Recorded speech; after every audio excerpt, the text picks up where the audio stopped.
Murph and Henry.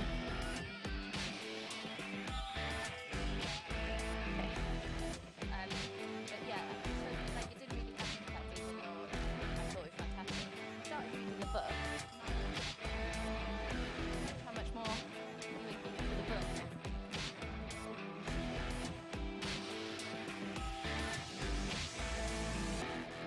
Oh really? I have ones like that. Or the one that I get I've got the kick-off time wrong. So as I'm trying to get into the ground and they're not letting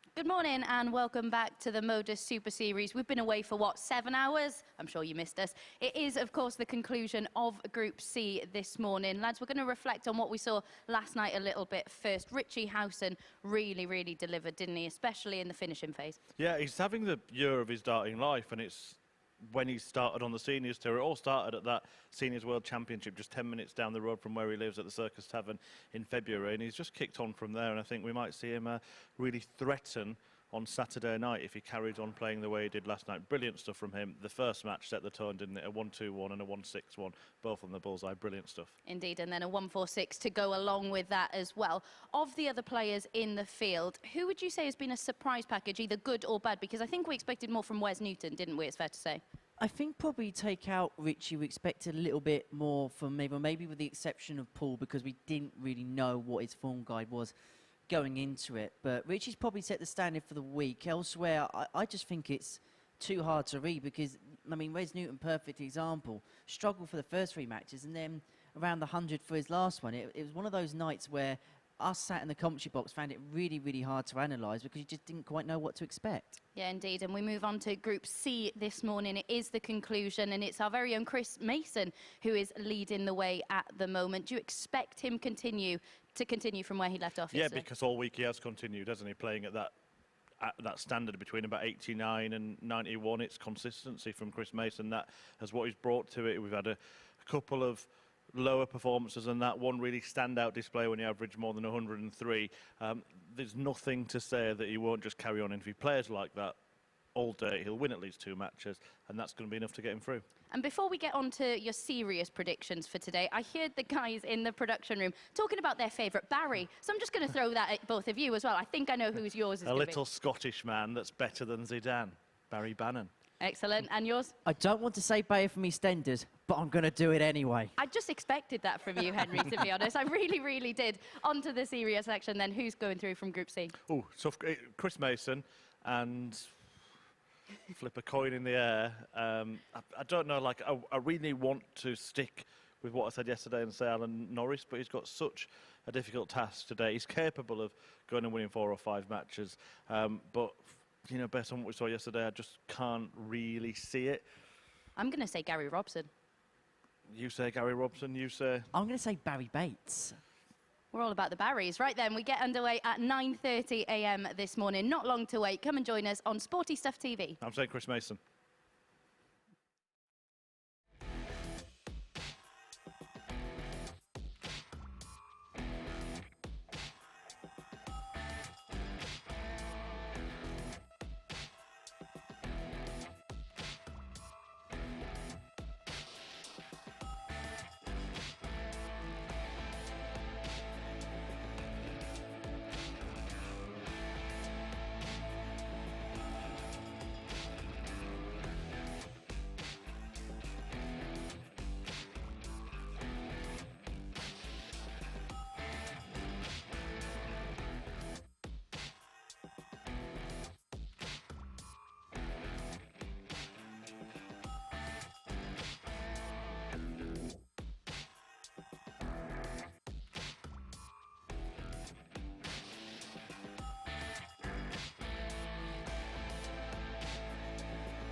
The MODUS Super Series, brought to you in association with Bet365, Betfair, Betfred, Coral, Ladbrokes, Paddy Power, Unibet and William Hill.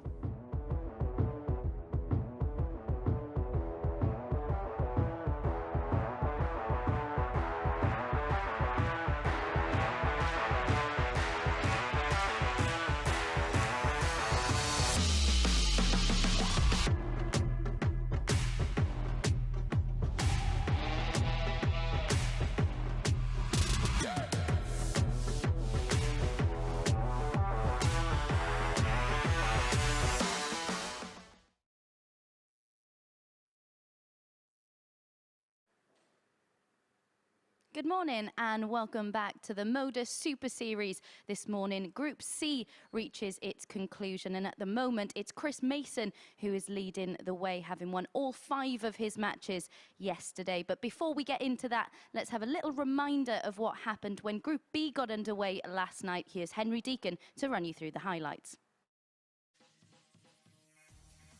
It was a perfect night for the Owl, Richie Howson, as he won all 4 of his matches to kick off his Group B campaign. This 161 to beat Tony O'Shea was the benchmark for his evening to come. As for the Silverback, it was a mixed bag for him on Thursday evening at double 12, securing a 3-0 lead against Wes Newton. It was the return of the asset Paul Nicholson last night. And despite getting 1 win from 4, there was some highlights for the former Players' Champion upon his return. This bullseye sitting an 83 finish against Howson. Andy Jenkins couldn't provide the knockout blow, but he won 2 from his 4 matches on Thursday evening. This 109 was the highlight against Tony O'Shea. Wes Newton had a bit of an up and down night. It wasn't his best evening here at the Super Series, but he managed to get 2 points to his name and got better as the night went on. This finish helped him beat Paul Nicholson. Yeah, thanks very much for that, Henry. Chris Murphy alongside me to reflect on what we saw last night and look ahead, of course, to this morning's action. Murph, it was Howson who stole the show yesterday, especially in the finishing department, wasn't it? Really was. He started as he meant to go on, didn't he? 1-2-1, a 1-6-1 in the first match, both on the bull. He almost took out a 1-3-5 starting on the bull as well. Superb in that department. A 1-4-6 later on in the evening. And yeah, he just looks like the man to beat. And it was a group that we didn't know what to expect, but he is the one that set his stall out and is being hunted tonight. And we can have a little look at the league table at the halfway point. Were you expecting more from Wes Newton, given that he already had 3 days under his belt? Yeah, I was expecting a little bit of what we got in the last game from Wes Newton, which is a game he actually ended up losing because Richie Howson produced the best performance of the night in winning his 4th out of 4 games. Brilliant he was in the last game, Wes Newton. I don't know what happened before. I'm not sure he knows what happened before, but it does show you a sign, perhaps more so than Paul Nicholson produced last night, that Newton can go and have a good run this evening. And as for Paul Nicholson, you mentioned at times in commentary yesterday that he needed that little bit of aggression that he's renowned for having. We didn't really see much of it last night, did we? No, I think when you're playing it down, but it worked in Chris Mason's favour this week. He's been a different kind of animal to what we ever remember of him years ago. But for Paul Nicholson, playing it down maybe doesn't suit him. The sort of placid Paul Nicholson is not the one that wins matches. And a lot of people have jumped on the bad boy thing and said he was wrong to do that. It didn't suit him. But actually, when you look at the facts, he got his best results when he was kind of under that mantle. So I think maybe Paul Nicholson, bring back the bad boy. Right then, I wonder whether he will do that this evening. Of course, Group B comes to a conclusion from 10 p.m. this evening. We'll be on Sporty Stuff TV again with that. But we'll now move on to Group C because that's what we're focusing on this morning. It is Chris Mason who leads the way. Do you expect him to maintain that standard coming into today's action? Yeah, and I say that kind of learnedly because of what he's done all week. He's averaged between 89 and 91 for most of his matches. A little bit lower sometimes, much higher on one occasion, but there's nothing to say that he won't carry on. Maybe he won't win all 5 games again, but probably only needs to win a couple. And interestingly, he's actually favourite to go on and win finals night as well at this stage, so that's very interesting indeed. In terms of qualifying with him, who do you see at this stage going through? It's a real take-your-pick sort of situation. I think Gary Robson's in the best position maybe out of all the players. I don't know that's strange because he's not in second place, but in terms of how likely they are to win a certain amount of matches, you'd think that he would be the one. But we also know that even Alan Norris, lower down the table, is capable of having a run of 4, maybe 5 wins, and that would surely see him challenging at least to get through. So yeah, it's really difficult. It's not going to be the way that I predicted it would be yesterday. But look, Mark Layton playing his first match gets a chance to put a bit of distance between himself and the rest of the field. You getting a prediction wrong, eh? That doesn't happen very often, does it? Only every single time you make one. But yeah, as you said, it is Mark Layton who is up first against John Walton. Interestingly, he lost this fixture when they played in the final game of yesterday afternoon session. But here he is taking out a finish in that match against Chris Mason. Of course, Chris Mason went on to win that match, but Mark Layton did take out some really big finishes. He did, yeah. He showed some good stuff yesterday, and again, people weren't sure what to expect from him.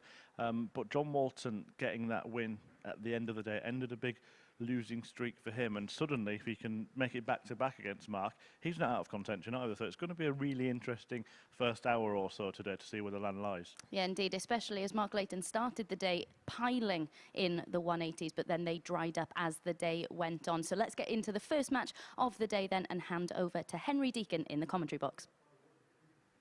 Morning, Abby. Morning, everyone. Welcome along to Decision Day here at the Super Series. Over the course of the next 16 hours or so, we'll find out the final 5 identities for the Week 12 finals tomorrow night. And we kick Friday off in the way that we ended Thursday afternoon with a battle between Mark Layton and John Boy Walton. Walton, the 2001 BDO World Champion, hasn't been plain sailing for him at all this week. He's been struggling with a shoulder problem, which has plagued his results so far over the first 4 days worth of action. Up against Mark Layton, a debutant in this particular competition, played in the 2019 BDO World Championships. He was defeated by the then champion 2020, Wayne Warren.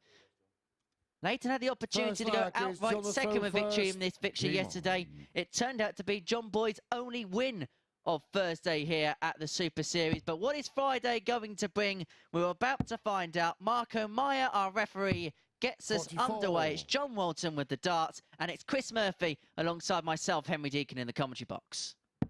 Yeah, morning, Henry. Like we've never been apart, isn't it? Got that Friday feeling once again here 30. at the MODUS Super Series, and it is going to be an interesting day. I was chatting to Abby there and just couldn't really pick who I think will join 58. Chris Mason in qualifying. That is assuming that we think Chris Mason will qualify. Alan Norris, in the second match of the day, probably will feel he has to win that match. And if he does win the match, is there a little bit of pressure on Mason that he doesn't start getting the jitters towards the finish 79. line? We've seen, apart from yesterday in Group A, Mason start a little bit slowly. So it's not a panic for him because he's kind of used to getting out the traps a little bit slower than others. 95. But you don't want to see the gap to those around you begin to close very quickly, especially the way that the fixtures lie as well this morning. 100. Chris plays in game 2, and then we won't see him again up until game 6. So if he did lose that opener, then he would see potentially the gap that he had at the top and the 60. gap at the top 2 completely decimate. And as for this pair, I mean, John Walton has looked like he hasn't been 60. in the running since about 10:30 on Monday. Yeah, if he wins this match, suddenly it's back-to-back victories, and you can't even rule him out. Well, he'd be on 4 points, 59. along with a lot of the other chasing pack in this particular group. This is how the table lies overnight. Chris Mason tops it with 10 points from 10. And then you got Layton and Robson both on 6. Barrie Bates in 4th place on 52. 4. Then Alan Norris and John Walton on 2. And victory for John Boy would put him 2 points behind Layton on 4. Both them would have played 6 matches. And then it plays big importance on game 3 between Gary Robson and Barrie Bates. Because if Barrie could win that, both of them would be on 6 points. And the happiest camper out of the lot there would have been Chris Mason.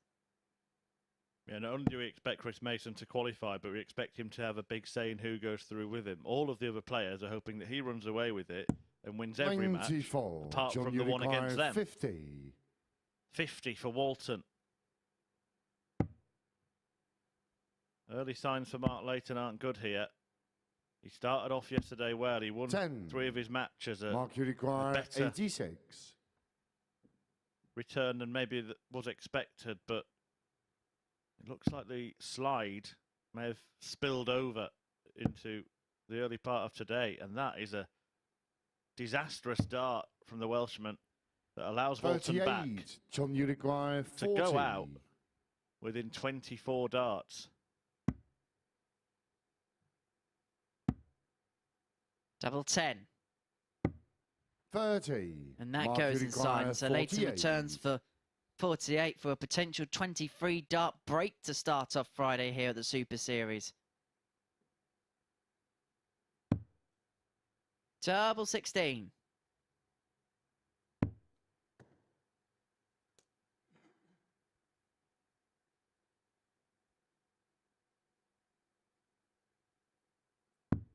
$16. Might be a you long day for require Mark Layton. 10.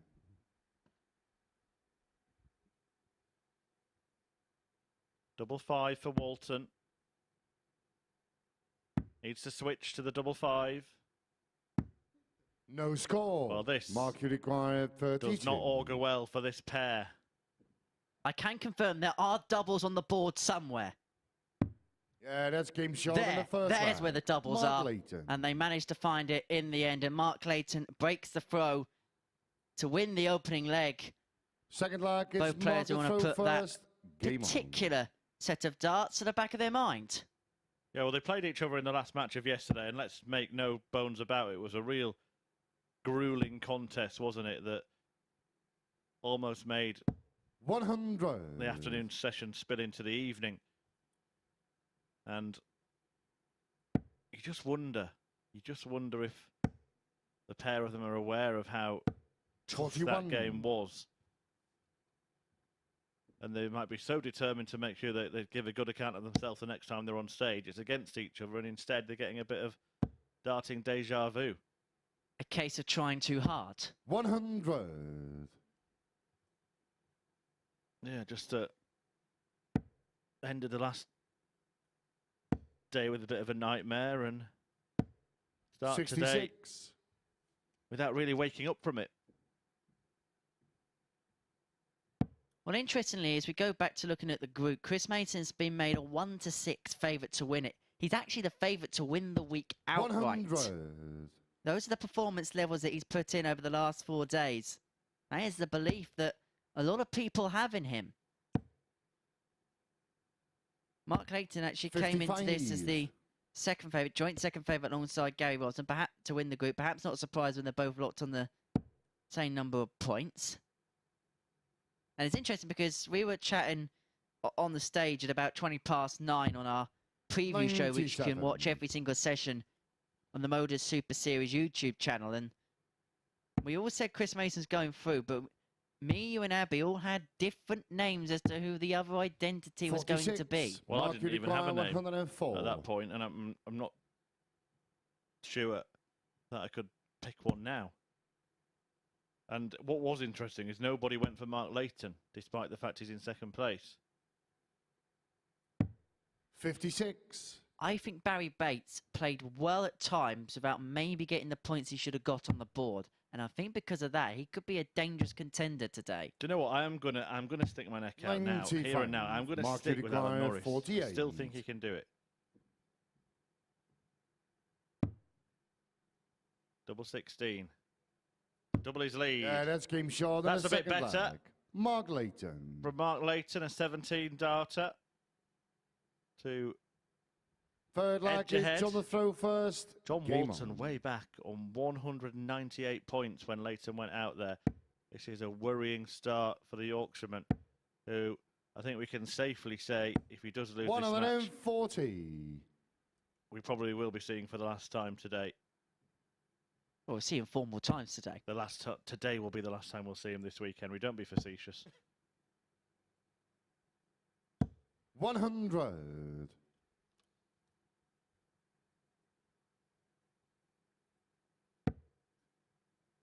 And I imagine, obviously, we've spoken about the shoulder injury with John. 121. And when you do have an injury, this is probably the most grueling format you can play. 5 games a day, 5 days straight. And maybe this is why we may not see the best of him yesterday and today, because look, naturally fatigue's an issue. Chris Mason's spoken about it, and he's a man that goes to the gym all the time. We see all the videos of him on the internet going to the gym and things like that. So for John Boy playing with an injury, I can imagine as the week's gone on, he's trying to nurse that. And I can't imagine that being an easy task. Yeah, particularly when you're not getting the medicine of winning many darts matches. What is it, John Walton? 60. 3 games he's won now John, this you week require out of 20. 140. Might be something of a soother. A little more success, and this leg could be a successful one for him. 65 remaining, plenty of options. Some trebles or the 25 on offer. 120. Just knew that was going to happen, didn't you? A man that can't seem to hit what he wants when he wants it, but manages to find the big targets when he doesn't. 140. John, you require 15.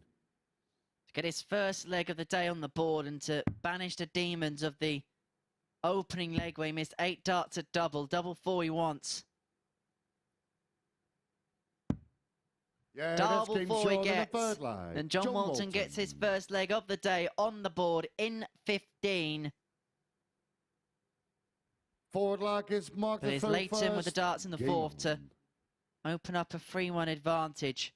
And if he can do so and get over the line, forces the pressure on everybody else underneath him in the group. He'd move on to 8 points. Robson would be on 6. 100. Bates would be on 4. Norris would be on 2. Walton will also be locked on 2, but would have played a game more than Chuck.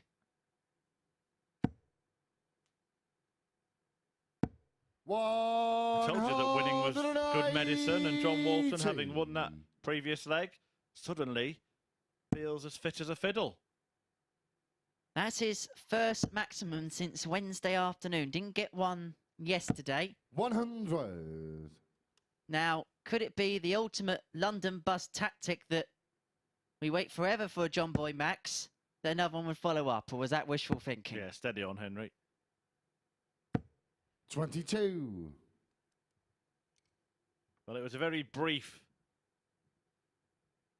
moment of brilliance, wasn't it? And that's all he's really had, is the odd moment here and there, John Walton, this week. Hope he does go away, get some 100. treatment on that injury, and we see him again, a rejuvenated player. You saw him at the Seniors World Championship, made the quarterfinals of that particular event. 120. We know that there's a game there still, but when you got an injury, it's not a fair reflection of where your game is at, unfortunately. Maybe it is a group where we did expect to see some aches and pains come into play. I know Chris Mason's talked about fatigue. Gary Robson 130. also suffering with a bit of an injury. Barrie Bates has for years. Norris himself has had a bit of a shoulder problem, but not as severe as some of the issues he's had 84. in the last Mark, few you years. require 71.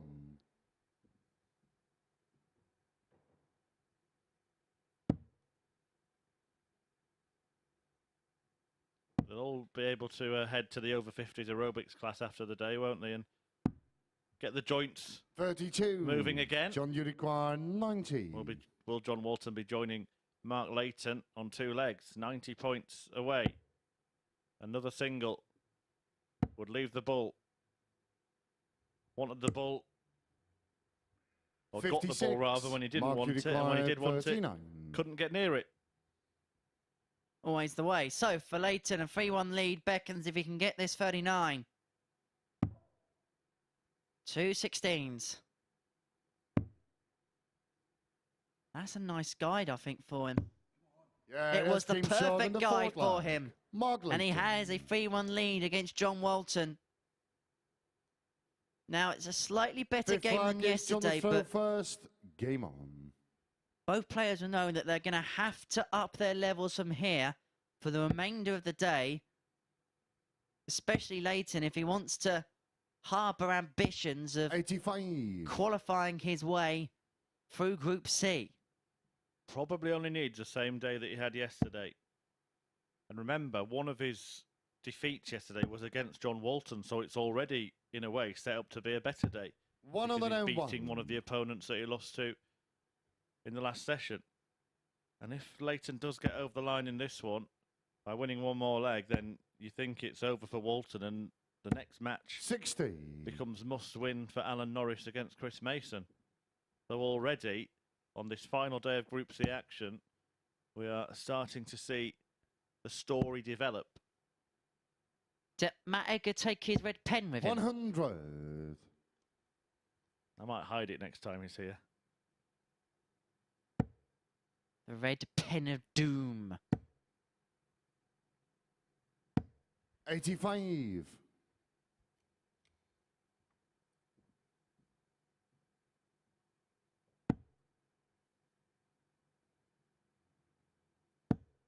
Well, Walton should go downstairs at the start of this next visit. 44.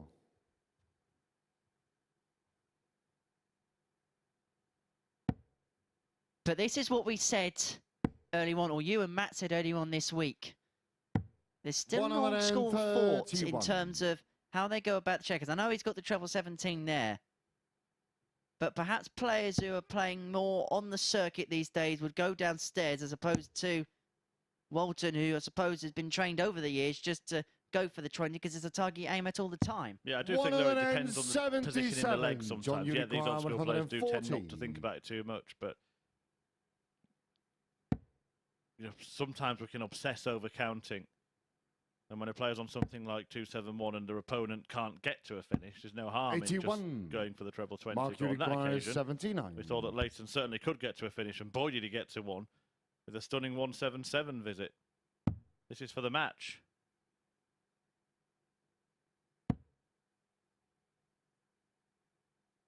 Double top.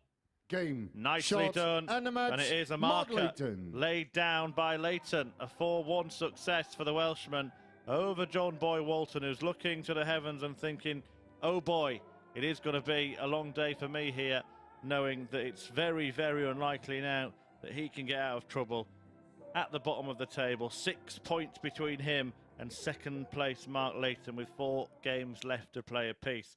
Leighton has laid down the gauntlet to the rest of the field. Chris Mason aside, he's won all 5 of his matches yesterday, and he takes Alan Norris on in the next match. And you would say it might be a match that Norris has to win, or he faces being chucked out of the Super Series.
Good morning and welcome back to the MODUS Super Series, where we've just seen Mark Layton condemn John Walton to his 5th defeat in Group C. It was far from convincing from the pair early on, both missing multiple darts to take the opening leg. Layton did take it and with a 17-dart leg doubled his lead in more convincing fashion. Walton was briefly given hope, but it was short-lived as Layton took out tops to get over the line with a 79 checkout. That the highest outshot of the match. Crucially, 2 points on the board and a strong finish with that 15-dart leg to close out the match for Leighton. We can have a look then at what that does to the league table after our first game of the session. It is Chris Mason who's up next, who leads the way on 10 points. He takes on Alan Norris, who of course had a bit of a disappointing day yesterday. We can see from Chris Mason now one of his highlights of the session from yesterday, that 1-3-6 to take a 3-1 lead in his match against Alan Norris yesterday.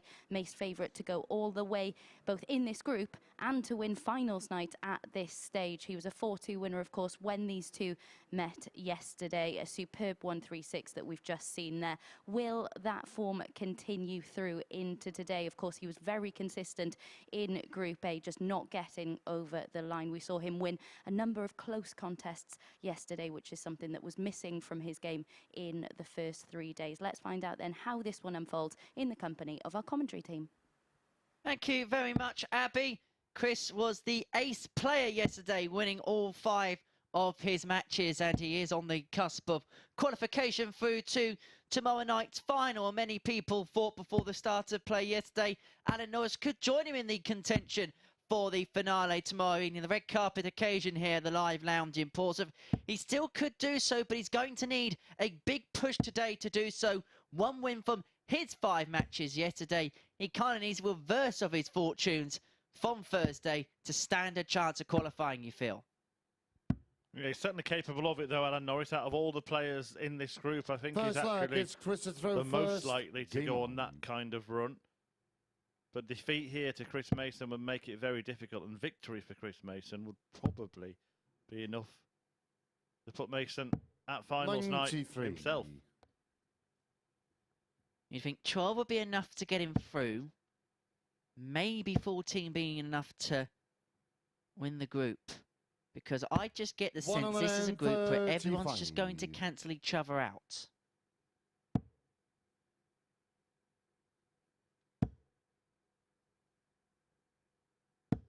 $100.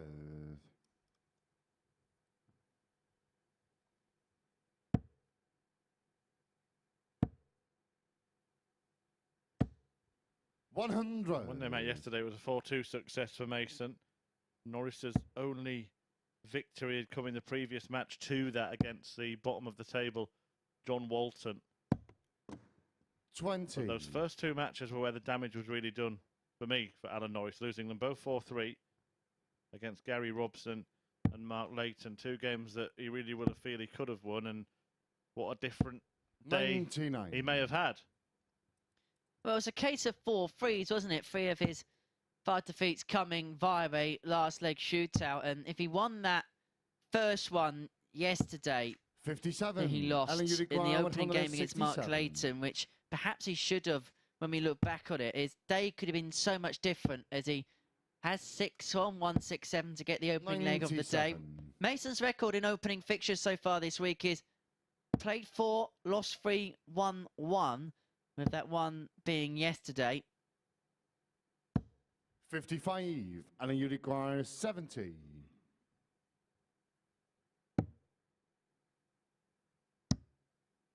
Double top. 50. Yeah, and the one that he won yesterday, Mason put down to the fact that he arrived earlier, tried to do something about the fact that he'd been having slower starts to the days than he would have liked.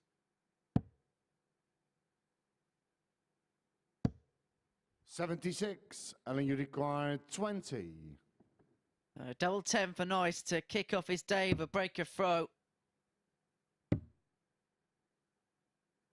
May have to move across. No score. Close but no cigar. And required Mason, who had 2 100. darts fall out the board, is back on 100. He may be on 0. Yeah, that's It's a getting short of the 21 first dart leg via the Chris stats, Mason. but realistically it's a 19 because of this. Second leg, it's Alan the Bad throw luck. first.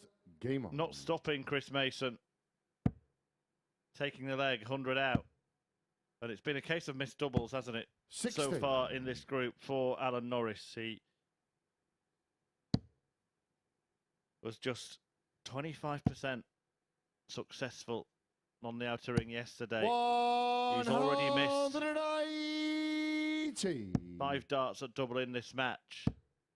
And it looks like the double trouble has carried over 100. from Thursday to Friday. No treble trouble for Chris Mason at the start of this one.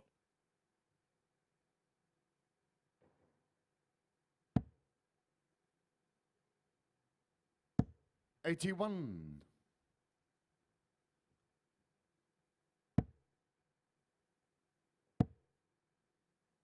This is a nice response from Norris. 125.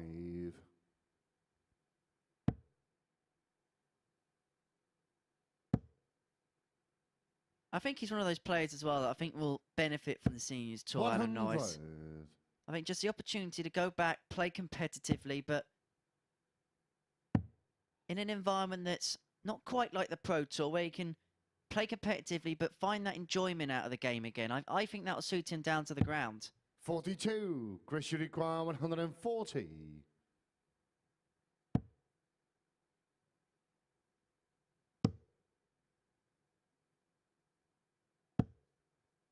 $52. Well, Mason down to a finish, but one that might only result in a dart at the bullseye. So Norris still in with a shout 64. in this leg, although don't Chris, you forget it is his require own throw. 88. Mason starting with a max to pile under pressure. And he will get 2 darts at double 14.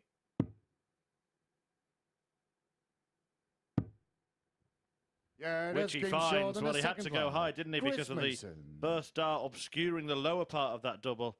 And while Alan Norris is struggling in that department, Throw first. Chris Mason Game on. having no problem at all. We just saw then Chuck switch the darts again, spoke about that yesterday. He does have 2 sets of darts on the table. They're exactly the same weight, exactly the same setup. One set is slightly 100. newer, and he will swap them from time to time. There doesn't seem to be any set routine. I thought it was at first every leg, but there were a couple of times yesterday where we saw him do it 60. during a leg. I just wonder maybe sometimes, and it is hot on that stage, and when you're playing under this sort of pressure, you get sweaty palms. Whether it's just a case of sometimes he feels as if he just wants to get a little bit extra grip on a drier dart. I mean, we see a lot of players use a towel to do such things, but he preferred changing the darts, having something that's just a little bit more bone dry.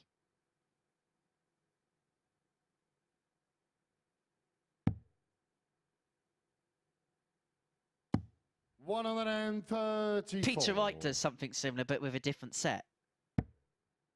Yeah, I've seen Peter Wright change darts 3 times in 1 leg before when commentating on a Pro Tour match of his. No need for Mason to bother the bullseye here. It's looking like a breeze for the ace in the opener. Helping hand from Norris with those 5 darts missed to break him in the first leg, and now makes his 72 points away from a 3-0 advantage. And look what he's averaging once again. 60. Chris, you require 89.44. Exactly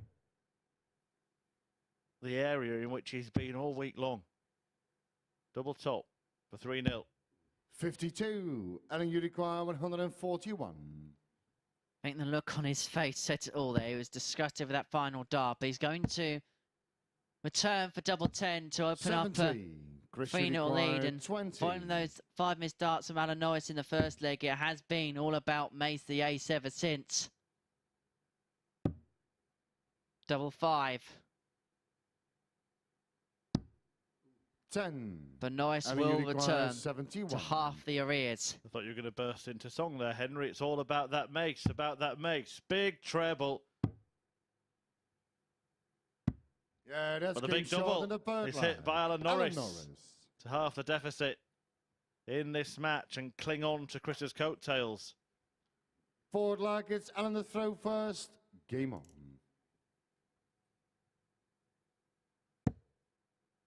I'm just going to go home. I'm just going to go home. Be my guest. 81.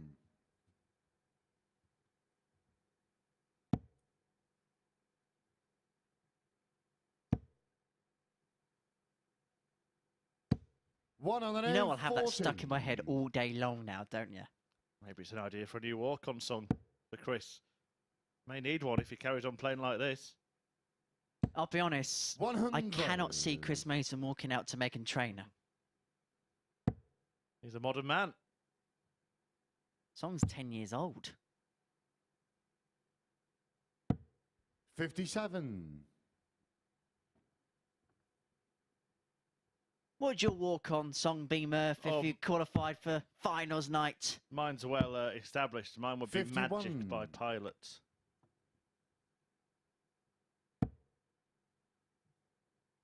You know, the one, a real crowd pleaser, because that would be my nickname as well, Magic Murph. 120. But it's Magic Mace at the MODUS Super Series, and he's edging ever closer. Norris still in it. One treble gets him down to the fish. 59.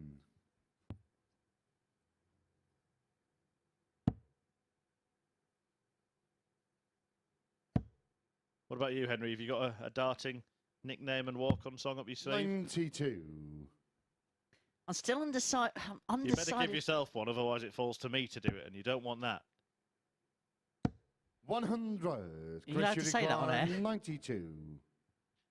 We'll talk more about it in the next leg because Mason wants 92 to make it 3-1, gets the treble 19, and so it gives him one dart at double 16, and that's a clinical kill in the end from Chris Mason after straying the other side with the first dart. Pop, pop, treble 19, double 16, and it puts him on the hill. He has the throw for a 4-1 opening win.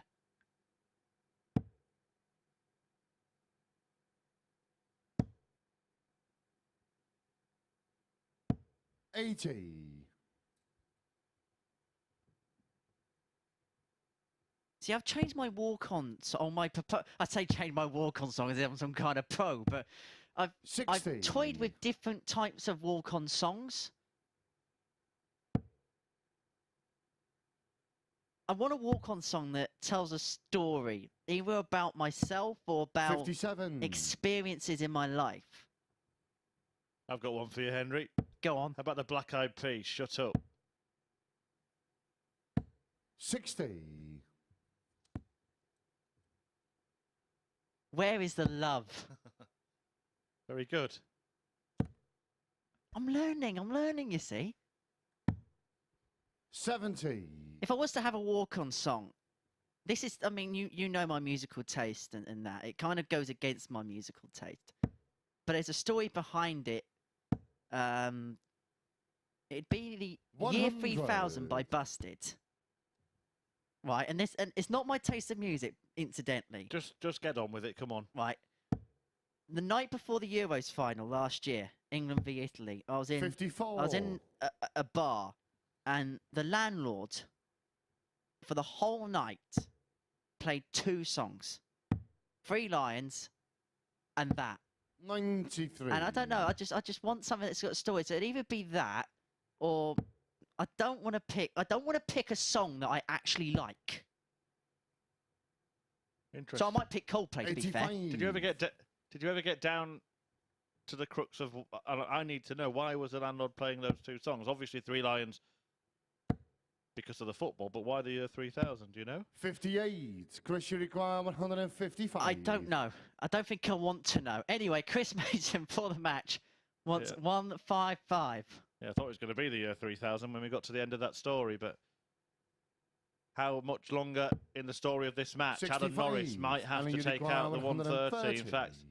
I suggest he will have to take out the 130. Well, his darts might have to be in a time machine, in a film we've seen. But Chris Mason has turned back 50. the years this week. Chris, you He could require make 90. it 12 points on 12, 6 wins on 6 if he can pin this 90, single or treble. The bullseye 65. would have secured And you victory. require 80. Now Norris would like a time machine, but he's Yeah, that's maybe getting short timing on his the fifth run flag. right Alan here. Norris. And you can just see the little shake of the arms there because he's thinking, well, I can't hit a double, but I've got no problem hitting 2. 6 slaggers. We saw that yesterday as well at one point, didn't we? on. Norris got on 2 tops, having failed to find many doubles in the match. Maybe that's the way. Better for Alan to leave 80 than 40. He seems to have more chance of hitting it. 85. Although I did once contemplate using the theme from the TV show Airwolf. So we've moved on from there, Henry, now. 100. We may give you a walk-on at the VIP pre-show activity on Saturday night at Champions Week, but 140. I think we'll pick it.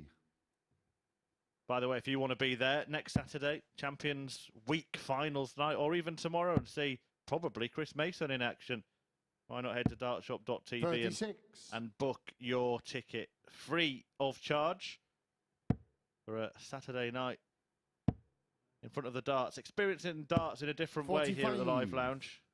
Really want to tick off the darting bucket list. And I would incentivise you get them quickly for tomorrow night because tickets will not be on sale for long. I know Andy Jenkins is trying to bring a few down. I believe a local semi-professional football team might be coming down tomorrow night. So get them quickly, dartshop.tv. And of course, you can get them for Champions Week as well. Well, this match has just started getting very interesting.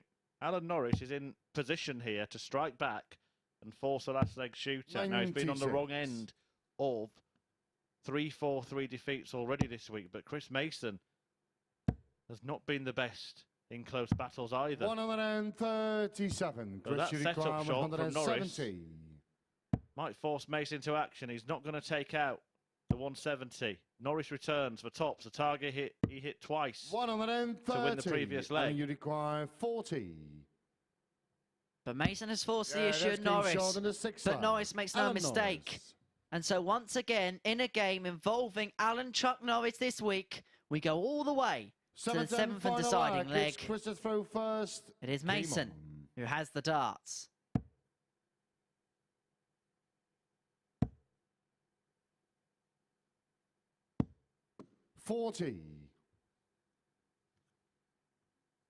Reminder, after this, Gary Robson is in action against Barrie Bates.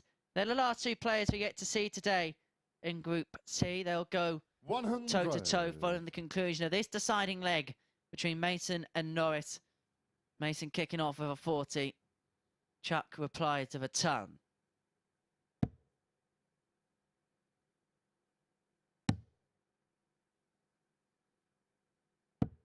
$97.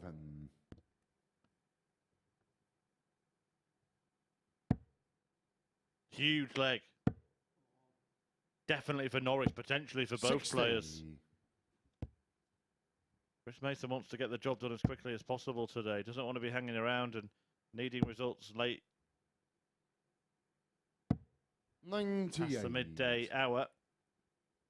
Norris, though, will have to hit big from here. Mason in a good spot, despite only starting this leg with 40. 91. But it is a second treble of the leg for Alan Norris, who gets himself in the picture. Nothing to pick between them in this decider. 96.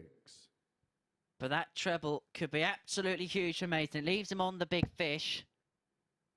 Norris needs a couple of trebles, you feel. 100. Gets one, leaves him on a finish. I promise you one thing, Alan Norris will not be going for 3 bullseyes at this point like he attempted yesterday on 150. 50. Alan, you require 150. Well, that was sensible from Chris Mason. But Alan Norris has an opportunity to steal a win. I cannot believe he's done that. I cannot believe he's done that. 110. I'm sure he wouldn't have gone for all 3. But he hasn't given himself the best chance there. But he will get 3 darts at tops to topple 60. the table topper 40. and keep his hopes alive. Chris Mason's air of invincibility in Group C has come to an end. Alan Norris kick-starts his Friday at the Super Series with a victory against the man at the top of the pile in Chris Mason. It keeps his hopes of qualification alive with an average of 83.06, 4 for 9 on the doubles, a high out of 80. Alan Norris is on the board, 4 points now to his name following that victory against Chris Mason.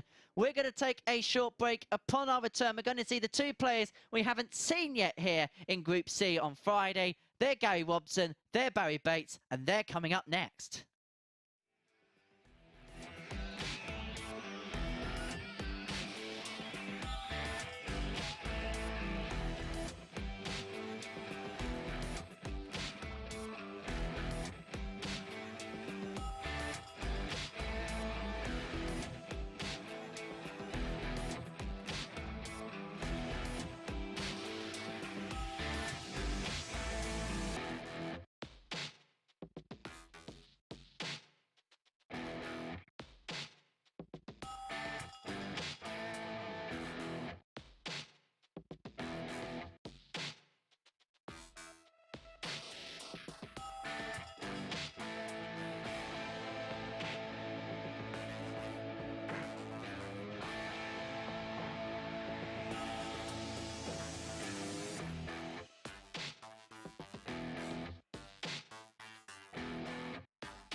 Welcome back to the live lounge here in Portsmouth, where Alan Norris has come through in a last leg decider to get the better of Chris Mason. Norris missed 44 darts at double over the course of his 5 games yesterday, and that area of his game proved costly early on in that one as Mace established a 2-0 lead. A 71 checkout from Norris, though, halved the deficit, and just like yesterday, despite his trouble on the outer ring, he still managed to complete a double-double finish to keep the match alive, which perplexed the man from Yeovil ever so slightly. Chuck's finishing improved, and he managed to force a last leg decider. Of course, he lost 3 last leg deciders yesterday, but was able to prevail in that one with better finishing. We can see what that does to the league table then after our second game of this morning's session. It moves him on to 4 points, 4th in the table. Chris Mason, of course, stays in first place on 10 points, but this is a chance for Gary Robson to close the gap slightly on Mace in first place. Robson coming through last leg decider when these two met yesterday. Robson, of course, winning 3 of his 5 games yesterday, coming through 2 deciders, but also producing a really dominant display against John Walton. As we could see there, it was a 4-0 whitewash victory for him in that one. So then, the biggest problem Gary Robson has actually got this morning is that I've backed him to get through Group C. So will that prove a hindrance for him and make me look even more stupid than I make myself? Let's find out in company of the commentary team. Thanks, Abby. Yes, I don't know about Morris, but we might well see Norris dancing at the end of the day, as Chuck managed to get the better of Chris Mason there in a match that really makes things interesting and intriguing, and it might have to be Abacus Davis as we try and work out the permutations in this group. But what is for sure here is that Gary Robson can do himself a big favour and put a little bit more distance between himself and the man he's playing. And indeed 4 points between him and Alan Norris if he can join Mark Layton on 8, the table we just saw there.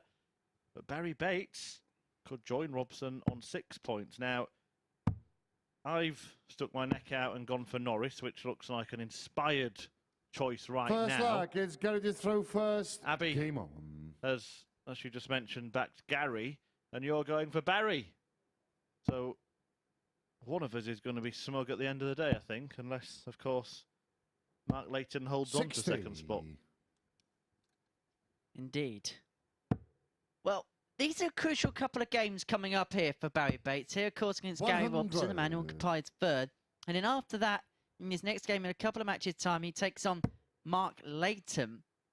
If he can win both of them, he puts himself in a marvellous position.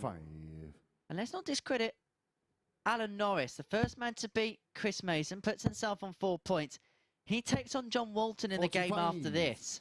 So by the end of game 5, and when you head up to the balcony to have a little conflab with Abigail Davies, this group could open right up. 100. Yeah, I might even be feeling pretty smug by then if Norris wins his first couple of games. And it didn't look like it, did it, when he was 3-1 behind against Mason in that last match? It looked like another 100. breeze for Chris Mason, who not yet, but maybe at some point might start looking over his shoulder and hoping that we don't get another Freaky Friday here at the Super Series like we did when Walton went from top, having won all of his games on Thursday, to 5th, having lost them all the following day. 81. So you say you'd Gary feel smug, 109.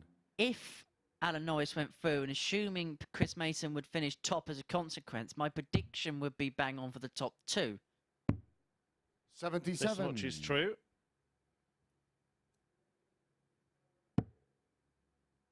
Robson leaves himself on double 16 after 15 to take the opening leg Gary, you require quite comfortably 32. in the end with the darts.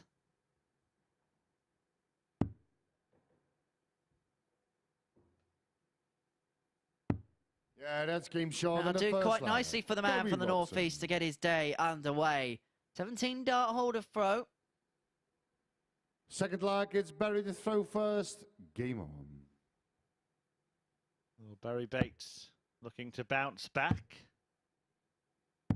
96. And you do feel that some games are more important than others, and this is one of the Super Series 4-pointers, isn't it? Robson with the chance to put that amount of distance between the pair of them. 25. If Barrie does lose the game, he might well be checking out of the Bates Motel at the end of the afternoon. You feel this game is perhaps 41. the difference between game on or game over for Barrie Bates. Wins this, he is very much in the hunt. He's very much alive. Very much in with the chance of qualifying for tomorrow night's finals. 81. If he doesn't win this particular match, it's not impossible for him not to qualify, but it makes life very, very difficult 94. at this juncture.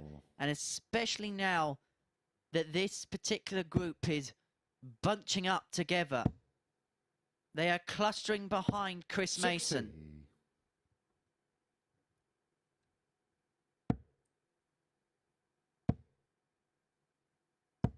81.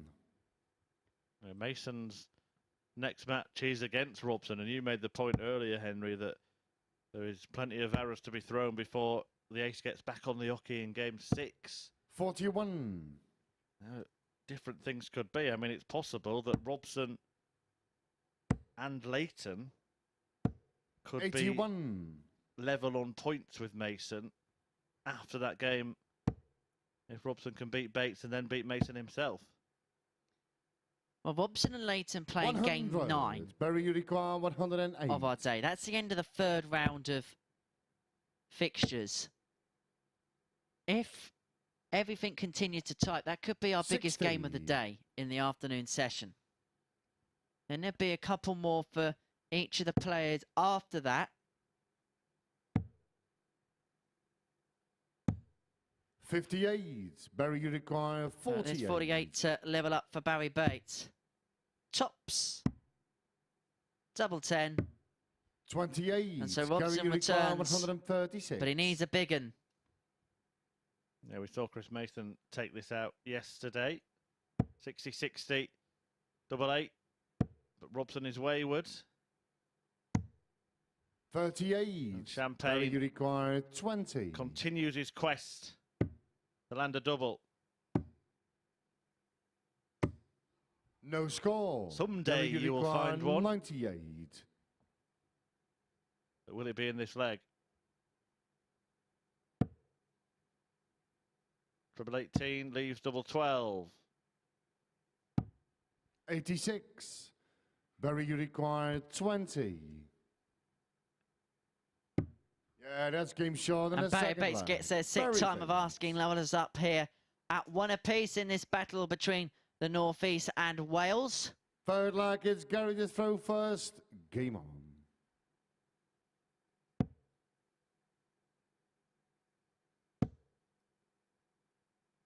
We have a look at both 59. players' days yesterday.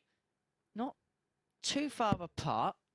Robson with a daily average of 84.86, 36.36% checkout ratio, 6 maximums to his name. Barrie Bates, 83.02 average, 43.33 checkout ratio, and 4 maxes to his name. So when you boil down the statistics, there wasn't really much to 45. separate the pair in terms of yesterday's action, but they went into today with 2 points between them. Robson can make that gap 4 with victory in this particular matchup. 137.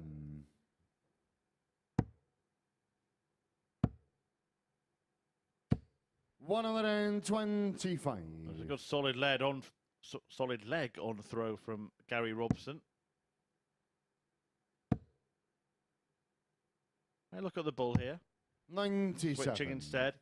Far enough ahead not to have to care about being too careful and can be aggressive. 100. Gary requires 68. He's got that luxury of time even further. 16 for double 16. 52.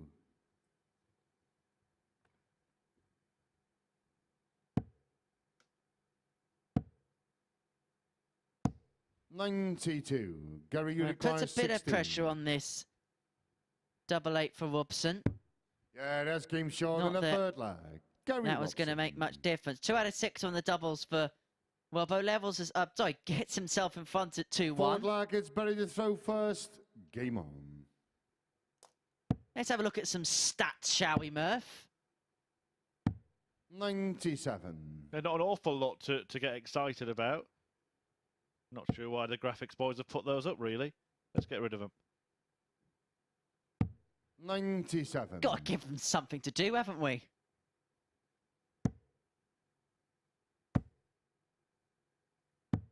$99. Yeah, both players with 6 darts at double. There's another stat. 140. Must be an easy job. You know, literally just pushing some buttons for stats. Who would possibly want to do a job like that? You wonder where they've been for the first 2 matches. Look, there's another one. Nice to see you awake, lads. 92.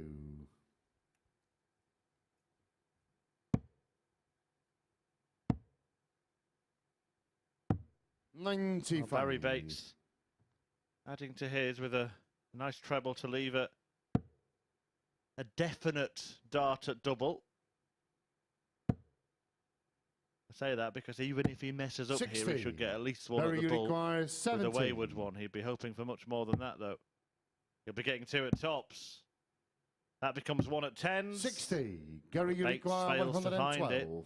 And Robson has the opportunity to steal a march in this match.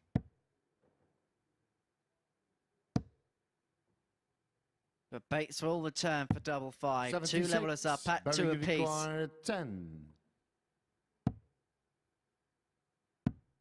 That's a low dart. Double 2. 6. And the troubles Gary, on the you doubles go require on. It's now 1 36. from 10. And Robson returns for double 18 to take a 3-1 advantage. Double 9. 27. Goes inside. Barrie, you And so require Bates will 4. return for double 2. Help or hindrance? Yeah, that's Help. came short on the fourth leg. And he helps Barrie himself Bates. to the fourth leg in this match. Tight tungsten tussle, a little bit of tension in it. Neither player really Fifth leg, producing it's Gary to throw first. the best Game stuff on. that we've seen from them in this group. But you get the sense that it's a very important match. One that is maybe slightly more 68. important for Bates than it is for Robson. The advantage that Robson still has is the fact that he's got the throw in 2 of the last 3 legs. But that advantage 139. may just have been eliminated with that brilliant 2-treble turn from his opponent. That may have only been a double 2, but that could have been the biggest dart at double Barrie Bates has thrown this 100. week. If he misses that, Robson returns to 3-1, has the throw. If he subsequently then goes on and does that successfully, 60. he moves 4 points clear. Yeah, maybe the biggest darts for Barrie Bates were the ones that Robson did miss rather than the one he hit himself. 54.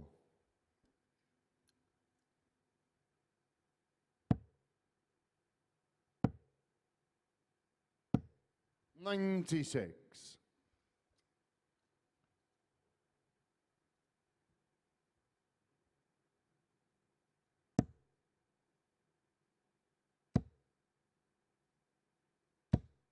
$123.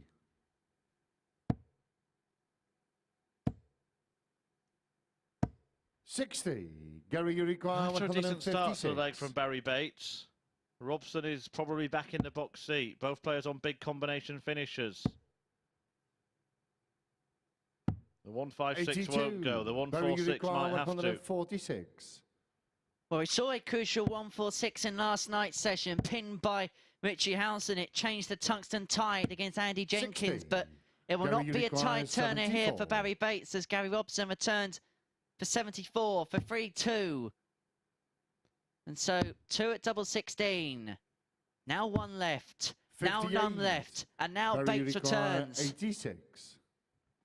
Big moment for BB. But he's made a bit of a B of it. Can he rescue it? 66. Gary, you require 60. Well, it was bad, good, and then ugly from Barrie Bates. Yeah, that's game And short in the Robson 5th leg. Gets Gary his nose back Robson. in front. The game remains on throw. And the 6th leg, it's Barrie to Northern throw Star first. keeps the Game on. advantage and will pile the pressure on not just Mark Layton, but suddenly Chris Mason. 85. And it may just begin to eliminate some people from the process. 45. You look at the group, if Robson moves on to 8 points, Bates is on 4, having played 6. Norris will be on 4, having 50. played 6. We could soon see potentially a 2-horse race begin to develop for second spot. And remember that later on today, the fixture 85. between Robson and Leighton's in game 9. So the pair will play one more round of fixtures before that all-important meeting at the halfway point of our 60. afternoon session. Not only a 2-horse race for second spot, but a 3-horse race for first spot. Remember, Robson would only be 2 points behind Chris Mason if he wins this match. Mark Layton is already 2 points behind Chris 100. Mason. Just in favour of Alan Norris, I would say, over Barrie Bates, is that Norris, of course, still has Layton and Robson to play. 97. So it would still feel like it was in his hands, because if he beats them both, he gets level on points with them. Whereas if Barrie loses this, he's already lost to one of the players he's trying to catch. Incidentally, Gary Robson's 2 points behind Chris Mason. His next opponent? 180. Yeah, Chris Mason, and it could be level, and Layton could be level as well by then. Who would have thought that? And he will be 2 points behind him if he 97. converts Gary to 91. 91. He's set up with the match's first maximum. A well-timed top score. Treble 14 would leave double 16, and that would win the match. Game And that's that short for Gary and the match. Robson.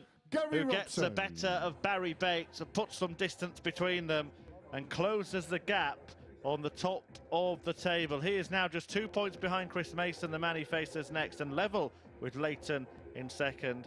Almost 10 points better off in the average than Barrie Bates in that one, and hit twice as many of his checkout attempts, both players having 13 darts at double. But Gary Robson, with that 91 finish following the 180 to set it up, gets over the line and keeps himself hot on the heels of the top two.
Welcome back to the MODUS Super Series here at the Live Lounge in Portsmouth, where Gary Robson has just come through with a 4-2 victory over Barrie Bates to get another 2 points on the board. Plenty of ebbs and flows in that match, neither able to raise their level and pull away until, of course, that last leg of the match. Both had their chances, but Robbo with the best leg of the game, going out in 15 with that 91 to get over the line. He's now 2 points behind Chris Mason. As you can see, 4 out of 13 on the outer ring. Both players struggling in that department. We can take a little look at the league table then. As I said, Gary Robson just 2 points behind Chris Mason, who he faces next, and he'll know that despite that win in the last match, he'll need to up his overall level if he is to put pressure on the players in the top 2 spots. Up next then, we've got Alan Norris against John Walton. Norris's only victory of yesterday, of course, coming in this fixture, but Norris came through in a last leg decider to get the better of Chris Mason in his opening match of the day, despite some double trouble in that one. Of course, pinning tops to take a leg, as he did yesterday, even though he missed 44 darts at the outer ring over the course of his 5 games yesterday. Will Alan Norris make it back-to-back victories over John Walton in Group C? Let's find out and hand back over to our commentary team. Thank you very much, Abby. And you sense that if Alan Norris is going to harbour ambitions of qualifying for tomorrow night's final, he will have to claim victory here against John Boy Walton, the man who sits at the bottom of the Group C table on 2 points. The 60-year-old from Sheffield, the 2001 BDO champion of the world. I think it's a man who also made the final at the Lakeside, and Alan Norris got there back in 2014, was defeated by the bullet, Stephen Bunting. But what a run he had in that tournament. He deposed of the then reigning champion, Scott Waits, in the first round of that competition. And who can forget that famous semi-final he had with Mr. Coat, Jan Dekker. Wonder where he's been the last couple of years. First leg, it's Alan to throw first. Game on. Well, it is. I think you're right. Alan Norris does need to win this game, and every game seems to be taking on that significance. He did his bit, didn't he, when he beat Chris Mason, but then Gary Robson winning his first match, and Mark Layton having already beaten John Walton meant that that result needed to be backed up with another one.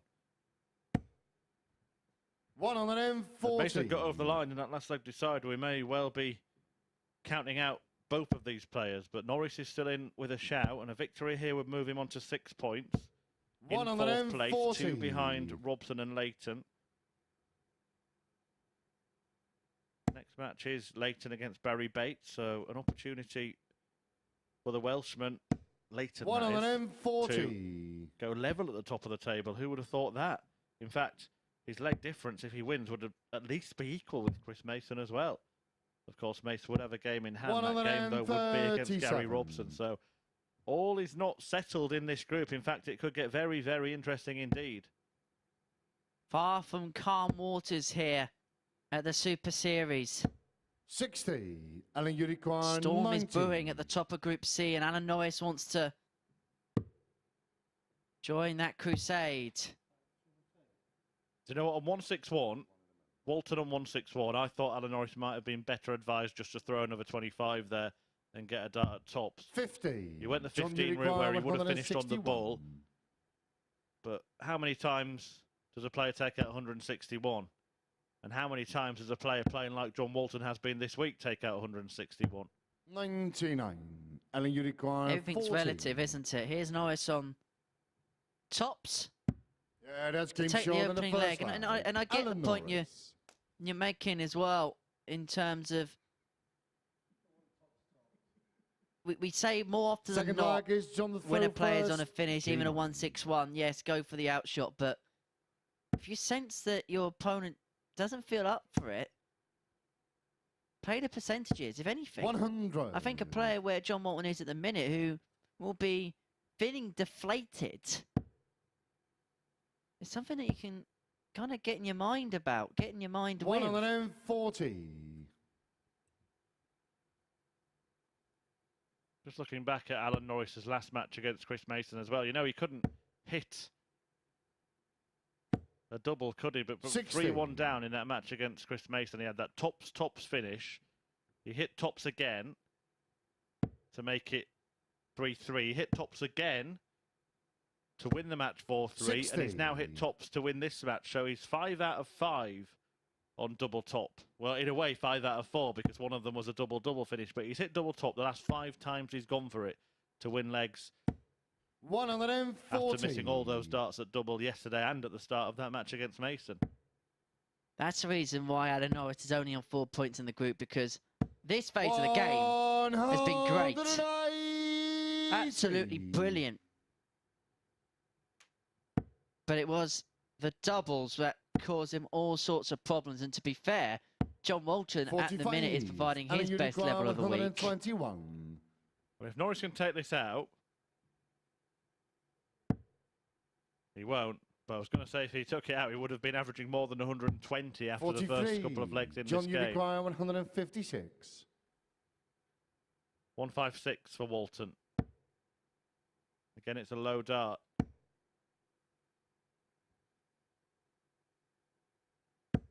$60. Alan, you require 78.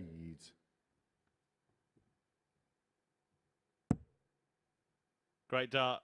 No tops this Yeah, time, that's but game it's short another in the double second hit. leg. 6 Alan doubles on the Norris. spin now for Alan Norris. Having missed, as Abby has reminded us, 44 darts at Third double leg, it's yesterday. Alan to throw first. Game on. It's an absolutely sensational haul. And look at the result. In terms of the average, this is peak Norris at the moment. 85. And not to sound patronising or anything like that, this is kind of peak Walton as well. 93.78. Norris 108.7. The best we've seen 100. between this set of players is 103.66. That was from Chris Mason. That was topped by Richie Howson last night. 100. But this is absolutely excellent from Norris. And then we have a look at the checkouts. 2 out of 2. 58. The highest average we've ever seen from Alan Norris is north of 112, so we know what kind of a high ceiling he has in his game. That was 10 years ago, though. 140. Threatening to produce something similar here. Back up towards the 100 teens. And he cannot miss a double at the moment. And if you keep hitting your doubles 68. first start, you've got a big chance of posting a big average. Couldn't hit a double for love nor money. Now you would put all your money on him not to miss. 100. This was the Alan Norris we were expecting to see yesterday. Hit his straps, hit his strides. 60. And you require 76. And it's come into play here on Friday at the Super Series. 16 for tops. Yeah, that's game it's short in the incredible. third leg. Incredible. Alan Norris. Well, it's 6 out of 6 on top, 7 out of 7 on doubles all told with that double Forward 12 leg is John the in the throw previous first. leg. Game on. The man cannot miss. The man cannot lose. The man cannot fail to qualify for 58. finals night if he carries on playing like this. He will close the gap to the provisional placers to just a couple 100. of points. Mark Layton playing Barrie Bates next. He wants a favour off Barrie and then maybe a favour from Chris Mason in stopping Gary Robson getting further away. And then suddenly, 121. when Norris plays Bates in game 7, he could find himself level. Things change quickly here at the Super 96. Series. The group stage format lends to that happening if a player can find a purple patch at some point, which undoubtedly is what Alan Norris is going for at this particular moment in time. 82. We've seen the averages, we've seen the checkouts. Let's see the breakdown of Norris's visits in this match, because is it 5-ton pluses, 3 140 pluses, and a maximum? In fairness to Walton, he's had 3 and 3 himself, but 81. But he's buying himself that little bit more time, isn't he, with the slightly better scoring, and then he's taking the double out first go. So that means that John Walton isn't getting a dart at double, hasn't 56. had a dart at double in the entire match. The best performance of the week was produced by Richie Howson last night, wasn't it? Alan Norris is threatening to go even better. well, he's 124 points away from a 4-0 victory with an average in excess of 104. If he takes it out in this go, he may well break the record. He may well have to take it out. Alan, you require 124. John Walton gets a max to leave double 2. The bullseye Game, to win in shot, style. and the match, Alan Norris. What a way to finish it off for Alan Norris. 4 out of 4 on the doubles, an average of 105.5. He is the man of Friday so far, without doubt. Have a look at the stats on the screen. 105.47 average, as good as it gets this week. The maximum solitary 1 apiece in the match. 4 from 4 on the doubles, a high check at a 1-2-4. Absolutely superb from Alan Norris. He beats John Walton 4-0. Here's the man making the charge on Friday at the Super Series. And it's a big, big game now for Barrie Bates coming up on the other side of this short break as he takes on Mark Layton in the All-Welsh Derby.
Welcome back to the MODUS Super Series, where Alan Norris has just treated us to our first ton-topping average in Group C. A whitewash victory for him over John Walton in that last match. Superb stuff from Chuck in that one. All aspects of his game coming together in that one, and that's more like the Chuck we were expecting to see yesterday. A 1-2-4 on the bull to get over the line, and he's actually hit his last 8 darts at double. That after me criticising the amount he missed yesterday. 4 out of 4 in that one. Superb stuff from him. The 1-180 as well. And John Walton not even getting a dart at double in that match. We can see what that does to the league table then. And it was Chris Murphy, wasn't it, who said he still backed him to get over the line and get through to finals night. And as much as I hate to admit it, it does look like Murph knows what he's talking about. Norris moves on to 6 points in the table. He's still 4 behind Chris Mason, but he's the one who's looking to cause damage on this second day of action in Group C. So next up then, we've got the all-Wales battle. Mark Layton against Barrie Bates. It's Swansea against Merthyr. Here we have a video of Layton taking out that 79 to get the better of John Walton, and it's certainly Leighton who's going to be the happier of the two coming into this one. His finishing has certainly been far superior to Bates, who went down 4-1 in his last match, missing multiple darts at double in that one. So then, who's going to come out on top in this one? Cymru and Beath, let's get into it, lads. Thanks, Abby. Yes, that must have hurt, mustn't it? Admitting that maybe I do know a thing or two about what's happening, but all the credit has to go to Alan Norris himself, where we just make guesses, educated ones sometimes just outright estimates. But Alan Norris did produce the best performance of the week so far, marginally bettering the average that we saw from Richie Howson in the closing match of last night. But as Abby says, attention now returns to Wales as Mark Layton looks to join Chris Mason at the top of the league table. The grinder has been doing some grinding at these Super Series so far. But the champagne, well, not even on ice for Barrie Bates at the moment. First leg, it's Mark to throw first. Game on. Don't think he'll be making the order. Has to win this match, otherwise you would think that Batesy would be heading home at the end of this session. Be less champagne, more coffee 100. for Barrie Bates if he is defeated by Mark Layton in this all-Welsh battle. 140.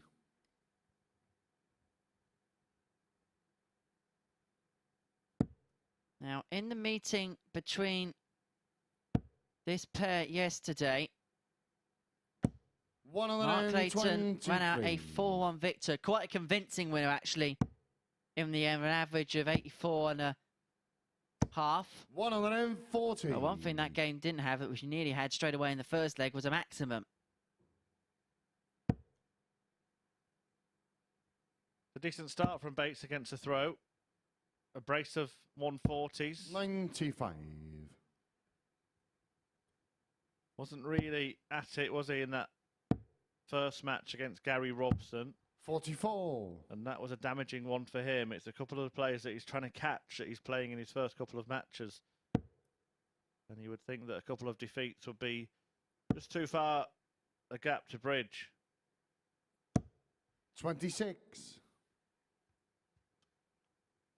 Interestingly, these two in competitive action anyway have only met twice before this week. I'm sure they've met each other locally a lot of times, but they both came in very quick succession on the Challenge Tour. Barrie Bates won them both. Can he get the better of Leighton here and give himself the best possible opportunity at qualification when he leaves himself tops after 12? 93. For a breaker throw to make that happen in the opening leg.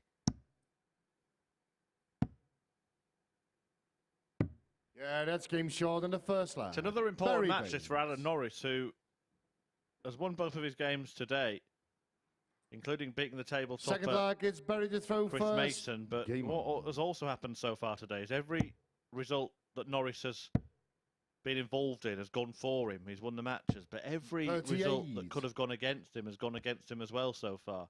And it would be a Leighton win that would cause trouble for Alan Norris because it would keep him 4 points behind the top two, but running out of games to catch up. So he will be cheering on Barrie Bates in the practice room. Make no mistake about that. Chuck wants carnage. 121.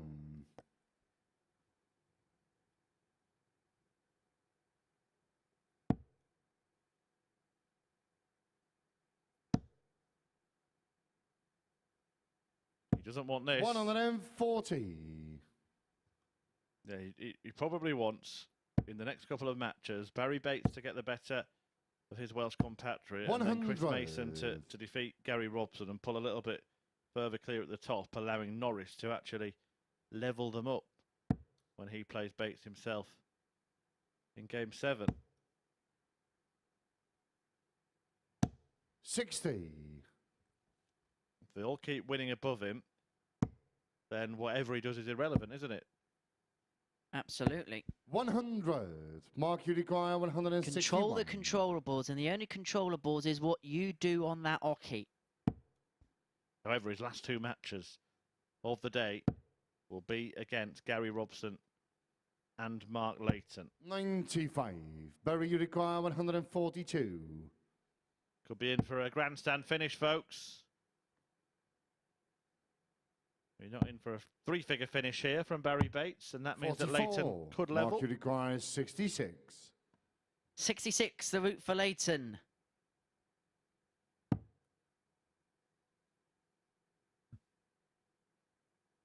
$57 left, so 17 for tops.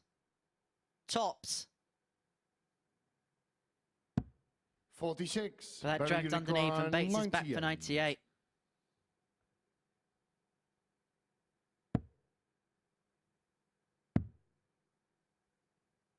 Yeah, that's game short in the second leg. Barrie Bates.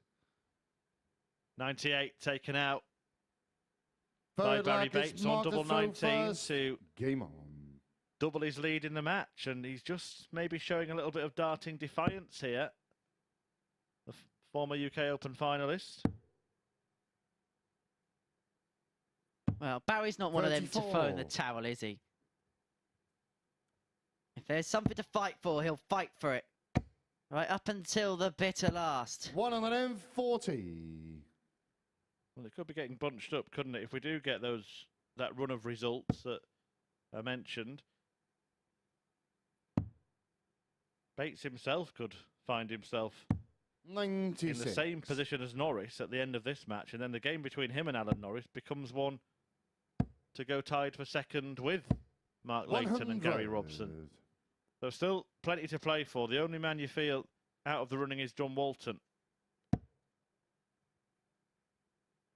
Only got 3 games left, and he's already 6 points behind. In fact, he is out of the running, isn't he? Because Layton and Robson have to play each other. 140.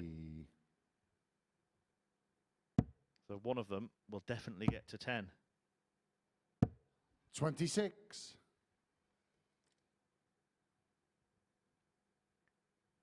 Well, Leighton here has the advantage in this particular leg, although that could be ripped apart here.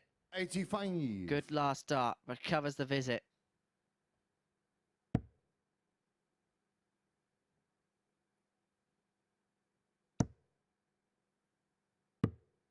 Goes down for the bullseye. Mark, you require 146. To leave himself on the fish. So Leighton, 146 to bring it back to 2-1.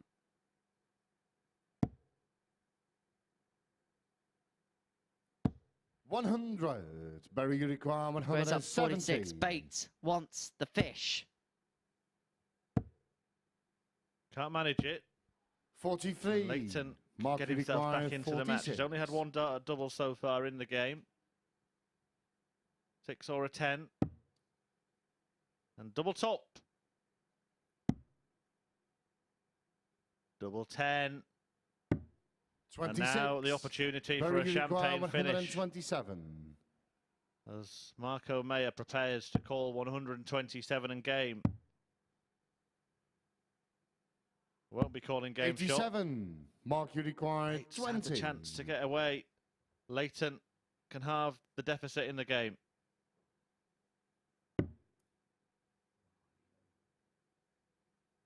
Has to move across. Well, what on earth of that bed can he see now?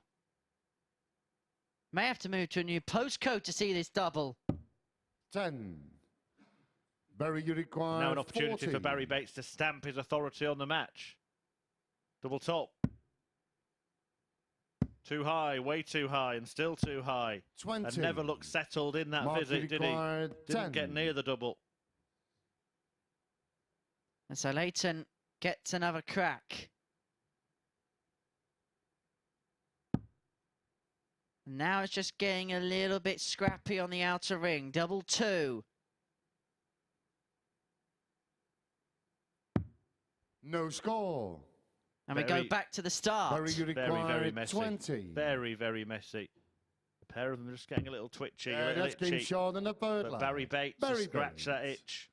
And now he's one leg away from what could be a very, very significant win in this group. Not in terms Forward leg is Barrie to throw only of first. Bates' own Game on. prospects, but the damage it does to Mark Layton. Well, Bates has found a little bit of the doubly. 100. And if he can get one more, he will seal a huge victory here against Mark Leighton. Should put him on to 6 points, 2 behind the players in second and third place in the group, respectively. 45. Before we then conclude the second round with Mason and Robson. Now, I'm just wondering, Murph, whether 137. it would help all the players that isn't Gary Robson in this group if Chris Mason just gets himself outright onto 12, so they can just chase down one position. Yeah, I think you're probably right. 60. Well, actually, no. I think all the players, apart from Gary Robson and Mark Layton, now, he would be quite happy. 100. I think for Robson and Mason to be on 10 points, just 2 behind him, it wouldn't really make a difference to him. He only has to catch one of them anyway, doesn't he? 60. Certainly for Barrie, Norris, you require certainly for Bates, 164. who looks likely to seal a 4-0 whitewash win here. And that'll do him the world of good in the leg 60. difference as well. Not only adding 4 to his tally, but taking 4 off his opponents.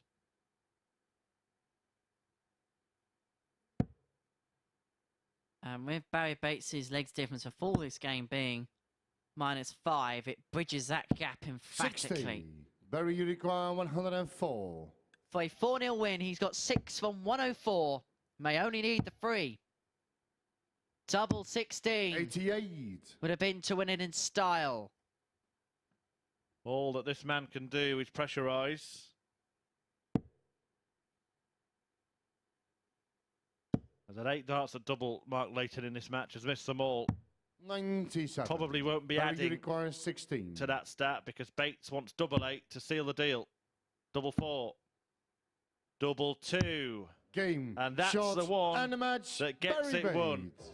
Brilliant. Barrie Bates seals a 4-0 success that makes things very interesting now. It's getting very congested in the race for finals night. An 82 average for Bates. A big part of that, those 9 darts missed at double. Layton himself missed 8 and didn't hit any, which is why he is whitewashed by his Welsh compatriot. But Barrie Bates now on 6 points, along with Alan Norris, Robson and Leighton, the man who's just been beaten both on 8. Chris Mason on 10. It is all getting very tight at the top, and all is still to play for 5 players in this group. The action continues after the break.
Welcome back to the live lounge here in Portsmouth, where Merthyr has just triumphed over Swansea. It was a 4-0 victory for Barrie Bates in that last match that we've seen. Chris Murphy alongside me. He's really kept his hopes alive with that win, hasn't he?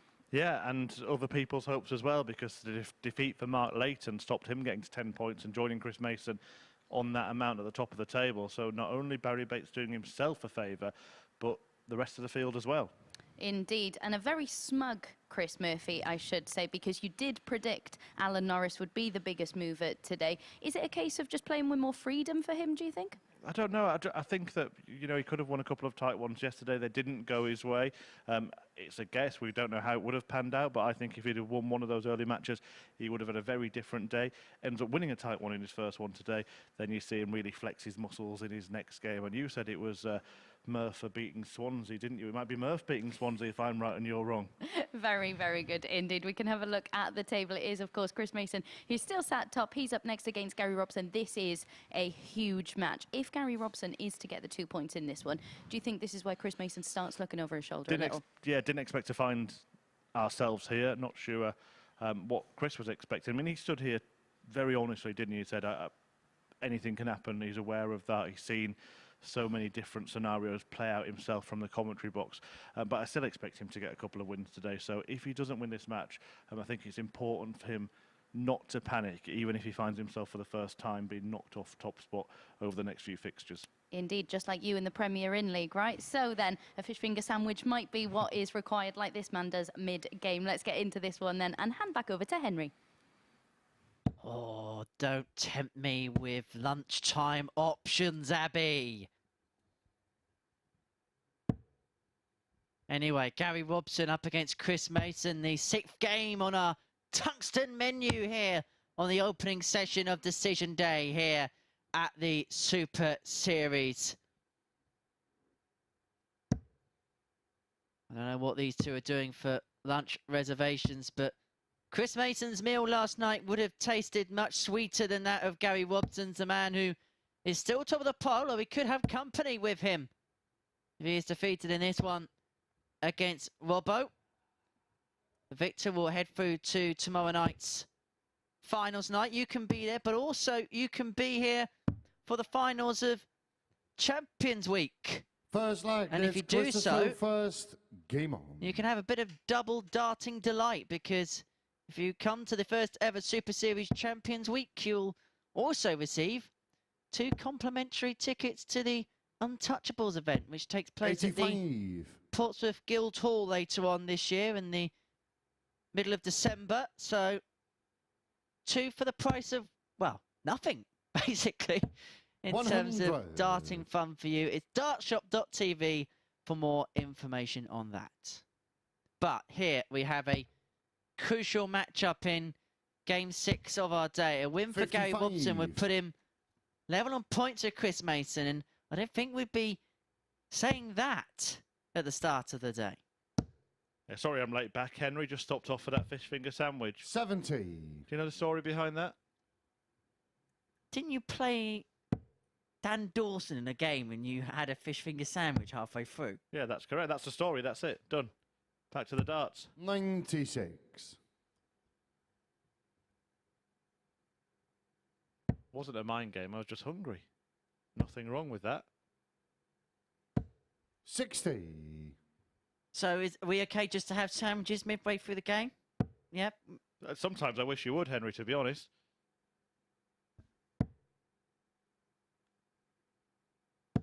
100. Chris Mason there on 265, scoring a ton. Not thinking. And you just wonder if he's getting dragged into, because it would be a natural habit for him, having been sat in this position so often, looking at the table, working out the permutations, and doesn't want to do that, just wants to carry on playing at the brilliant level that he has been. Just go for the bull here, Chris. 90. There Gary he does. require 131. Just makes it look so simple.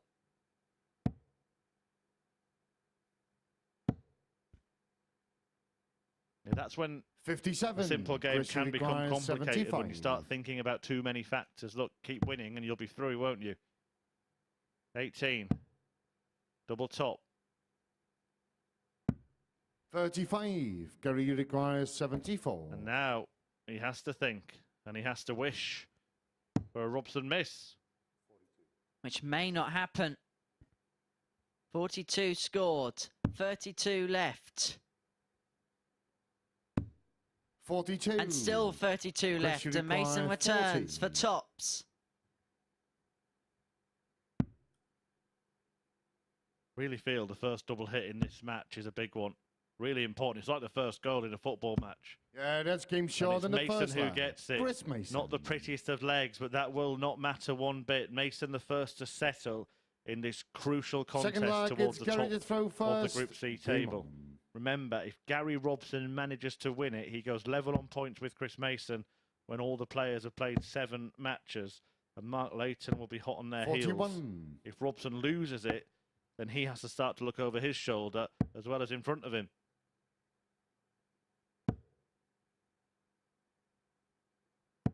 $100.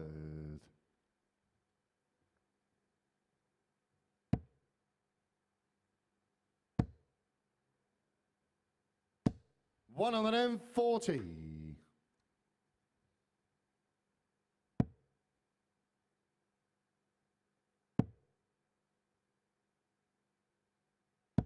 $125.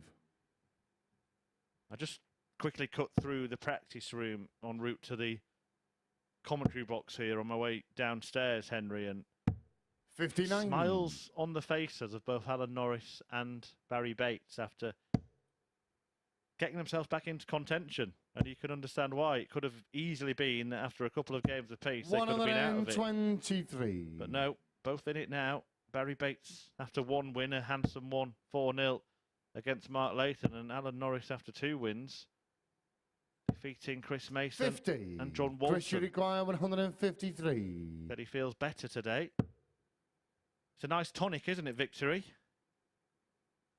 And Barrie Bates' exact words to me were, life in the old dog yet. 97. I'd like to agree with you in the fact that victory is a good tonic, but I don't know what that feels like. Every day is a victory working with me, Henry. 58. Chris, you require Must have done something 56. right. Mason will be hoping to do something right here and open up a 2-0 lead.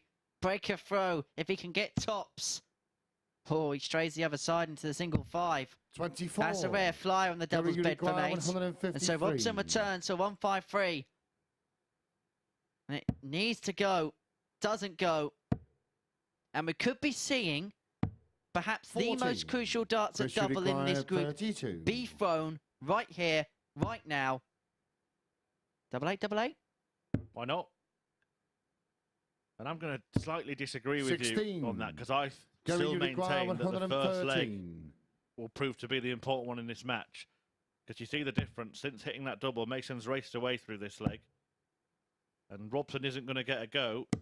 Mason might get as many goes as he needs. Chris, you require 16. Because even that's a bit of a mess from Gary, isn't it? Only leaving 81 from 113. That's game And short it's in no the trouble second for leg. Mason. Chris Mason. Got the first leg on throw and now breaks, and he is in business. And it's a really strange Third leg, scenario, it's this for Chris Chris to throw Mason. He's sat first. here, Game he's seen on. it play out many times. If he wins this match, he'll feel like he's as good as through. If he loses it, it's very conceivable that he can find himself knocked 95. off the top of the table in no time at all. And if not qualifying's bad enough, he'll have to spend a night sat next to me tomorrow. 100. Yeah, I mean, there's motivation and then there is necessity. And Chris Mason will be determined to get through the finals night for more reasons than one. Not least the £5,000 check that 58. comes at the end of it if he wins it, and another week on the stage. Wonder how he feels about that. It was interesting because at the end of that last leg, I watched 100. Chris walk back straight down the hockey. Something you can only do when you break the throw. But it was a focus walk back. It was just, I don't know if he was looking at something at the back of the arena or something like that, but there's a 86. real poise and real sharpness and a real focus about him now. And maybe it's a message as well. You know, it's a tactic that people can employ. It's a 60. habit. You said, I've just broken your throw, and I'm going to show you that by walking straight down the hockey. A message from Mason. And I wonder, because we just have a little bit of an interlude, don't we, between legs here. You can 58. slowly prowl your way down there, almost as if you're walking down the catwalk to a certain extent, and just force that issue your opponent. Send out that message. I have broken you. 70. You have to come and break me now. Well, Robson could do that. I mean, those 2 single fives have not helped him because it's left him on 171, and now Mason is in. Well, he might be walking down the red carpet for an 100. entry to our VIP finals night on Saturday. Chris Mason, since winning that scrappy first leg, he's been 131. head and shoulders above Chris, you Gary require Robson in this match, 104. but may have to take this out because that setup is as good as we've seen, really, from Robson in the game. It is an opportunity, though, for Mason. 88. It's a miss by Gary Mason, require and Robson does 40. get the chance to cancel out the break of throw. Double 10. 20. But he won't get the chance to walk straight back down Chris, the you eye of the require hockey. 16. Instead, he'll be looking behind the shoulder of Chris Mason at double 8, and now double 4. And now double 2. 12. But Robson will Gary, return. you require 20. Well, sometimes it's the misses that are more important than the hits. And it's been a week of Chris Mason's greatest That's hits, game but that short could in be the a big third miss. leg. Gary Robson. Again, like in the group, no cause for alarm just yet for Mace the ace, because Robson would still Forward need leg, to it's find Gary to another throw break if he is to first. beat Mason Game in this on. match. But it could have been oh so simple if Mason had managed to pin one of those double attempts. 46. Well, we are effectively back on throw. Missed 4 darts at double to make it 3-0 there, Chris Mason. 83. I wonder how much we'll be talking about that later on in proceedings. As you can see, 2 from 13 100. for Mace the ace, 1 from 6 for Robson. So they haven't been prolific on the outer ring thus far. But you think the interesting thing for me is 46. no 140s yet for Chris Mason. Nothing in the last 2 columns. He's been such a strong scorer this week. It's a bit of an off game, this. How much of it down to him feeling the pressure 102. of actually getting there? And also, this is his 5th day now of competitive action in a row. And we mentioned at the start of the week, we haven't seen Chris play big stage darts like this for 12 years or so. 100. So he's gone straight from effective retirement into 5 days straight in, as we've described it many a time, perhaps 99. one of, if not the most grueling schedule in darts over the course of a week. And he said yesterday, didn't he, in the interview with Abby, and it was quite telling. He said he was on fumes. He said that 100. the tank is Gary, pretty you much require empty. 154. And so Mace is going to be on his reserves. Most of the players on a Friday are on their reserves if they've played the full allocation of days. 82. But one thing I think Chris has as a distinct advantage compared to the others is fitness. That, I think, may come into play as the day goes on. 132. Gary, you require 72. Big exchange coming up once again, and we'll have a few of those before the day is out, I assure you of that. Gary Robson has hampered himself here, Yeah, but that's he's game found short a in the way fourth past leg. the dart Gary that Robson. may have been blocking the bed. He gets a nod of the head and a tap of the thigh from his opponent, Chris Fifth Mason. leg, it's Chris's throw But first. things are getting very, on. very tense for Mason, who galloped away from the rest of the field yesterday with a 5-star showing, winning all of his games. 140. Well, that's better. The first 140 of the match for Mason. That might just be exactly what he needed to make sure he keeps control of the contest. Still has it, despite letting a 2-leg lead slip. 45.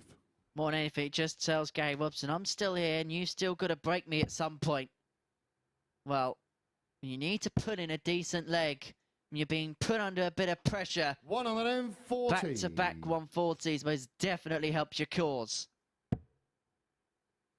And when fitness and stamina comes into play, it's in these marathon days, isn't it? 100. Only short format matches. Anyone can win over a sprint, but who wins a race that may come into it, and Chris Mason admirably has looked after himself.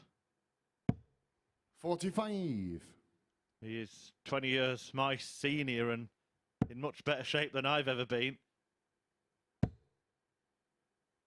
Keeps himself physically well, 82. mentally well,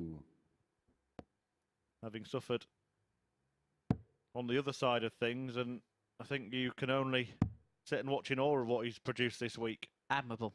Absolutely admirable. 42. And remember, he didn't have to go through this. He could happily sit in this chair week after week, but he decided, you know what? I'm going to trust the courage of my convictions 43. and give this a go. Chris, you require And there would have been a lot of 134. pressure on him because of his role here in another capacity. And you have to admire that, because look, it could have so easily have gone south and gone the other way. But look, we both know Chris well from working with him a lot. He wouldn't do something unless he knew he could do it. Oh, brilliant from Robson. Chris, you require Can that ruffle 42. the feathers at the end of what has been an excellent leg from Mason? 6. Out of nowhere. Gary, Gary require Robson. 51.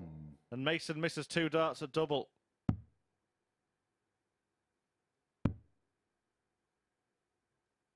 Yeah, that's And game Walton short in mops up the fifth pieces flag. and breaks Gary Chris Mason Robson. again. And it is him who has the advantage now. Well, on Thursday, things Sixth were coming flag, up it's Gary Mason, to weren't throw they? First. Game on. The trees aren't exactly getting pulled up so far today. Gary Robson's on the hill. 81.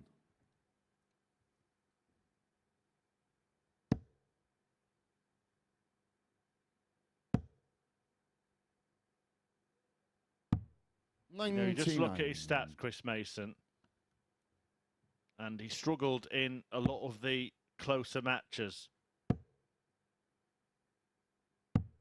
59. 9 of Chris Mason's 13 victories have been won either 4-0 or 4-1. 134. In the games that have gone 4-2 or 4-3, Mason has lost 7 of those matches 40. this week. We saw him start to put that right. It was a worse record before yesterday, and he won a couple of battles, and I think that was helpful for Chris Mason. But today, we've seen him go down 4-3 to Norris from a 2-leg lead. We've seen him let a 2-leg lead slip in this one, and may lose 4-2 to Robson. 100. However, he has the advantage in this leg, although I just sense on his face a little bit of frustration beginning to creep in. Well, he would have felt that that last leg was as good as wrapped 43. up. All he had left to do was tie the ribbon, and then Gary Robson came racing in with a pair of scissors and cut to pieces of wrapping paper. 22. But that Chris, is you a gift require from 130. Gary. It means that Mason doesn't have to go for the bull route on this. Well, he might go for the bull here. Certainly will now. No, it hasn't. Opted for treble 11 to leave double 16. Backed himself there, Chris Mason.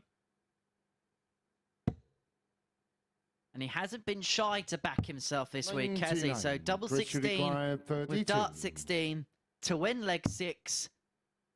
Now double 8.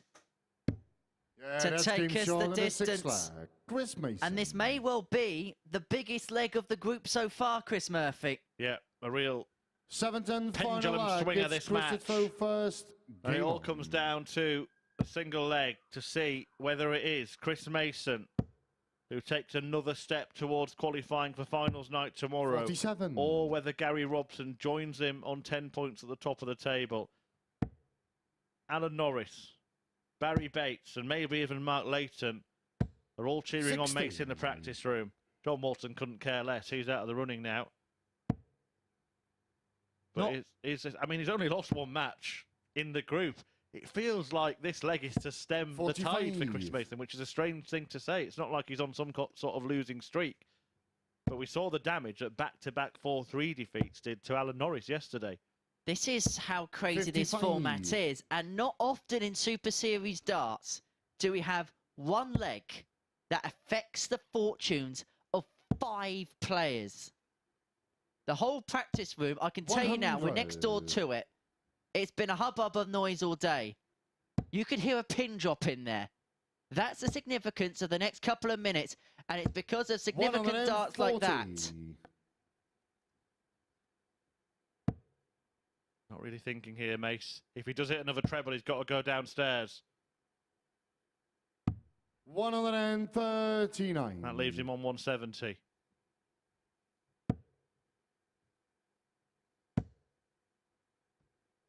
Robson should leave a finish on this juncture. 140. Leaves a makeable finish on this juncture. And so Chris Mason wants the big fish for the glory, for the victory, to put himself on 12 points. It's not going to go. That's a flyer into single 5. 50. And so Gary Robson returns for 106. There's a lot that can go wrong with the 106 finish, depending on the route that's employed. But he gets a go at treble 18, which gets him a go at double 16. And Robson Shot and a match. has taken it in a last leg decider. Well, Mason, having won all of his matches yesterday, has lost his first 2 today. And that could be hugely significant with ramifications for the rest of the group, because suddenly Chris Mason has company at the top of the table. That 106 checkout, getting Gary Robson over the line in a last leg decider and joining Chris Mason on 10 points in the table. Abby will decipher that league table after the break, but that win is good news for Gary, possibly bad news for Mason and other players in the field as well, because Alan Norris and Barrie Bates are still 4 points off the pace ahead of their battle after this.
Welcome back to the MODUS Super Series, where Gary Robson has just come through in a last leg decider to get the better of Chris Mason in what could be a huge game in the context of the league standings. A penny for the thoughts of Chris Mason after that one. It wasn't always pretty. Quite a few snatchy and edgy darts at the outer ring when it looked as though Mace was about to grab the match by the scruff of the neck.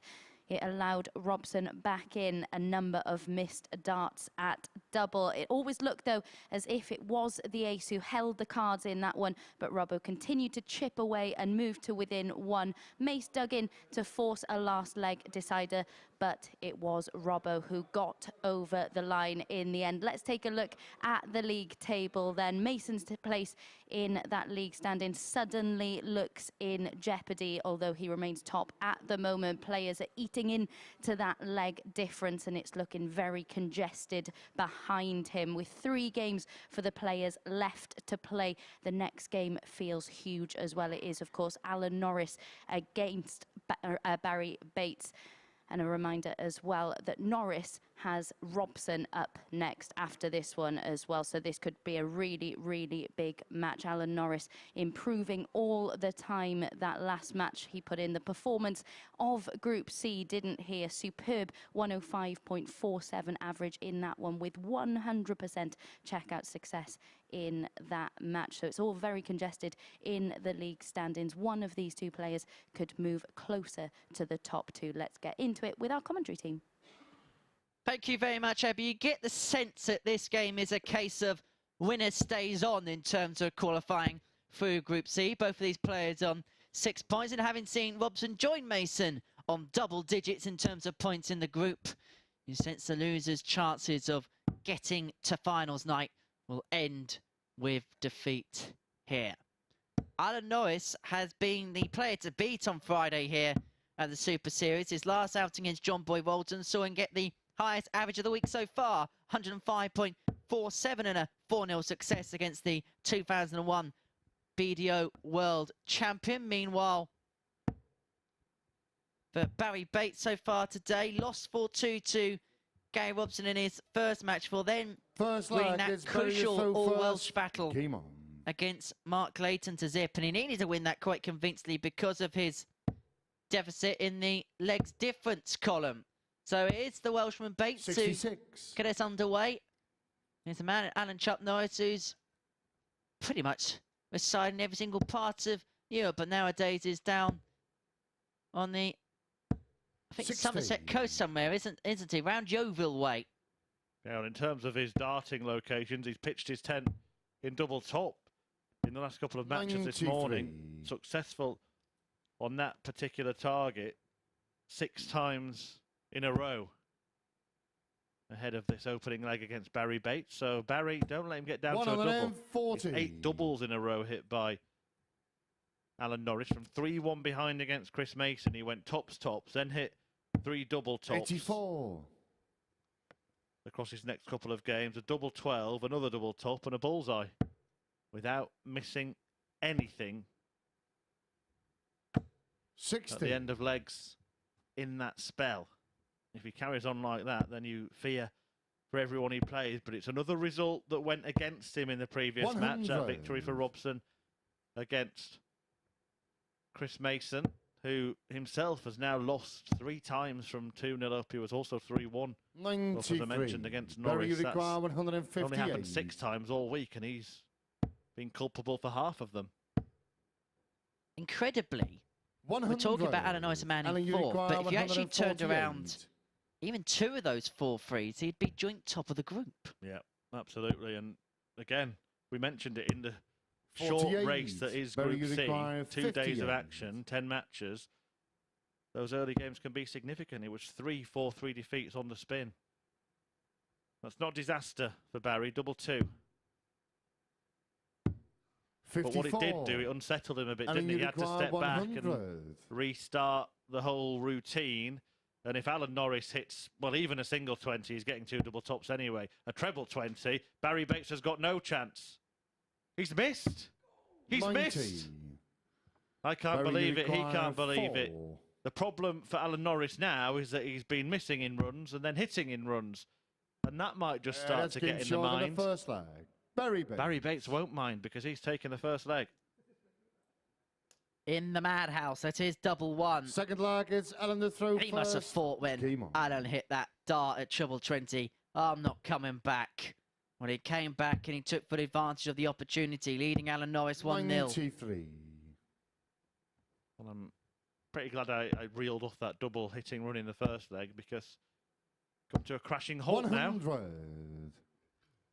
Big game. I think Henry described it right. His winner stays in terms of contention for a place at finals night in this one, and all the good work that Norris has done this morning could be under threat here, and it could be Barrie Bates that emerges as the dark horse 82. to book his place in Saturday's session.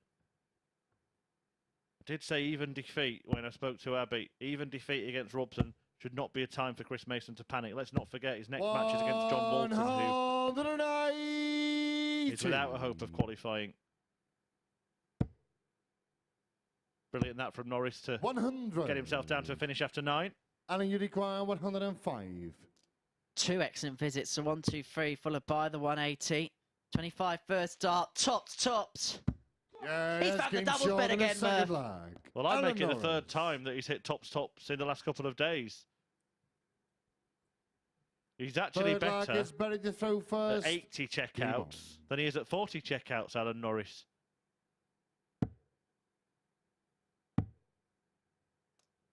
He should 69. score on tops first start. But he's up there again, hovering around 3 figures. I know we're only 2 legs into this, but Norris is looking like a different man today. Looking more confident, 55. more assured, more like a man who believes that he has a right to play at finals night.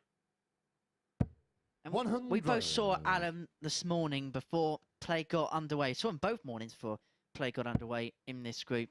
Understandably yesterday, felt there was just a couple little bit of nerves adjusted to this new stage. A lot of the players that come here for the first time have felt that because of the stage environment. I just saw a man this morning, and I know you had a little bit of a chat with him, that just felt relaxed, felt at home, as if he's been here forever. Yeah, he looked like a different person today. He's a very amiable, jovial, jolly type of fellow, Alan Norris. Great company, always willing to have a conversation, not the kind of player who worries about getting his concentration broken, walking through the corridors, head down, headphones in. You know, he's always up for a chat, Alan Norris, and he had a little joke saying that he felt that I put him under pressure by making him favourite when talking to Abby at the top of the show yesterday. But, you know, he said he was only joking. He watched the action last night as well, so maybe he didn't get as much sleep as he should have done. But just got a spring in his step today, hasn't he? You require 136. Barrie Bates is always that kind of character as well. Happy-go-lucky, I think, is a good way to describe him. But he's not happy nor lucky in this visit so far. 26. He's one of those characters that 67. there's an unquestionable will to win, but he's also one of those that if it goes, it goes. If it doesn't, it doesn't. This could go for Norris. Bullseye. Yeah, Ball 167. than a third lag. And it's more doubling brilliance from Alan Chuck Norris. This time on the bullseye. This time a 167. That's our biggest finish of the week so far.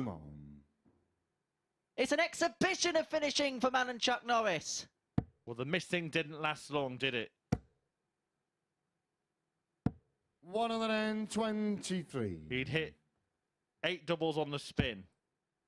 Then he missed a couple. Now he's hit a couple more. 60. So 10 out of 12, having missed all of those darts at double yesterday and in the start of his match against Chris Mason today. Alan Norris has put things right, and how? And that showstopper 54. of a 167 was for a breaker throw. Barrie Bates was sitting on 110 when that went. 140.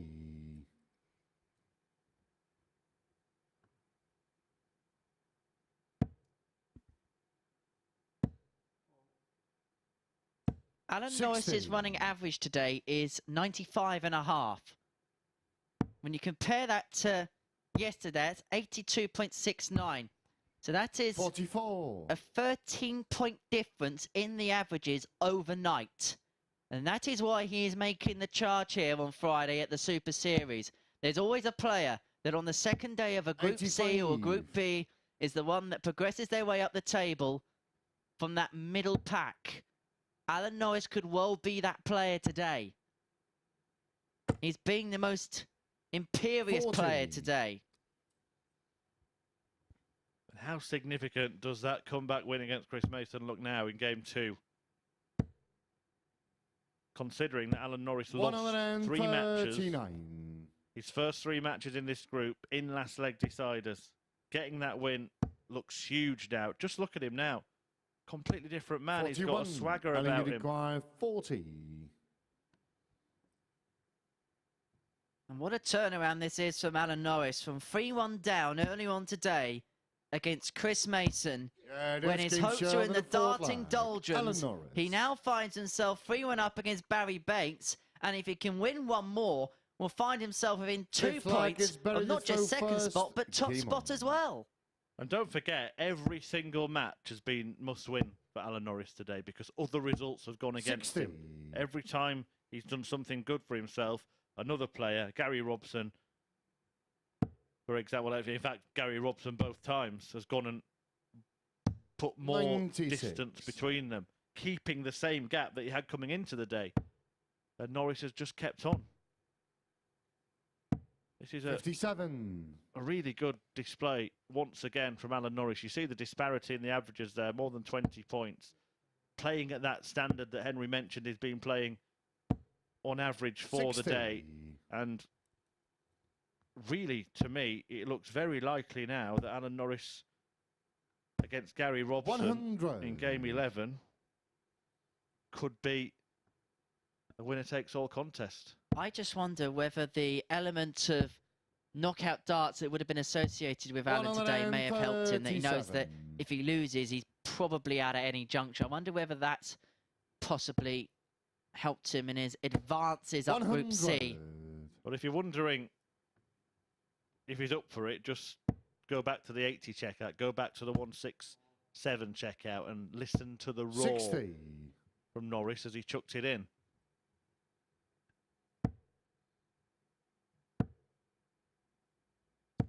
$85. Well, can he finish it off in style, Alan? He's already had 2 ton-plus checkouts in this match. He could still finish with a 3rd. He won't on this juncture, or at this juncture. Bates returns to 99. And you can understand the route as well. He's been so proficient on top. So he went for a couple of 54s to get there. Now Barrie Bates looking at the ice cream shot. He can't do the Norris 39. and apply the toppings. And you require 56. And instead could be toppled because Alan Norris is going to have 2 goes at his favourite target. But over the last hour or so, there has only been one outcome. Game, and that shot, is it. and the match, Alan Norris. Alan Norris carries on the climb up the league table, and in doing so, probably eliminates Barrie Bates from the running, but he was good value for the victory. An average of almost 20 points higher than his opponent. The only 1 each of the match went his way as well. And that blockbuster 167 checkout that really turned the tie in his favour. Can he do it? Can Alan Norris catapult himself from the lower reaches of the Group C table to qualifying for finals night? Well, he's only 2 points off the pace. Chris Mason has another chance to edge closer to finals night himself. He's lost his first couple of matches, but he takes on cellar dweller John Walton next.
Welcome back to the live lounge here in Portsmouth, where Alan Norris has just made it 3 wins from 3 in Group C this morning. A 4-1 victory for him in that match over Barrie Bates. Alan Norris surprised us all yesterday, didn't he, with his below par performances.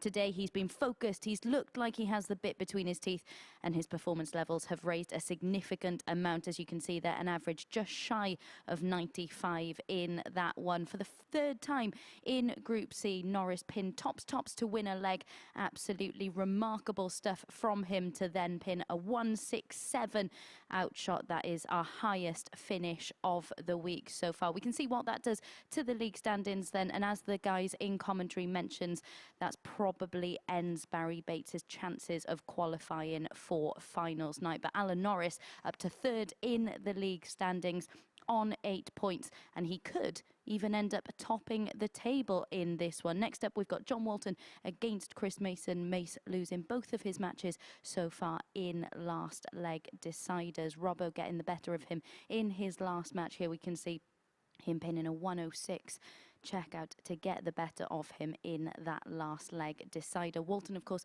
has nothing to play for anymore. He's rooted to the bottom of the table, but it feels like a big game for Chris Mason just to get that confidence boosting win if he can win by a good margin. Let's get into this one then and hand back over to the lads in commentary. Yes, Abby, certainly a big game for Chris Mason, but probably the ideal opponent to play in it, because John Walton has been out of contention for a good old while now, seemingly, and has only won 1 leg so far today. That came in his opening defeat against Mark Layton, since battered by a brilliant Alan Norris, who's doing everything right, but it still might not be enough because Gary Robson keeps picking up victories as well. Robson takes on Leighton next, a result that could see Norris still 4 points off the pace if Mason wins here and Robson gets the better of Mark Layton there. But if Leighton wins, then it could really be bunched up between the 3 of them, assuming Mason gets the better of Walton. And despite the fact that he's yet to record a victory First leg today, is John the throw first. Game on. I can't see anything other than a Chris Mason victory in this match, Henry. Can you? Everything that we look at points towards a win for Chris Mason, and that's no disrespect to John Walton 100. whatsoever, but the statistics just scream a Mason win. The way they played this week has screamed a Mason win. Confidence-wise, it screams a Mason win. And of course, Walton with the caveat of the shoulder injury as well, which has not helped him. And I think as 60. the week's gone on, the injury obviously isn't going to get better the more you play in this rigorous format. Well, they weren't good darts from Chris Mason. He scored 60, but one of the key features of his game this week has been his 40. tightness around the treble 20. They were rather spread out. Are we seeing a little bit of self-inflicted pressure of crossing the line from Chris? 58. And is that the key to Walton winning? Is the match all about Mason? Chris now has something that he hasn't faced in about 12 years. He has something to play for. 60. He has something to defend. Okay, he's played for 4 days, but this is the sort of scenario that he would have been so used to on the Pro Tour and in the professional ranks over a number of years, but he hasn't faced for a while. 59. Yeah, and probably something that is not a familiar feeling at all, really, for Chris Mason, because when you talk about the Pro Tour and the PDC tournaments that he played in, etc., and the video before that, but, you know, when he lost, he was out. That was it.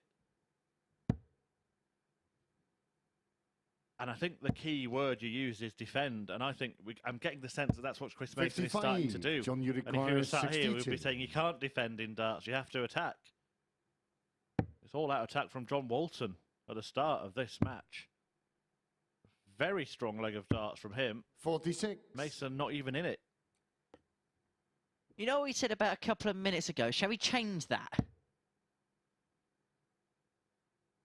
Well, the evidence isn't great in the early exchanges in this game. 38. John, And you a penny require for the thoughts 16. of Chris Mason at the moment.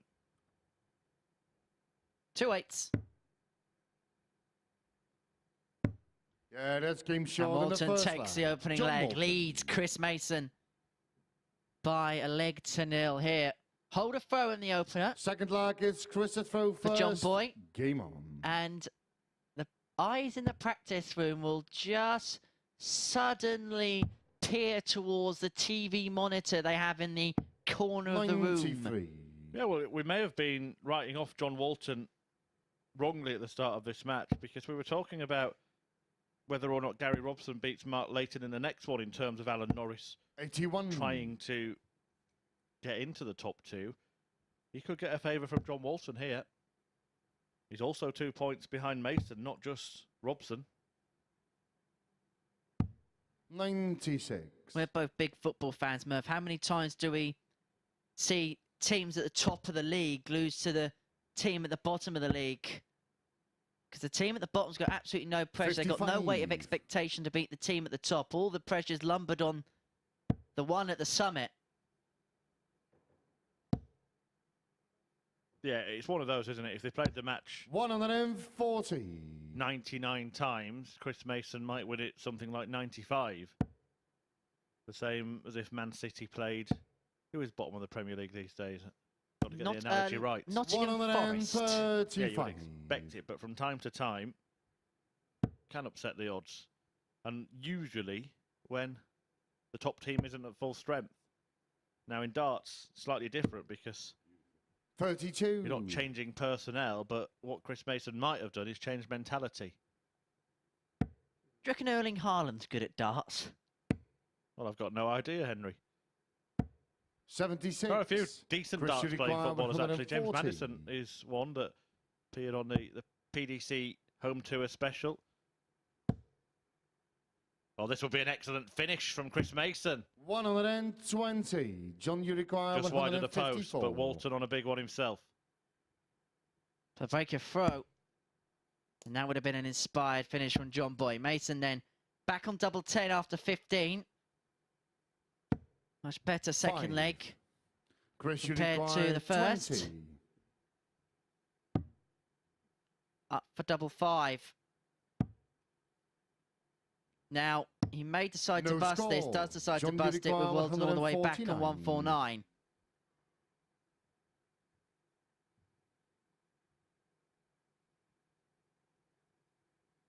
When you consider in the last visit, Walton was on 154.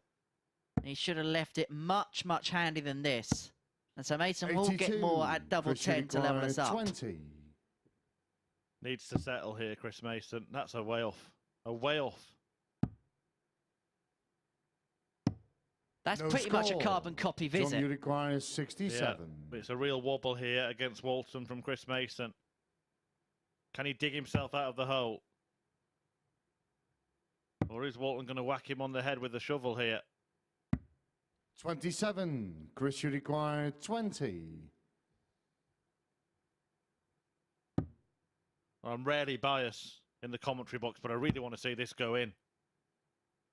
Because the longer it goes on, the worse it's 10. going to get for Mason. John, you require 40. That's no 8 darts missed at double. And the fact it's only 8 as well, he's missed at double. And you consider that he's been there for a number of visits. Double 10. 30. The doubles are a Chris, trouble you for both of these require players. 10. And Mason will return. And this is why I felt it was an ideal match for Mason, because he can afford mistakes. Walton is going to give him opportunities, but he isn't taking them. 6. And he's hoping for more. John, you require Big puff of the 10. cheeks there from Chris Mason. Back to hoping. 3 times he's been 2-0 behind No in this score. group Chris, you require and 4. gone on to lose. Doesn't find himself 2-0 behind yet. That's Doesn't at game all, short because of he the finds second double leg. 2. Chris But it's a Mason. scrappy leg. But maybe just levelling the match is Third exactly leg what is Mason Jonathan needed. First. Game on. I think we best move on. Well, look, it's not always going to be neat and tidy stuff, but 81. the ability to hit a double when you've just missed a bucket load under pressure with the context of the league table and the position that Mason finds himself in, that could be the most important leg of darts he plays all day. 140. Completely agree. As you say, the mental challenges ain't so much when things are going well. You're averaging in the 90s and things are going great. 125. It's when we're going through this moment. And again, it's the first time Chris has probably felt this type of pressure for 12 years. And now we're going to see how he can react to that. Well, he's going to give us all the answers here. 140. Amazing what hitting one double can do. It's a brace of ton 40s to launch an assault on the Walton throat. 60.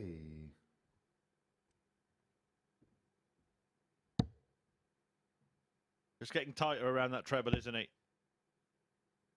Just shaken off maybe some of the nerves. 42. The scoring phase isn't actually too bad. It's hit 3 ton 40 pluses. Yeah, but 2 of them have come in this leg. But yes, agreed. But he has 85. outscored Walton by and large.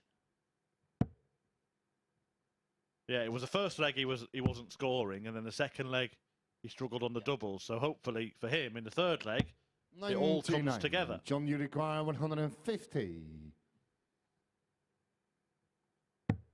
But you'd think that he'll afford more opportunities at double. Look, he doesn't want to miss a bucket load at double, but as you mentioned, this is the 90. kind of Chris, you game where require you may 80. be able to get away with certain bits. Don't want to get away with it for too much longer. He's going to get one dart, or should get one dart, at tops. Yeah, that's game short. And it's as easy as that in the end for Chris Mason.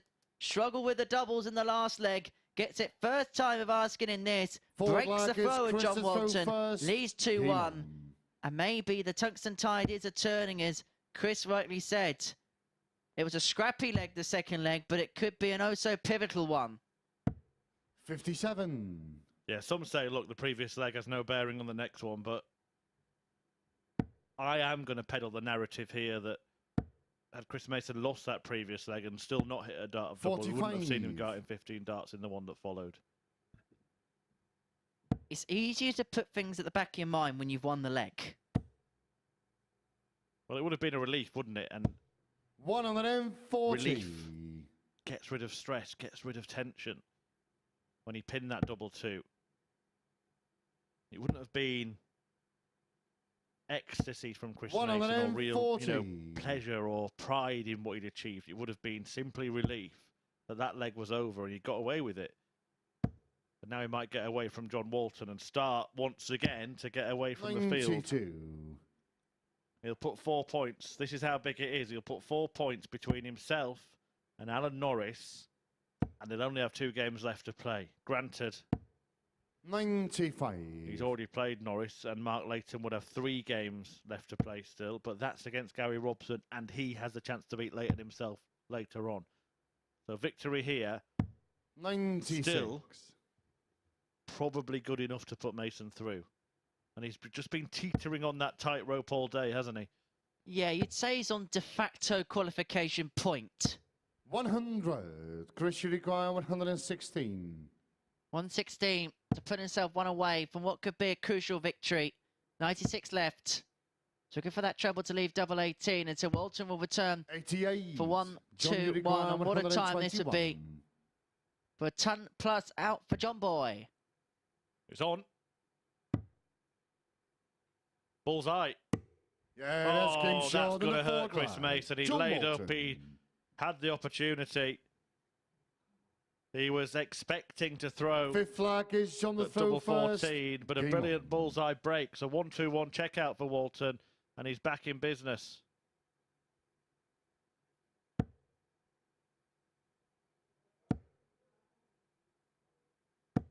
$60.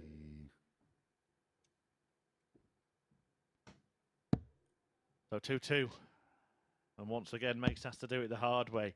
By no fault of his own, by the brilliance of his opponent. 140. But reacts to the setback by kicking off with a ton 40. 45.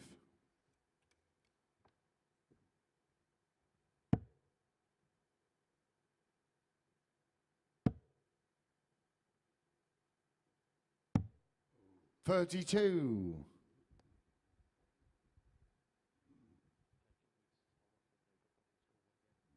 I think there's just a little issue here with the scoreboard. You can see Marco May, the referee, there just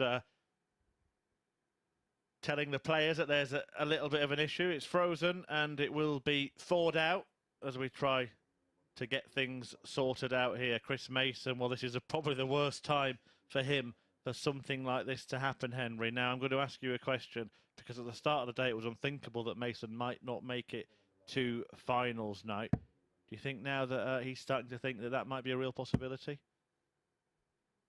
I don't know. I mean, it's an interesting concept, because I've mentioned quite a lot the fact that he hasn't been in this environment for 12 years. So we don't know what his thought process is going to be like. He won't even know what his thought process is going to be like. But if I was in that scenario, I'll be perfectly honest. I'd say after 10 points in the opening day, probably 1 win and I'm in. And you should hope that everybody else causes carnage around you. And I still think if Chris Mason wins 1 game today, he's into tomorrow night's final. In what position, we'll find out. But well, that win looked like it was coming here. Let's take a look at the league table. Chris Mason, top of it on 10 points still. You can see there, same as Gary Robson. Now, if he wins this match that he's tied at 2-2 with against John Walton, he will get that 1 win that might see him in, because they're running out of games to catch him. Don't forget, Alan Norris has won all of his matches so far. It still might be a gap that is too wide for him to bridge if Mason wins this and then Robson beats Mark Layton in the next game. But still at the moment, 4 players firmly in contention. And right now, it could be any 2 of those 4, couldn't it?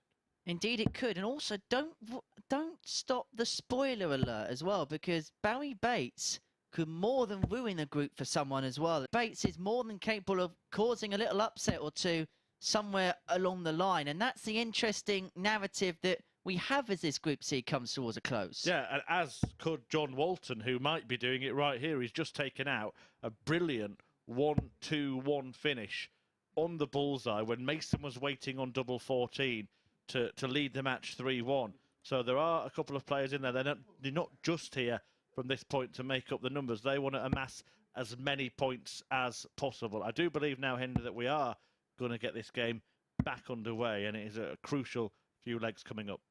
Crucial juncture in this particular match as John Walton gets us back underway. We will get back to the live pictures very shortly indeed. Whilst you can actually see us on your screen, why don't you head over to dartshop.tv and get your tickets for tomorrow night's finals here at the MODUS Super Series. They are free of charge. Dartshop.tv, the place to be to get your tickets for that. A nice little sporting fist bump as we get back underway. Apologies about the slight stoppage in play. 30. And apologies, you had to see our ugly mutts. That's the final straw, Henry. I'll be writing to management after the game. Speak for yourself. 100. I always told I had a face for radio. Yeah, but you didn't have to lump me in with that, did you? I'm quite happy with mine.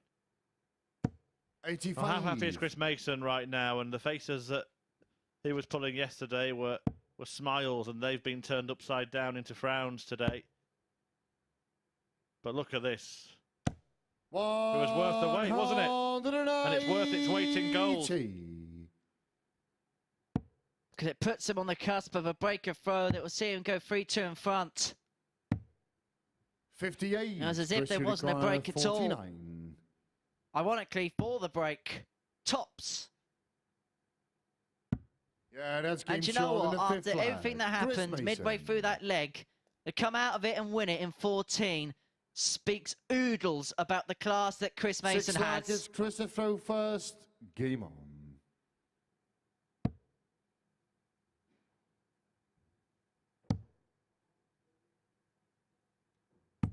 96. Mason.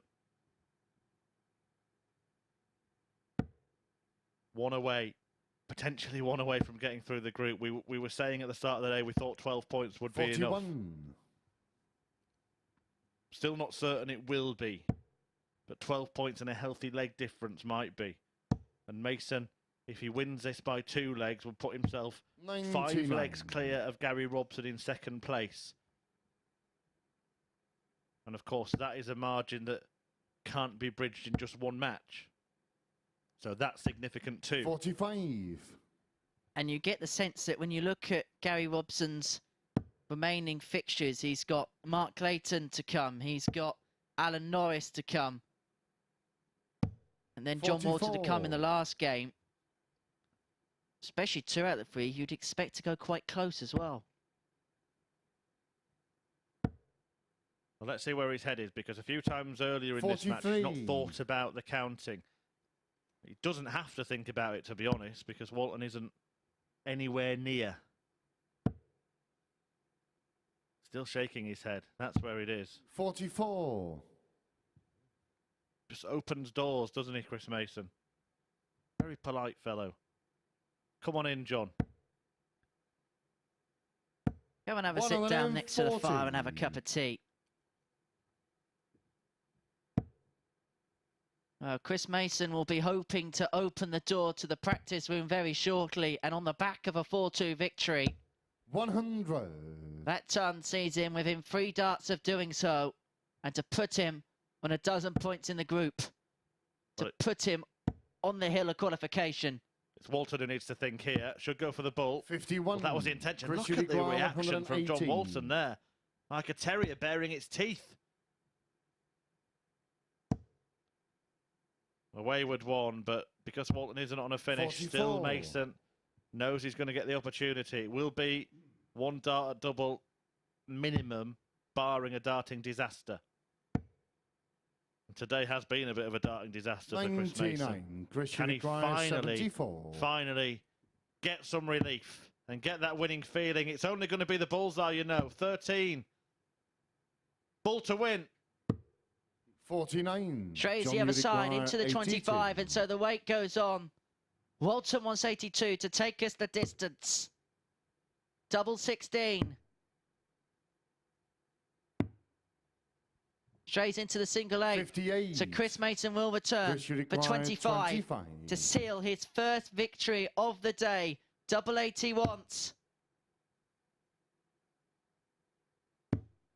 9. But the opportunity comes and goes, and Walton returns for 24. Well, this is incredible. You've got the bottom of the table, John Walton here, threatening to spring a surprise, the ultimate upset. That's game short and he does have the darts in the last leg decider. Mason has missed for the match. Squandered an opportunity, a chance, a golden chance. Leg is John the throw first. And look at him in the corner of your screen there. 1 leg, Chris. Just has to hold it together for 1 leg, but holding it together has not been something that he's been able to do so far today. 95. Defeated 4-3 by Alan Norris, having led that match 3-1. Defeated 4-3 by Gary Robson, having led that match 2-0. 81. And here, having been 3-2 to the good, throwing first and having matched darts, he finds himself in a last leg decider and hoping for mistakes like this from his opponent. 70. And this room can be a very, very lonely place when you feel you're in the tungsten abyss. It is a big room when nobody's there. It is an open 26. room, it's an enclosed room. And do you know what an empty room does do? It makes the tense moments more tense. The sound of silence is kind of not the one you want to hear 55. in those moments. You want to be lost in a wall of noise. It's just him and his opponent and the dartboard. But that one's perfectly pitched, and it only takes a visit. It only takes a visit to change Mason's mood. 140. And that's a good one. Needed it, you sensed as well. Yeah, it only gets him back in the leg. And Walton is now trying to put him out of it. 95. 6 on 2, 5, 4. First start was set up perfectly. 100. But you sense the ton may not be enough. Bit of a pull that last start from Chris Mason. John Walton has been very generous with offering chances, and he's offered another here.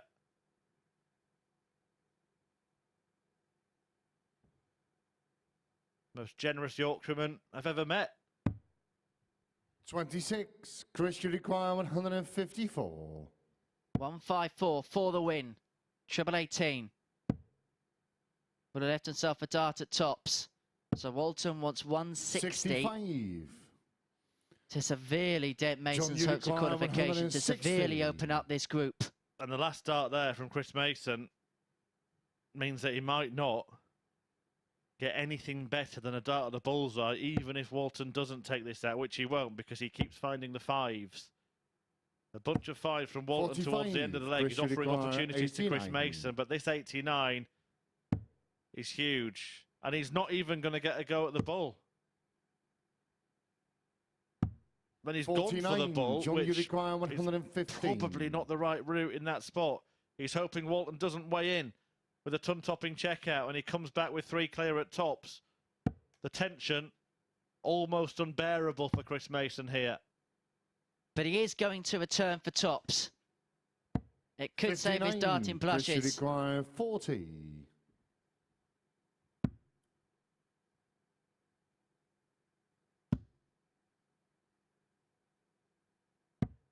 20. But that's mismatched darts for Mason. And Walton, incredibly, is back again. It's more misses. Match darts upon match darts. Missed a handful in the previous leg. 3 more in this one. Should have had more. And now John Walton has 2 to be the ultimate party pooper. Game. Can you believe it? John Walton, the man at the bottom of the table, has hit Chris Mason hard. A 4-3 defeat. The wound is self-inflicted from Mason there. 16 darts missed at the double, many of them for the match for Mace, who now finds himself suddenly in a precarious position. Still on 10 points where he started the day, having lost 3 matches on the spin. And Chris Mason is in trouble. Gary Robson and Mark Layton will play next. And whatever happens, it spells bother for Mace the ace, because Leighton will join Robson and Mason on 10 points at the top of the table if he wins. And if Gary Robson wins, Mason, for the first time in this group, will no longer be the league leader. Could it happen? Could Chris Mason crash in Group C? We'll find out over the next couple of hours.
Good afternoon and welcome back to the live lounge here in Portsmouth, where Chris Mason has just lost his 3rd successive game of the day by the same scoreline. They've all been in last leg deciders. It was far from convincing.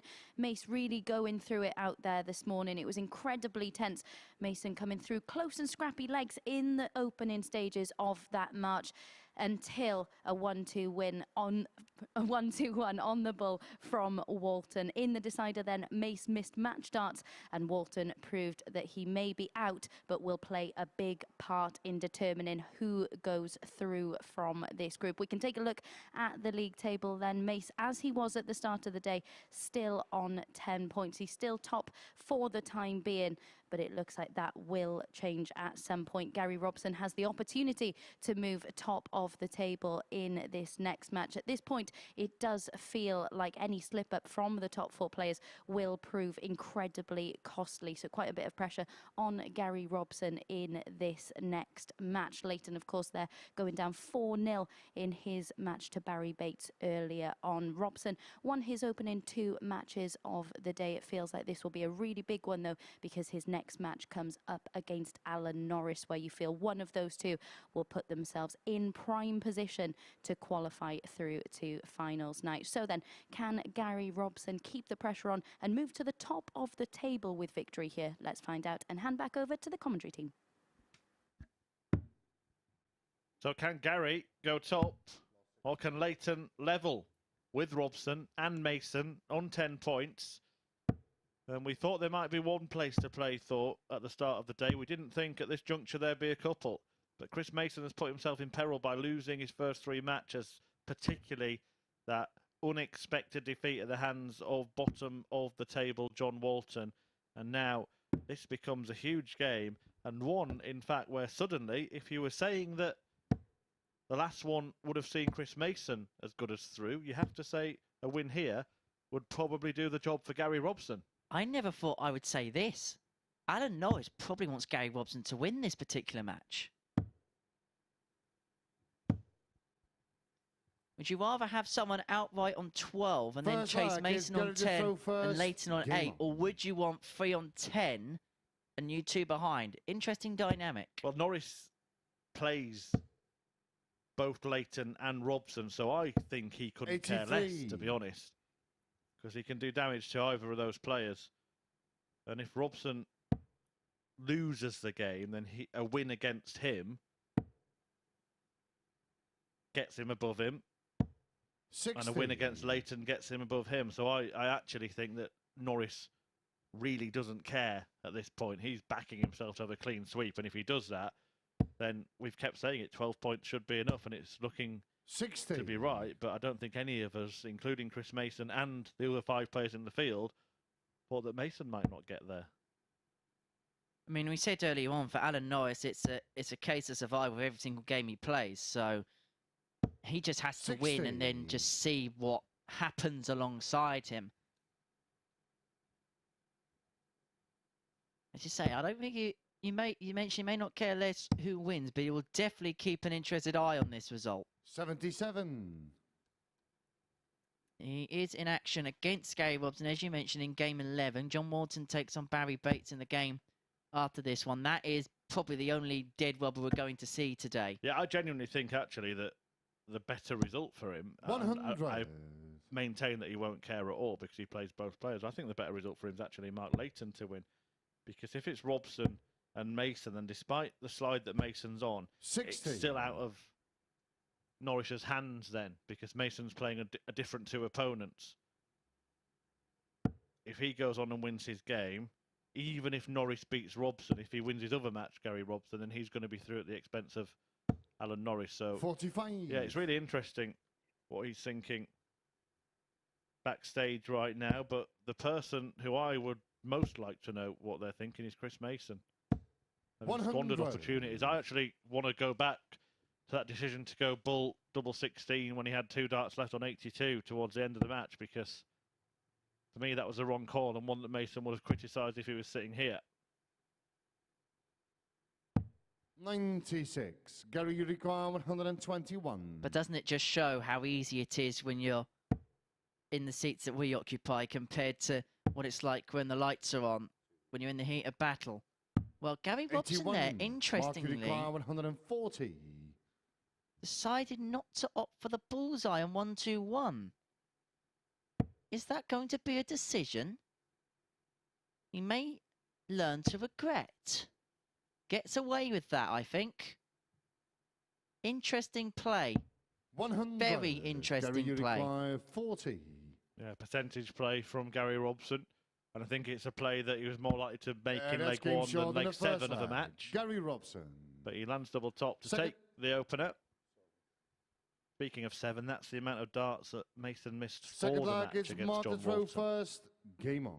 He will be kicking himself, I feel sure of that. I think I can hear him through the wall doing that right now.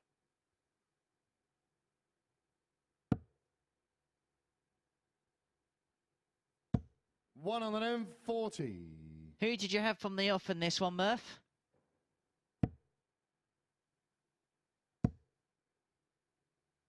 Gary Robson, I think. 125. I hate to agree with you, but I have to.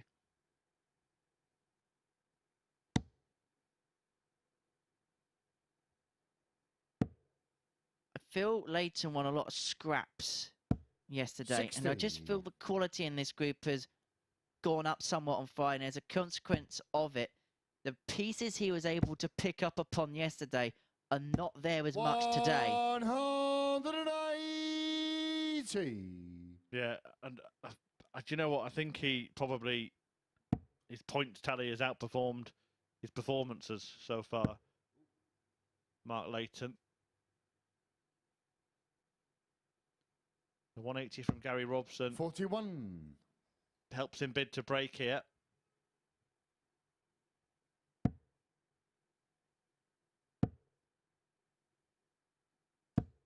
$41.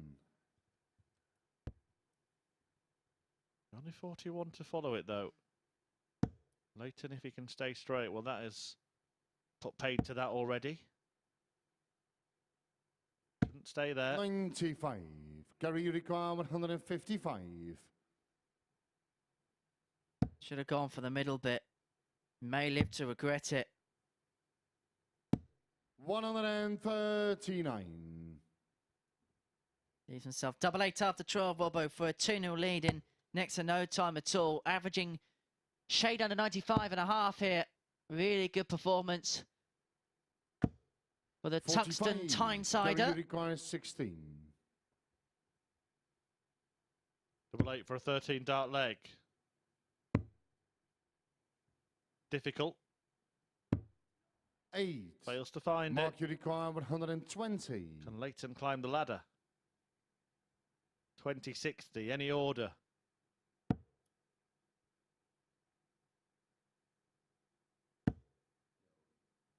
But Robson will return. 45. Gary, you require 8.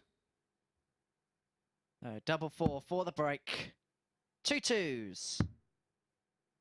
Madhouse, this is getting messy. Yeah, that's game short in the second But he leg. gets there in the Gary end, Gary Robson. And if he went inside on the double 1 or missed that double 1, Leighton could have been in Third for an leg is Gary to unexpected throw first. hold of Game throw. on. Robson holds all the trump cards at this present moment in time. Well, assuming Robson wins this match, this is the final match of our 50. third round of fixtures today. He will get to 12 points. He has Alan Norris and John Walton left to play. Norris has Robson and Leighton left to play. Chris Mason has Barrie Bates and 96. Leighton left to play. So there is still a chance for Chris Mason to get to 14 points. There's still a chance to get to 14 points for Gary Robson, but Alan 58. Norris can only get to a maximum of 12. There is still possibilities that 2 or maybe even 3 of the players might end up all on 12 points, and 12 isn't enough for one of them to get through. 60. We'll have to find the abacus again. She's upstairs on the balcony. I'm sure Abby Davis will have all the permutations ready for us after the next break. 62. See, what you don't know and you don't get to see behind the scenes is Abby's got a massive notepad where she scribbles down all the mathematical equations. It's like that scene from The Hangover, you know, where Alan works out all the scenarios in that Las Vegas casino. It's a little bit like 46. that. I thought she did it all in her head. Robson, 2 legs ahead in this game.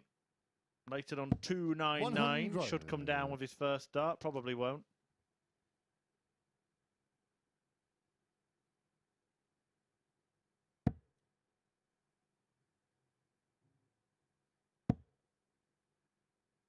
It is true, Henry, that you can't teach old dogs new 60. tricks.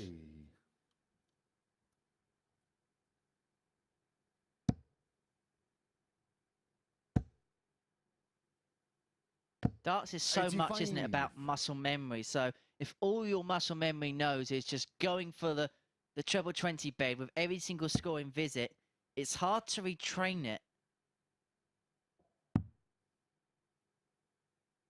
Which is why in academies and things like that 42. now, Gary, you require they will teach them 146. different ways to go for things. They'll have specialist games of outshots. We'll talk about that maybe a bit more in the next leg, because Gary Robson here wants 146. He's going to get 6 at it for a 3-0 lead. 110. And you have to say it's been really, really comfortable for Robbo thus far, the former World Trophy champ.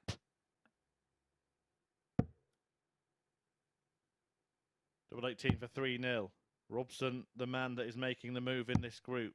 77. Gary, you require 36. If he wins the match by 2 legs or more, he'll go top of the table.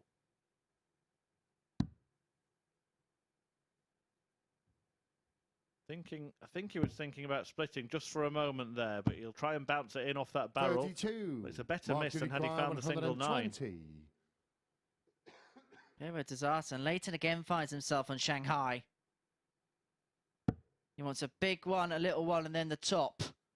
But that single one does absolutely nothing to his course. Well, goes downstairs. You said he wanted a big one, Henry, and he got it. 4. Double 2 for 3-0. Robson Gary winning the race at the moment. About to go into pole position in Group C. Forward leg 1 leg away from doing so. Game and for the first time, Chris Mason may find himself not at the summit of the stack. Now, I mentioned in the last 32. leg about the counting involving the players in this particular group. And this is kind of the changing face of darts these days. Obviously, we have a lot of academies now. The JDC do some excellent work, as do many organisations involved in the sport. In those academies, one of the things they'll teach them is checkouts, the right ways to go for checkouts. They'll do specialist games, specialist things like that. And that's the evolution now of the modern dart player. And it's interesting when you see some of the old school playing the new school, how we've seen the evolution of the finishes. Yeah, some darts players now are playing it like a frame of snooker, where they start counting from the very first dart. Thinking from the first visit, the best way to leave a finish, or the best way to leave the best way to leave a finish. 45.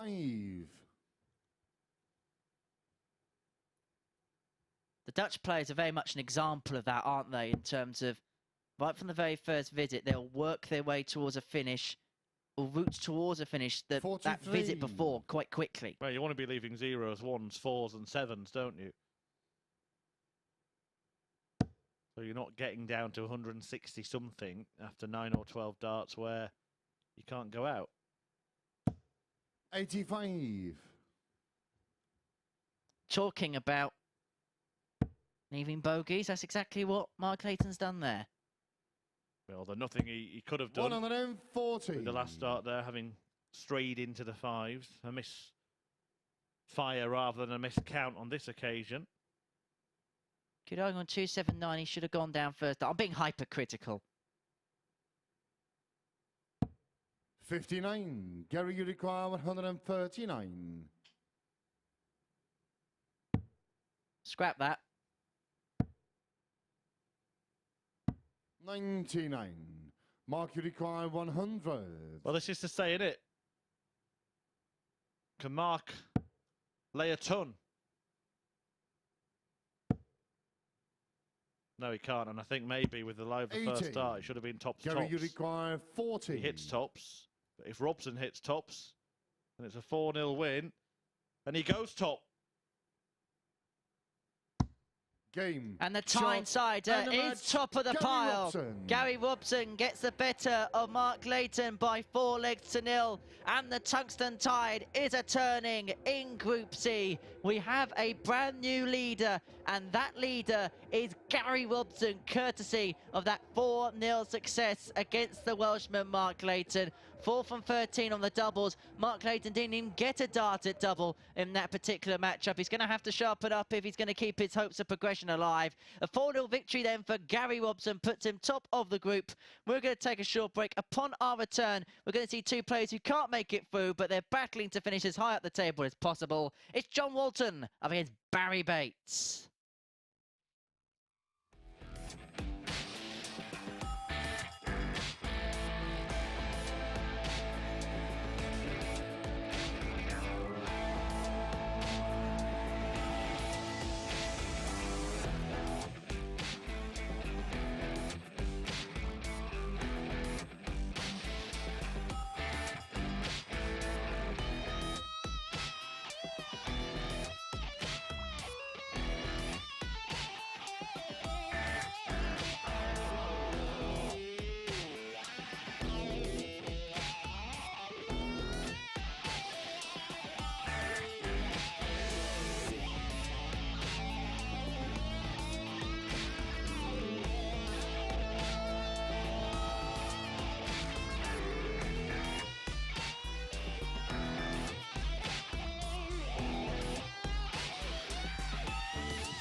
Good afternoon and welcome back to the MODUS Super Series here at the Live Lounge in Portsmouth, where Gary Robson with victory has just moved top of the Group C table. At times this week we've seen Gary Robson drop off a little at this time of the day, but he's been fairly consistent here today, averaging just below 80 in that one, 4 out of 13 on the outer ring.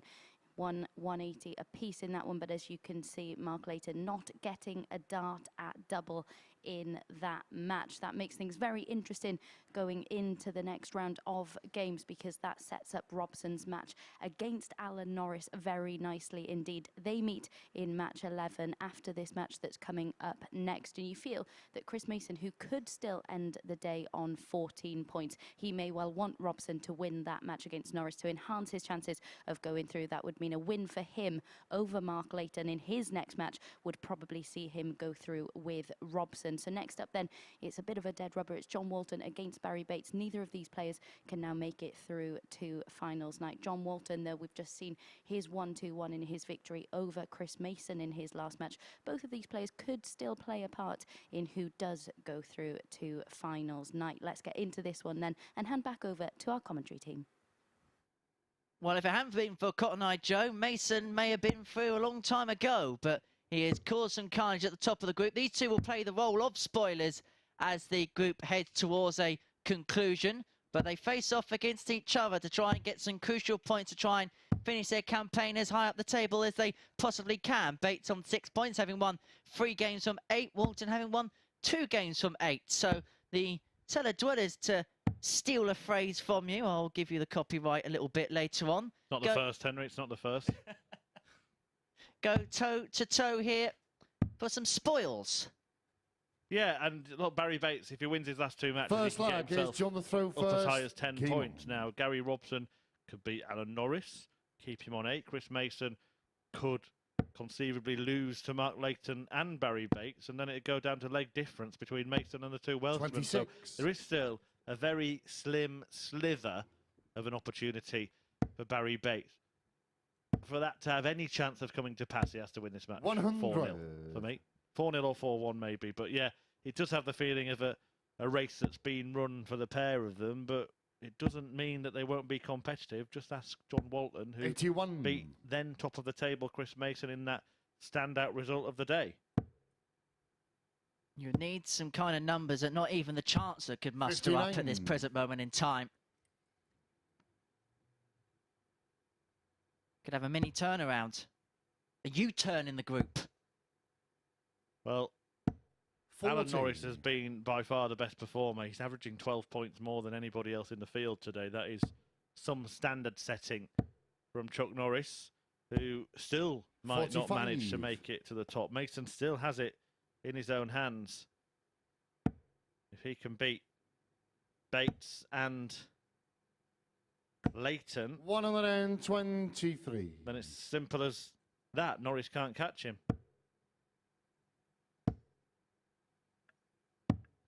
61.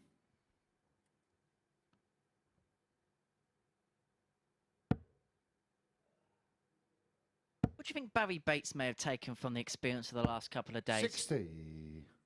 You'd have to ask him.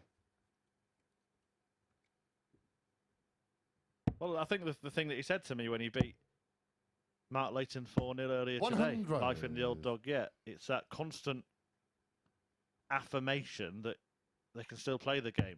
Yeah, maybe they can't play it as well as they once could, as often as they once could, but they can still play it as well as they could sometimes. 59. Barrie, you require 136. All on the day. By the way, I mentioned that Norris is 12 points clear of everybody else. The other 5 players, there are only 3 points between them all in the 40. averages today. So that John, is you how require 112. much better Alan Norris has been than everybody else. He is back in action next against Gary Robson. Another must-win match for Norris. 52. Barrie, you require I think 96. it's not a surprise because of the sheer amount of 4-3s he lost yesterday. But the stand's been much better. Well, double 18 for double top for Barrie 56. Bates. John, you require 60. Would have been some champagne darts.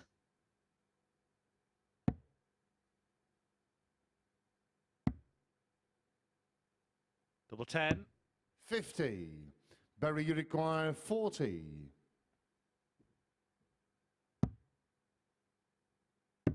And the same for Barrie Yeah, Bates. that's game He short in the finds it first to lag. break Barrie through. Bates. Been a funny day, hasn't it, for Bates so far?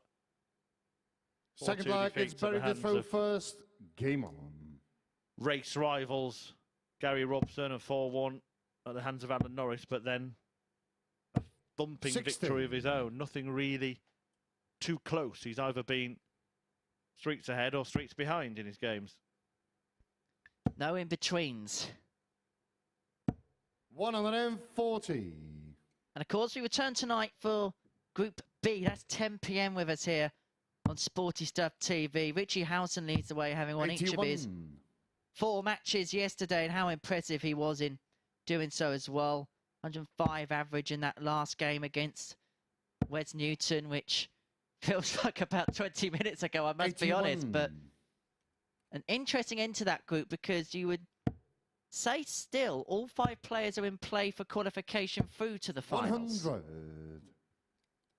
Yeah, and that's often the case in Group B, isn't it? Because there are 3 spots up for grabs. This one a tougher task, but right now we do have 5 players still 140. in with a chance, with just 5 games left to go after this one. Of course, Barrie Bates would have to win this game to keep his very, very faint flame flickering. 100. John, you require 140. But to quote Celeste, he won't stop the flame, he won't let it go. John Walton will hope for the 140. Had to stay there. Lovely 100. lie Barrie, for you the require first dart. 160.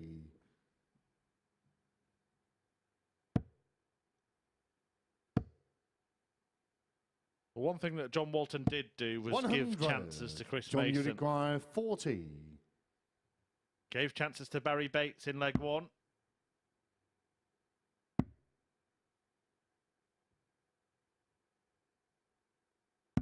Yeah, that's game short in the But he second leg. gets the John second leg Walton. won.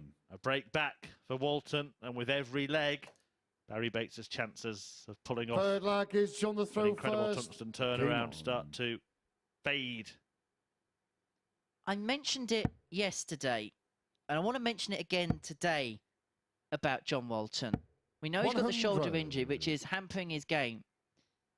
But to come back day upon day upon day, knowing that he's been the one that's been struggling and is 59. more often than not lost and perhaps lost comprehensively, and has been the second favourite from the off in pretty much every game he's played, to still go out there, give it everything, and still cause issues. I think he deserves a lot of commendation 60. for that.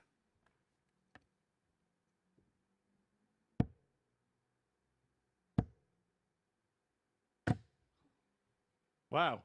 132. It was touching. Well, that's a bit of luck for Barrie Bates. I mean, it was a bit of bad luck.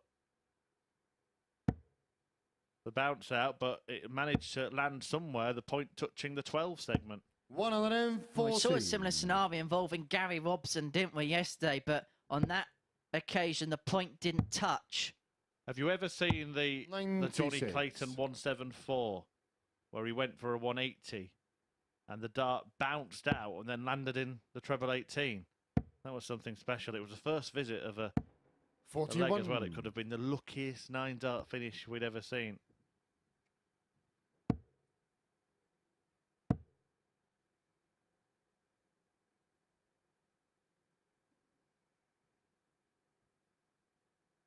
Could do have a treble here. 39. John, you And he require slipped 160. into the single one. So Walton gets 6 on 160 for a 2-1 lead, and to turn this match around.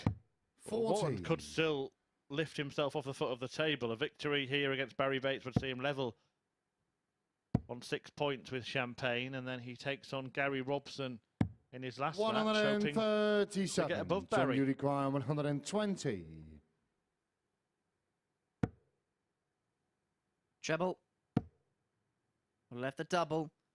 Now, what do you do if you're Barrie Bates? Do you go straight for the 60. double 19 Barrie, or you do you require split? I get the 38. impression from Barrie he's going to go straight for this. Yeah,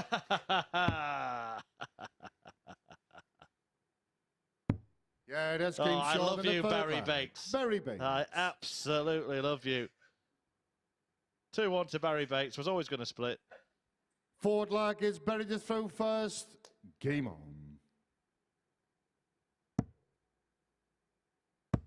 Thank you, Barrie. 125. Frustration there that he didn't fill it up. Welcome to the Commentators Curse Club, Henry. 60. I look like a right plum now. Could have ended that 97. sentence a word earlier. Yeah, this match is probably the least significant of the day, unless we do see something rather spectacular from Barrie 24. Bates. But the next one's big, isn't it? Alan Norris against Gary Robson. Robson can secure his place that finals night with victory in it. 101. And to be honest, suddenly Chris Mason would fancy that result. Suddenly he's the one who's perhaps finding a little bit of paper in the practice room, and he's jotting 140. together all the equations. If it goes the other way, Norris wins. He joins Chris Mason on 10. If Mason then loses to Mark Layton, he's also on 10 points. 80. 2 points would separate the top 4 at that point. And if Barrie Bates wins this one, he'll be on 8 points and still clinging to the coattails of potential top 2 finish. 139. Barrie, Hope you've got enough paper on that 98. notepad, Murph. Well, 98. Well, his time he definitely splits the Yeah, 38. that's game short in the Gets the fourth leg. 38. Barrie Bates.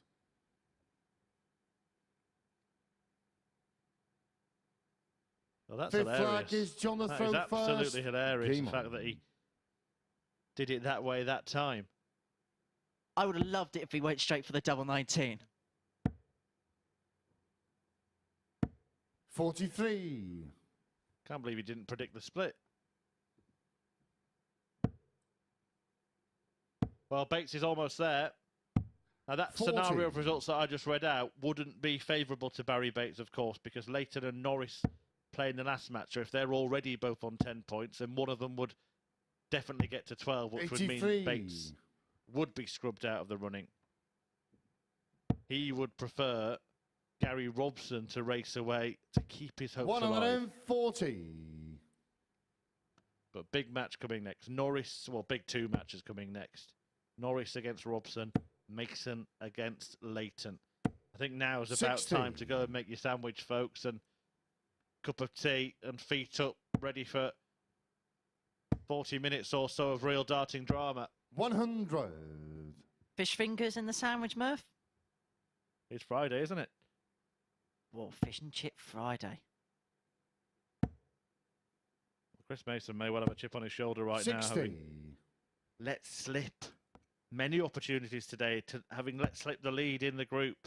We'll talk more about that with Abby 140. after the break, but the break may be getting ever nearer because Barrie Bates is bidding to break here. He's left himself 81 after a dozen darts, and John Walton not really in this race at all. 57. Barrie, you require 81. And Walton's race might well be run in this particular match. 66 left. Doesn't have to go for the Borzo route, so we'll go treble 10 to try and leave double 18. 41. Tops upon his return. Again, it's looking like the Barrie Bates method today, isn't it? Lose big or win big. 58.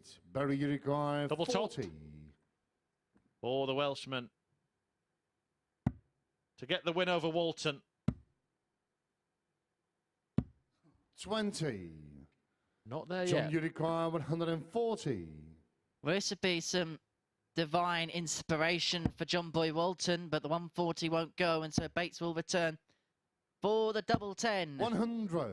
Barrie, you require And Barrie would 20. be back in the debate for progression. Game shot And and there a it match. is. Barrie Bates gets the better of John Boy Walton by 4 legs to 1. It just keeps him hanging around the conversation. A lot still going to have to go his way, but an average of 80.6, 4 from 11 on the doubles, sees him get the better of John Boy Walton by 4 legs to 1. Chris Murphy's going to race his way up to the studio to join Abigail Davies for some midweight analysis following game 10.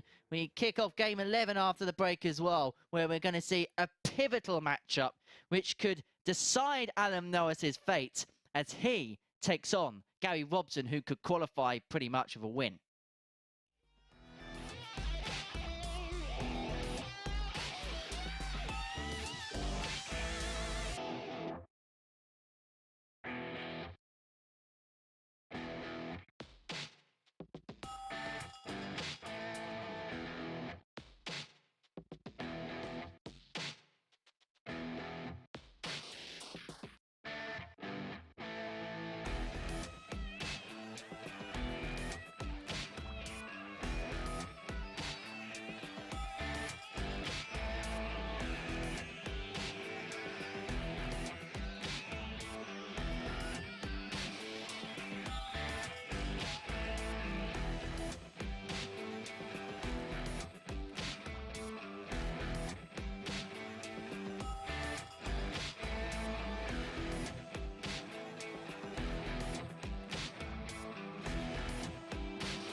Hello and welcome back to the MODUS Super Series, where Barrie Bates has just kept his extremely faint hopes of qualifying alive. Very, very little chance that he's going to be able to get through to finals night.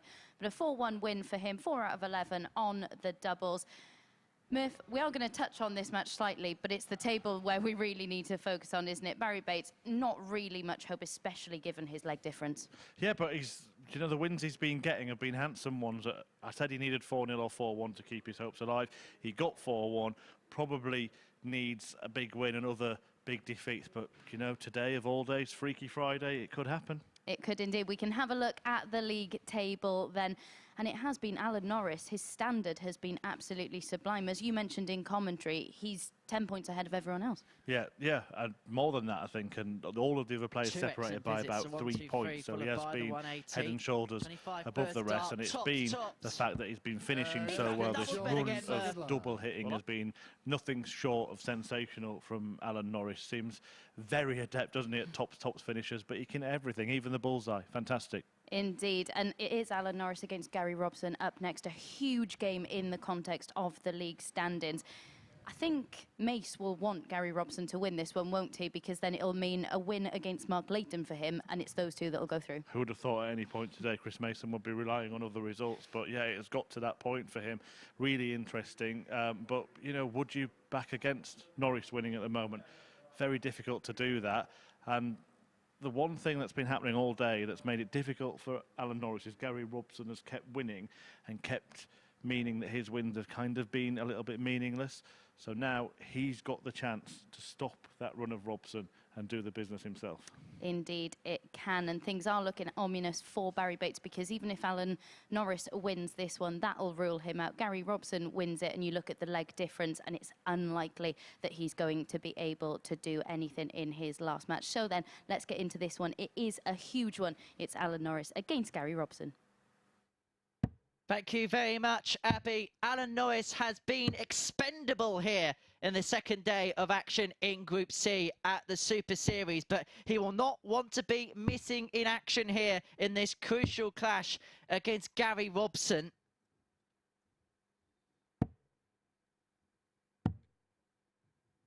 He's been the darting hitman on the second day here, and he wants to be the top dog and get himself through to tomorrow night's final.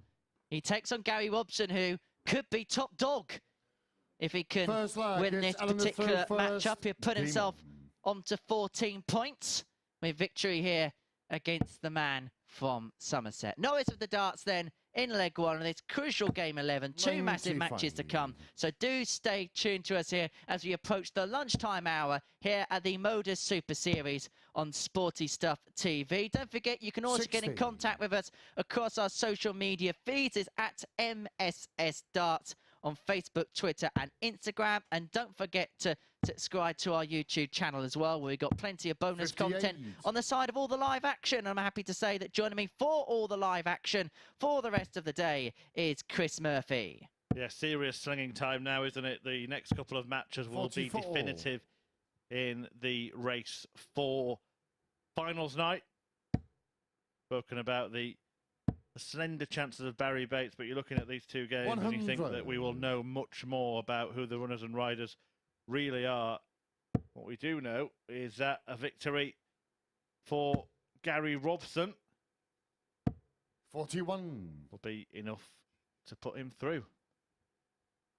However, who would back against Alan Norris based on what we've witnessed from him so far today? 100. Yeah, 12 points better off on the averages than any of the other players.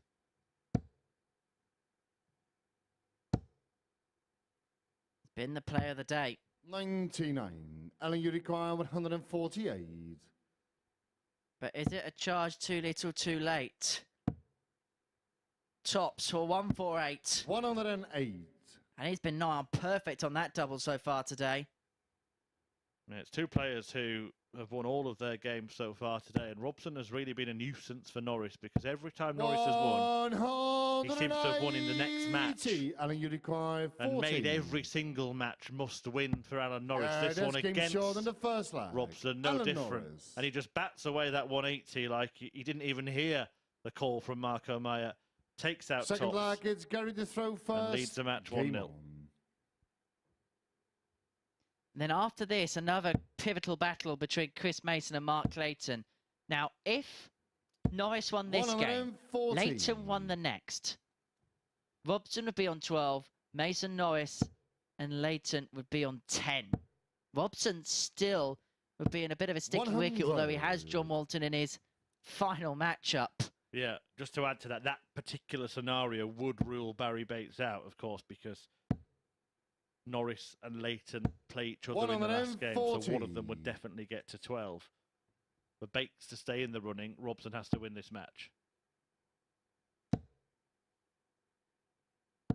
140.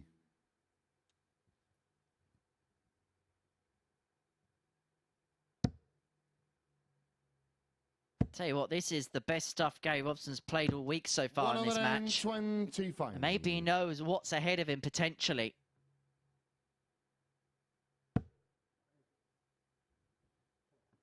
Well, look, he'll be every bit as confident as Alan Norris. He may not have had the same performances, but he's had the same results. 131. Gary, you require 3 matches, 3 96. wins.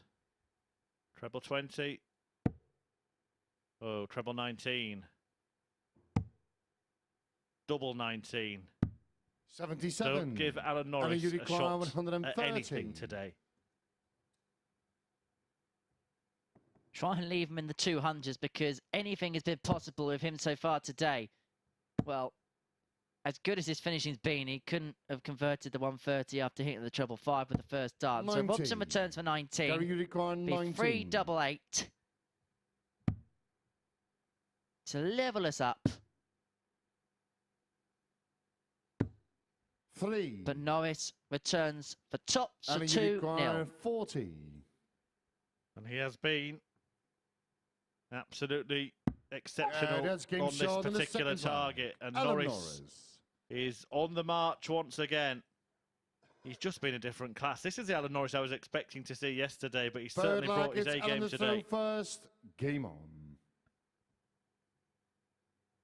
Not to get too ahead of ourselves, Murph, but Alan Norris, 44. if he continues in this vein and gets through, could be a live contender to win on Saturday night. But if he plays like this, 140. you'd have to make him favourite.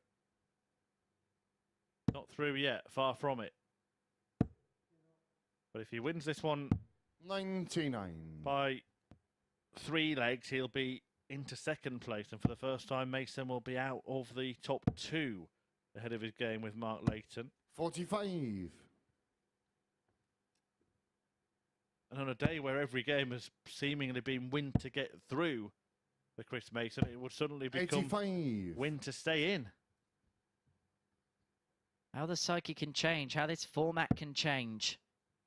And you have to give credit actually to the mentality of Alan Norris because of those 21. results from Robson, every game has been must win for him today, and he's done it.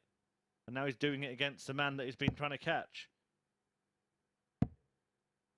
Could yet Alan Norris 43. could yet top the table. Who would have thought that? Well, me when we did our predictions yesterday, but I'll mention that if it actually 97. happens.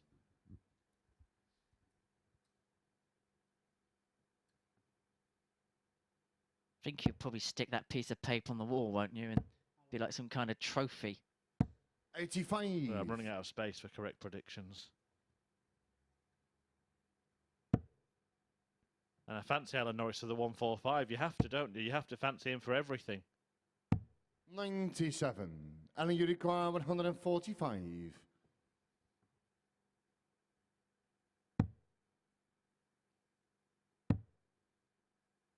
You're wrong. Only just mind. 123. Still wrong. Gary, you require 101. 101 for Gary Robson. And he has to get this right. Otherwise, it could be curtains in terms of this match. 86. A wayward one.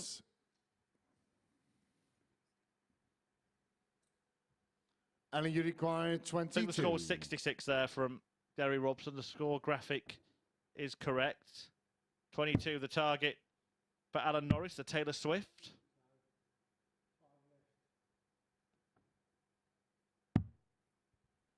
20.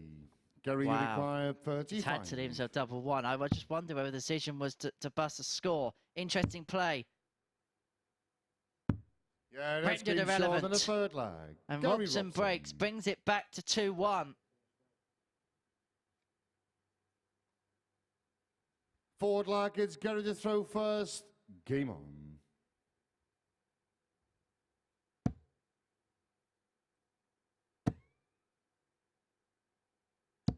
How about that for a start for Gary Robson? And suddenly, those 3 missed darts from 22 140. could have changed things.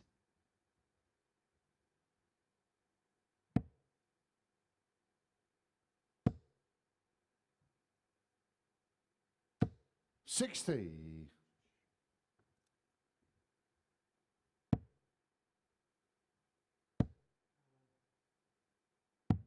57.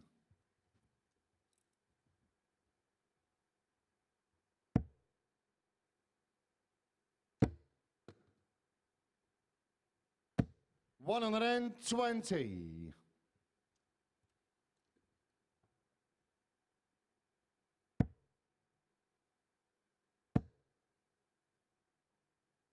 140. Gary, you require 141. Robson wants 141 here to level us up at 2 apiece. 91. Goes across the treble 18 to leave himself on 50. Norris 164 will go down for the 19th. Wants 2 of these for a crack at the bullseye, and then went for the bullseye second dart and brings it up for 60. 50. Robson wanting 50 to level us up at 2 apiece. And Alan Norris, who was 10. out and away in this game, has survived 2 Alan, darts 60. to be pigged back to 2-2. He's going to get 2 darts of his own for a break and a 3-1 lead. No, he's only going to get 1. Scrap that. 1 at tops. 20. Gary, you require Starting 40. to get a bit twitchy now for Alan Norris. Robson returns for tops.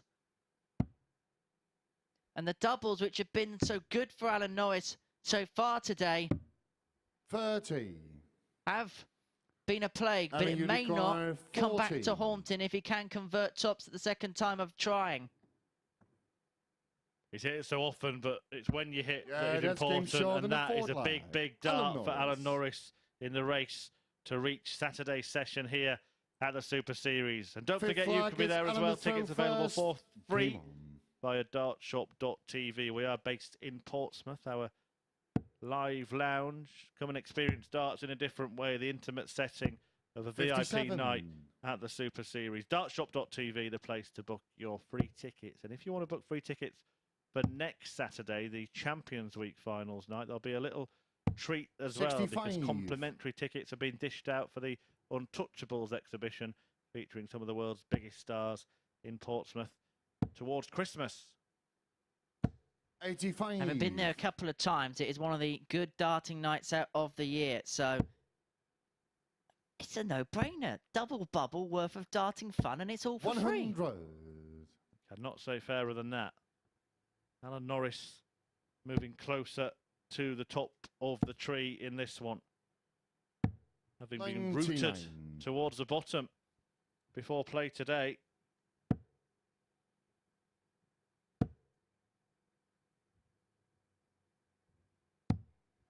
$40. And so Norris has 6 darts and 260 to seal a 4-1 win, to put him on double digits, to pile the pressure on Chris 100. Mason.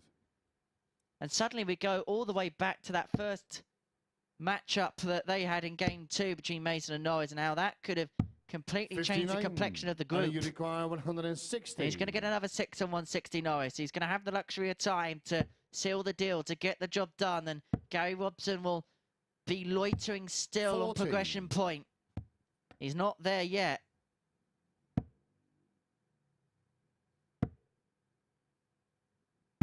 $78. Alan, you require 120. Well, to keep things tight at the top, to mean that it will keep going. Norris wants tops. 80. Nothing that Gary Robson can do.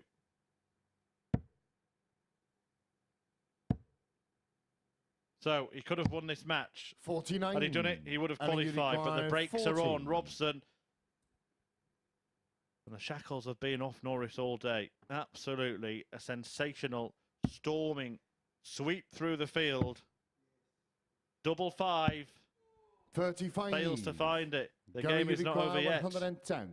The hardest double to get is the one that wins the match. 98. Alan, you require 5. Double 2. 1. Gary, you require 12. Well, he couldn't hit a double yesterday, couldn't miss one today, and now when he's so close to the top 2, the double trouble has returned. 6. Luckily, it's contagious.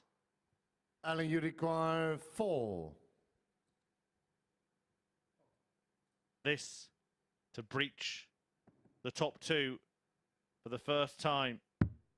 Game Double shot 2 and a match. gets Norris Alan there. Norris. He leapfrogs Chris Mason, same points as Mace, but a leg better off in the leg difference after a handsome win over the league leader Gary Robson, and it is all to play for now. Alan Norris may not have hit the heights that he has in his first 3 victories, but his 4th is the most important because he stopped one of the people that he's trying to catch, getting his 4th win of the day, a win that would have seen Gary Robson through to finals night. Chris Mason and Mark Layton will play next in a match that will either see Mace return to 12 points and joint top with Gary Robson, or Mark Layton tie on 10 with Norris and Mason. Huge match coming up. Don't go anywhere.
Welcome back to the live lounge here in Portsmouth, where it it is all still to play for in Group C after Alan Norris came through the 4-1 winner over Gary Robson. An inspired Alan Norris today, not faltering despite the pressure going into every single one of his matches today. Sensational defiance from him. There was a bit of squeaky bum time for him, a few missed at double, but ultimately holding firm to keep his chances alive. As you can see, 4 out of 13 on the outer ring there. It looked like he was going to allow Robson back into the match, but he held firm to get over the line. We can take a look at the table then with 4 more matches remaining in Group C. Norris takes on Leighton in the final game of the day. Mace, though, plays twice before then, and if he can produce 2 wins and Robson beats Walton in his last match, it could all be over for Chuck before he chucks another dart. Any slip up from either Robson or Mace, and Norris and Leighton are still in the race. Next up then, we have Chris Mason against Mark Layton. Here is Mace, who is still yet to win his first match of the day, but he did take out that ton checkout against Alan Norris earlier today. So then another pivotal match in the context of the league standings. Mace could of course move level with Gary Robson on 12 points, or Mark Layton could level things with Alan Norris on 10. Lads, what do you think is going to happen? Thank you very much, Abby. I think it's a question that we can't really answer because I don't think we quite know what to expect from Chris Mason, who after 4 brilliant days of action here has just hit a bit of a wall, hasn't he, on Friday here, up against Mark Layton, who, in fairness, his level hasn't really gone up too much.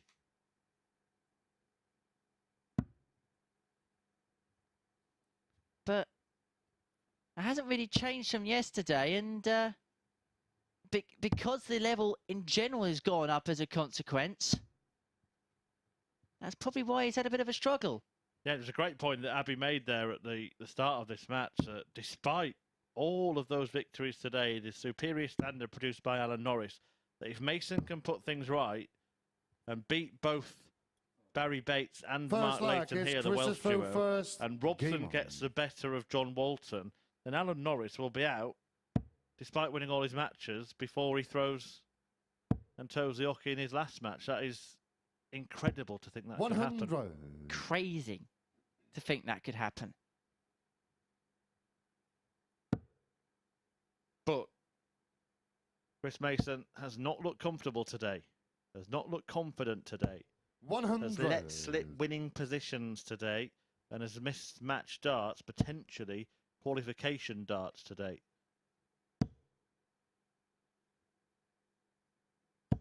'81.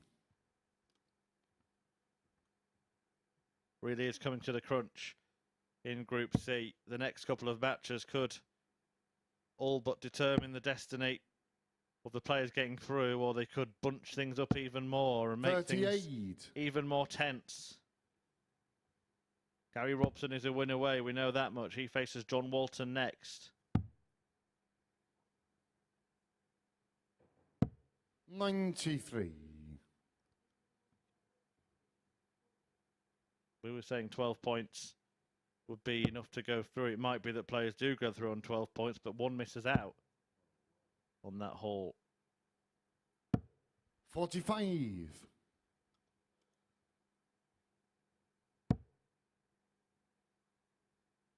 Mason wins, he goes on to 12 alongside Gary Robson, and would know that victory in his last match would be enough to get him through. Been trying to work out what would be a good result for Alan Norris. I suppose it would be a Mark Layton win. Yeah, it would have to be. 100. And then hope that Robson does the job against Walton, so maybe just he focuses then purely on one spot. 83. Well, in some senses, maybe that result doesn't matter too much. Yeah, I mean, he could still top the table. If Walton wins, he can catch Gary Robson. So I think, you know, he'd rather have both Mason 41. and Robson beaten. Chris, you require 103. 103 for Mace, though, and Leighton isn't in finishing range. 84 remaining. Treble 20 leaves double 12, but this has been a feature of his game today. It was on 39. Monday, actually, at times. Missed a lot of big numbers on Monday. And put that right Tuesday and Wednesday, but it's returned under the pressure, under the heat of expectation. 137. Chris, you require 64. 16. Tops. 24. Mark, you require 40. They're the shots that aren't going for him, aren't they? All day long, and you can see the right smile on his face. He knows he's in trouble here. And that misses by a bigger margin, but he's got 2 more. And he's edging closer, Mark Layton. No score. But he can't get Chris, you there. require More opportunities 40. for Chris Mason. This is just to hold on to his throw. Double 10. Yeah, that's game There it short in the is. first leg. Chris Mason. And that was a frustrated walk to the board for Chris Mason and a sporting fist Second bump leg from is Mark to throw Mark first. Layton. Game on. I'm not sure Mason wanted it, to be honest. I think he's trying to completely stay focused, stay in the zone. Wasn't expecting to be congratulated for hitting double 10 to go out in 23 darts. 59. Just wants to keep his focus. Or maybe even regain it. Might have been a better way of describing it, because something has been lost today that 46. has resulted in the losses.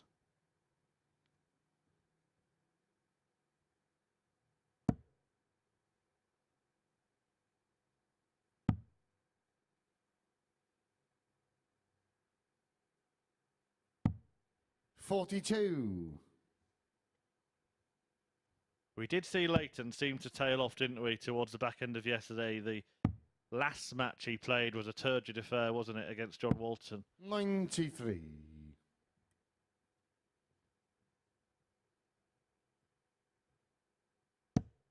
Do you think things change, even if Chris Mason does get through? Do you think expectation for Saturday night goes back to him being an underdog as a result of today's 43. displays?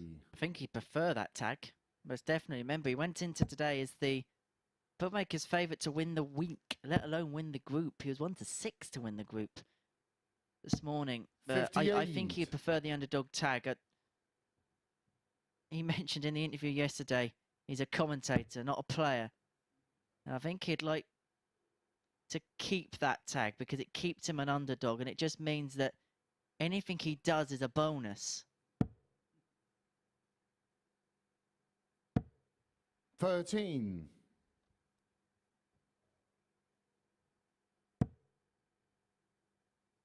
He's trying to jump all over that bad score from Mark, and you just get the sense that this is the one. 83. Because Mark Layton has not turned up for this darts match.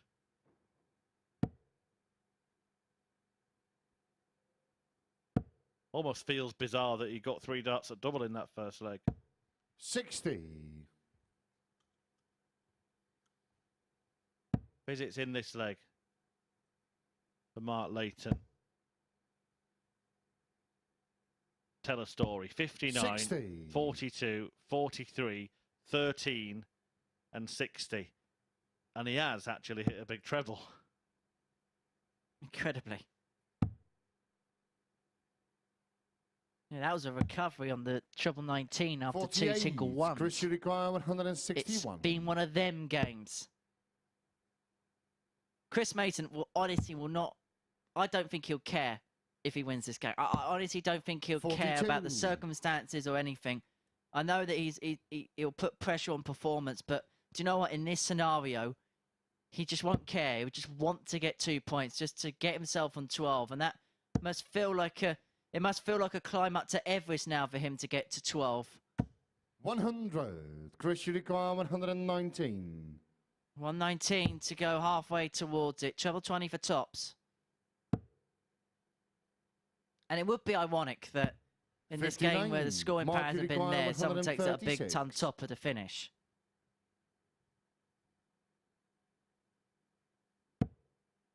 Won't be happening in this leg. And Mason can get 2 ahead once again. He's let 2 leg leads slip 96. Chris, you require twice already 60. today.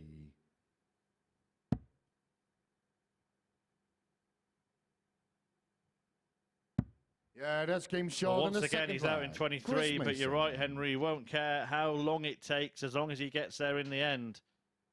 And Chris Mason, after a disastrous starting day, is 2 legs away from moving on to 12 points and keeping things in his hands.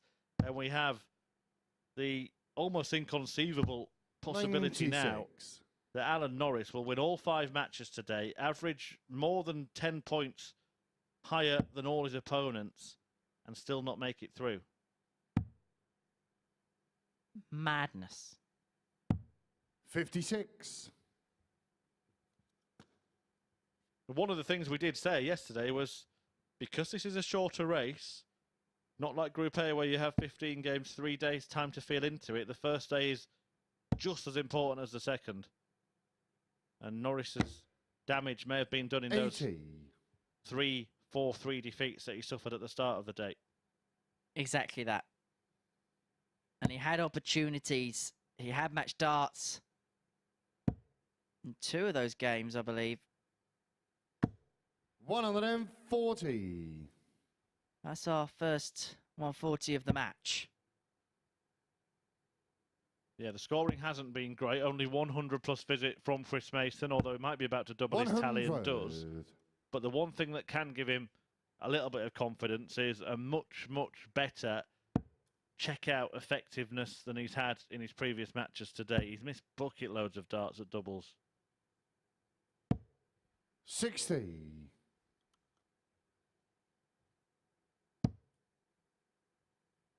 In fact, let me just run you through the story. He went down to Alan Norris 4-3. Mason missed 7 darts at double in that one. He went down to Gary Robson 26. 4-3. He missed 14 darts at double in that one. He went down 4-3 to John Walton. He missed 16 darts at double in that one. 85. He's had exactly the same start to the day in exactly the same way as Alan Norris. Something's got to give, possibly between the pair of them, because if Robson wins his next match against 99. bottom of the table John Walton, then he is through. And it's a straight fight between Mason and Norris, but one in which Mason would have the upper hand, despite the darting days they've had. But look at this from Leighton. 120. That would have been the biggest score of the match so far. Ton for Mason. Tops a 3-0. 10s. 90. And so Leighton returns. And it's a chance Mark, you require for things to get 40. tense again for Mason, because Leighton can land tops. And remember, in 2 of those 4-3s, Mason was 2-0 up. Yeah, that's game short in the 3rd leg. Mark Layton. And he might find himself pegged back to 2-2 once again, because Leighton has the darts in leg 4. Forward leg Well, I is don't know Mark if to you're throw much of a first. Sam Fender Game on. fan, but that is 17 darts, and hopefully we'll be going under that now from this juncture onwards.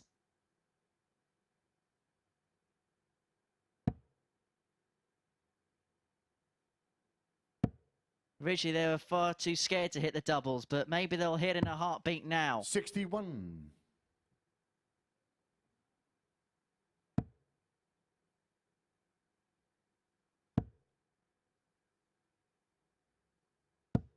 See, I could talk to anyone about that, but I can't talk to you.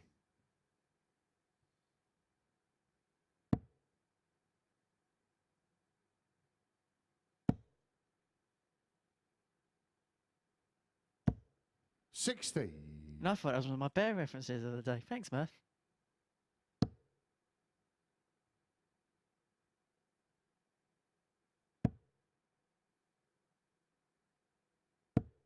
$60. I take you're not a fan of his then.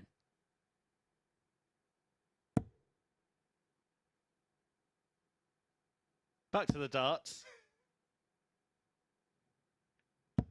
45. I thought I was in the commentary box on my own for a minute. Well, you don't need to talk to me, Henry. Talk to the viewers. They might have all been engaging there. They might really love... I forgot even whoever you said. 100. John Hendry or whoever it was.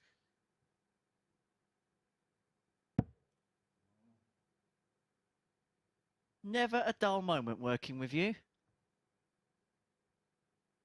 fan of Chris Mason, and you might be finding out over the next hour or so, Henry, if you'll be working with him 100. tomorrow or commentating on him. Two very different extremes.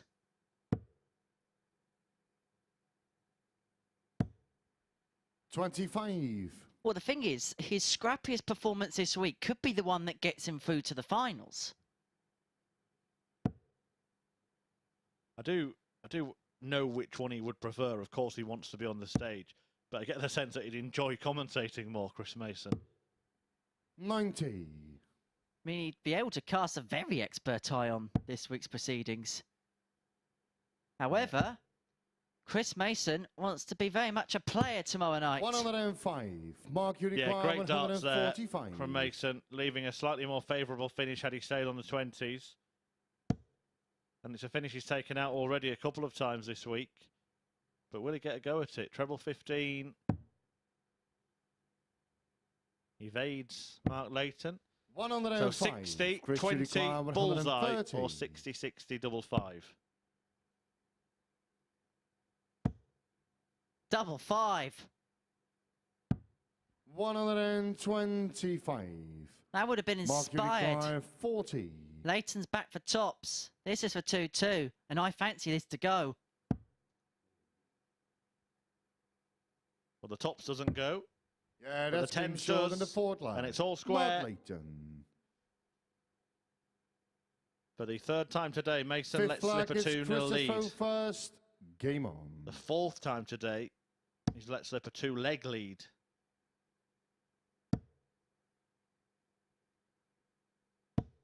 '81.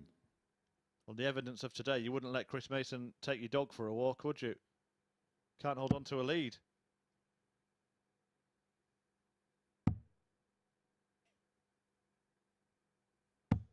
'58. I had to pause for thought on that one. Well, he needs to show a little bit of darting doggedness here, Chris Mason, because he's not going to win pretty, is he? 57. I think that's become evident. Look, I said a couple of legs ago, this is just a scrap, and this isn't pretty. We can't sugarcoat it for that, because it's not. But if he wins it, by the same token, it's the most crucial victory of his week. 99. It doesn't matter whether he's averaging in the 70s as he is now, or he's averaging 110. It's the same 2 points that gets him on to 12. It was interesting to listen to Chris Mason when he spoke to Abby at the end of yesterday's show, and he spoke about 100. the fact that he felt the pressure, that winning matches actually brought more and more pressure, and we've seen him almost carry that like a physical weight on his back over the course of today. If he manages to sneak 45. through, and I can't even believe I'm using that language, sneak through for Chris Mason, who was so good for so long this week. But if he manages to do it, 137. you'll see a different Chris Mason tomorrow night, I feel sure, because he'll be free rolling again.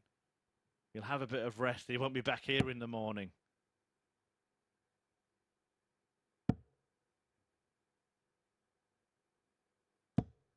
$100. Chris, No you need to require go. 126. The treble 19 route here, because the bullseye doesn't need to be aimed for with Leighton not on a finish.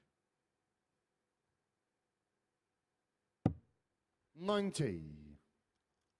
So double 18 upon his return with Leighton back on 199. It'll give him a 3-2 lead and put him one away on 12 points. One progression point possibly. 59. Chris, you require 36. 2 18s. Yeah, that's game short. First dart in hand. Chris Mason. Never in doubt. Chris Mason leads Mark Leighton by 3 legs to 2 and is one away from getting himself onto a dozen Sixth leg is points. marked as throw first.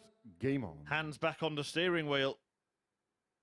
Back in control, Chris Mason. It looked like it would be cruise control with what he produced yesterday. 99.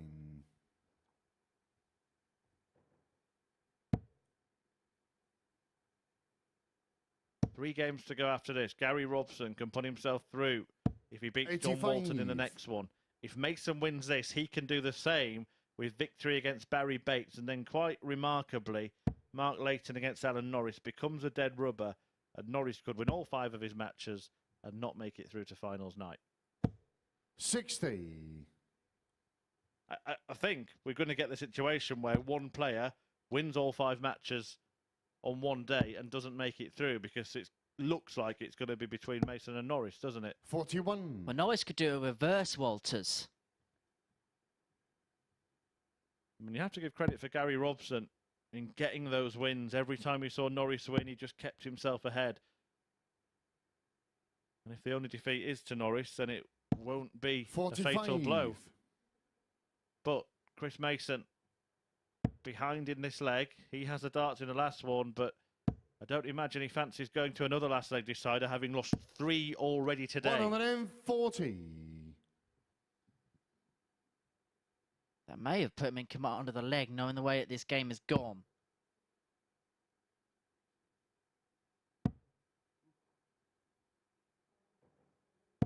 $100. Tunley's on 197. Mason needs something big here. That 555 will not help.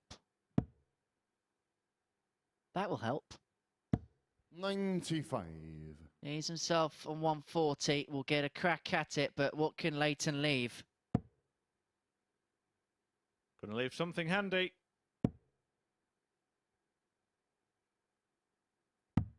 99. Chris, you require 140. Didn't really see any great value in the switch there from Mark Leighton. 98 is an awkward finish. 100. Mark, you require 98. If he hits the treble 20, he may only end up getting 1 dart at double. Treble 18. Doesn't get any darts at double, and Chris Mason now has the opportunity 58. Chris, you require 40. to get his grip back on this group. And Game, finally, shot, Chris and a Mason match. finds Chris a match-winning Mason. double.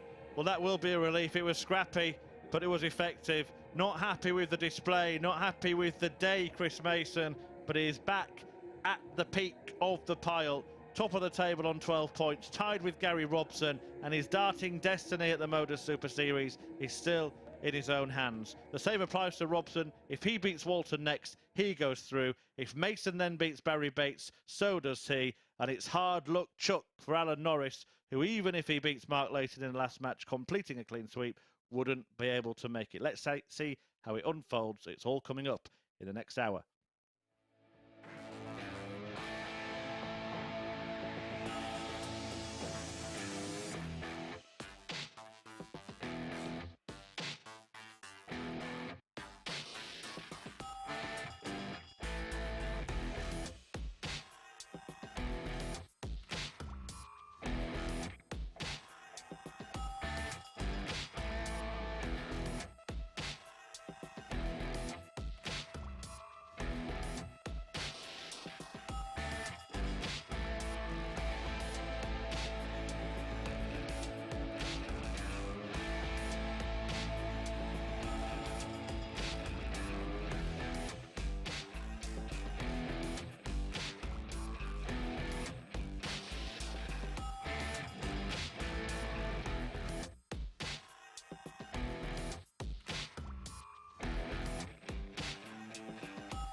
Welcome back to the MODUS Super Series, where Chris Mason has finally got his first victory of the day. It didn't come easy for him.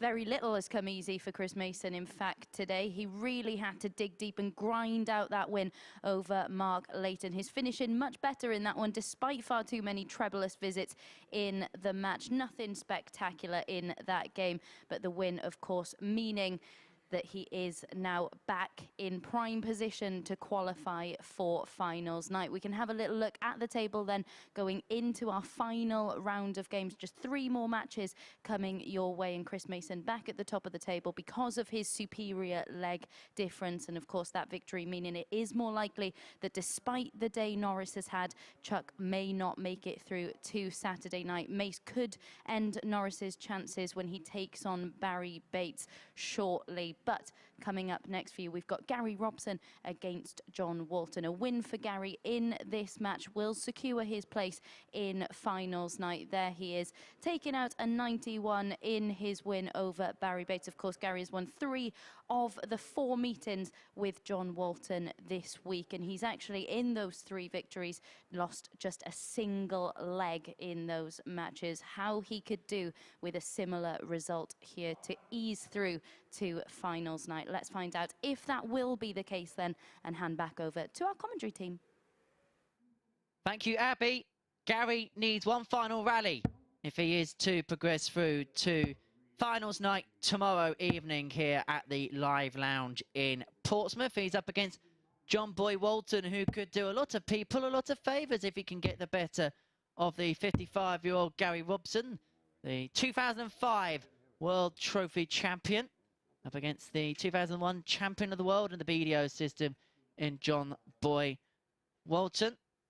So the situation is this: a win for Gary Robson, he is through, and then it'll be down to Chris Mason against Barrie Bates. A win for Mason would see him and Robson through. Alan Norris's game against Mark Layton would then effectively be just a dead rubber matchup. Meanwhile, a win for John Boy Walton opens up a number of doors of possibilities in this group for the final couple of matches. Well, there's ongoing conversations here between the players and the referee Marco Meyer. I'm not sure what it's all about, but all smiles at the moment, but seeming to be some issue that the pair are complaining about. It's not enough to stop them starting the match. It's Gary to throw first. We'll try and get to the bottom of it and bring you the hot take on whatever the pair were complaining about or questioning. 30. But there was a real long conversation with certain gesticulations. John Walton at one point pointing at his spectacles. 60. Look, I'd be completely guessing. I'm not even going to try. But we'll try and ask the referee Marco Meyer in between this match and the next. But Gary Robson wants everything 60. to be in proper order, because this is the match that could see him achieve a place at finals night. Yeah, starting gossip before this big game gets 81. underway.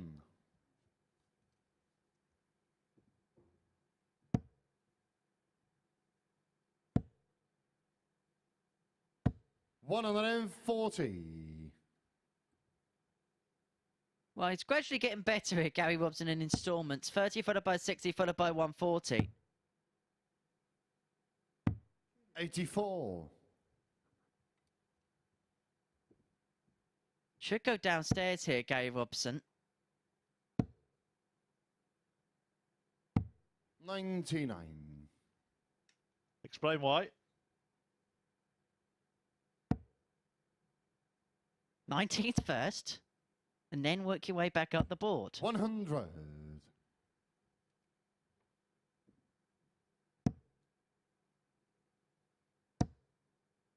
So so you have the first couple of darts down in the 19th, and then you go up for the bull. Treble 19, single 19, 25, 101. So you're thinking. 60. Gary, you require 32. Yeah, that's came short in the first leg. Gary Robson with a simple double 16. Don't need to work that one out, do you? 1-0 to Robbo, and he's 3 legs away from making it through. Don't need any mathematical equations for that either. Game on. Every day's a school day.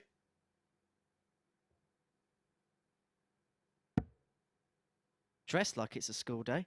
To be fair, this pair could do with your 45. maths tutoring lessons, couldn't they? I think plenty of players in this group and this week could. I couldn't make it as a teacher. I'd be 83. that supply teacher. You know, when you go to geography and you've got basically the stand-in teacher. I'd be that stand-in teacher, supply teacher you have. You wouldn't listen to. You'd muck about all class, all lesson, 60. throwing paper planes probably at me and everything, and couldn't keep any control of the class. Sorry, Henry, what did you say? I switched off for a moment there.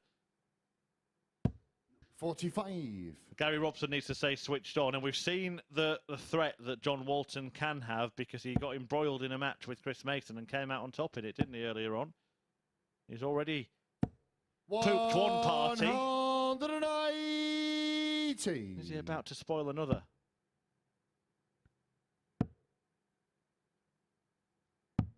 $40.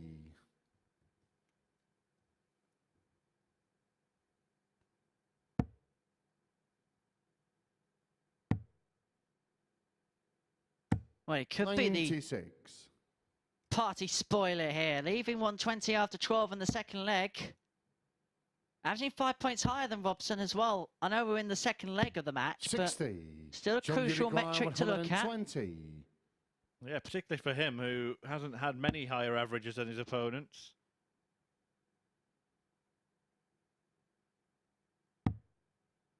Now, 273 is another shot that you have to be creative with. Where would you 42. go from here, Murph? Home.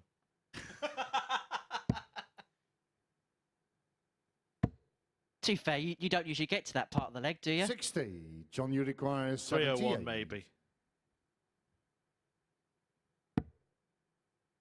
20 for tops. Or tops for 20. 68. And suddenly, with Robson back on 213, this could be a little bit of a mess if he goes inside with the first dart or the second dart here. There's 49.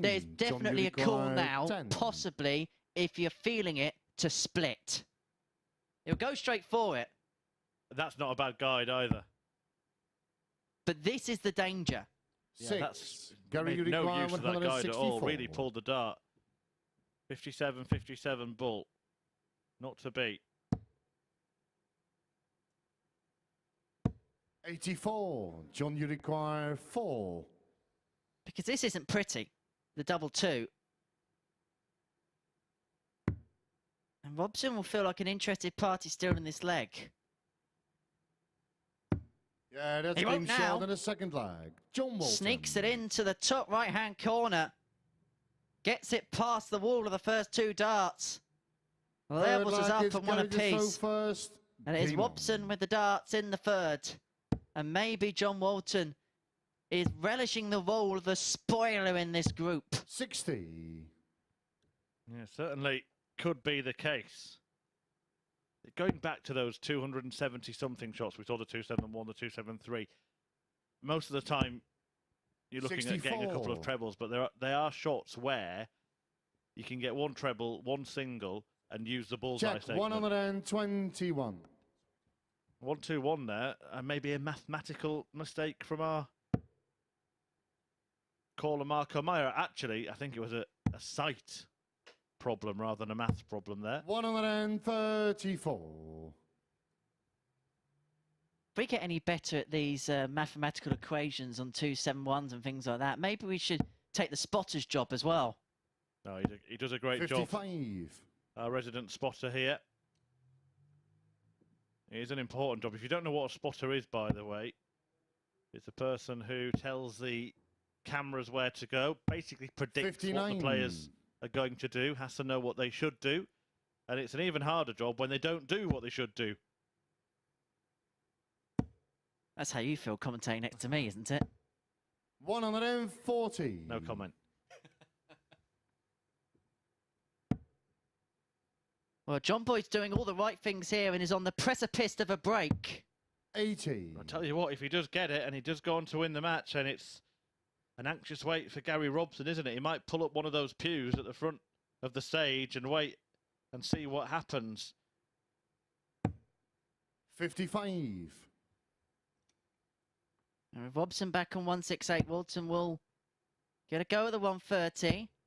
But he may have to take the 130. 136. How about that for an effort to leave himself on 32? So, John Boy, what can you do? Won't be done this time. 15 would leave tops. 94. Leaves Gary, double you 18. require 32. But it's double 16 for Gary Robson.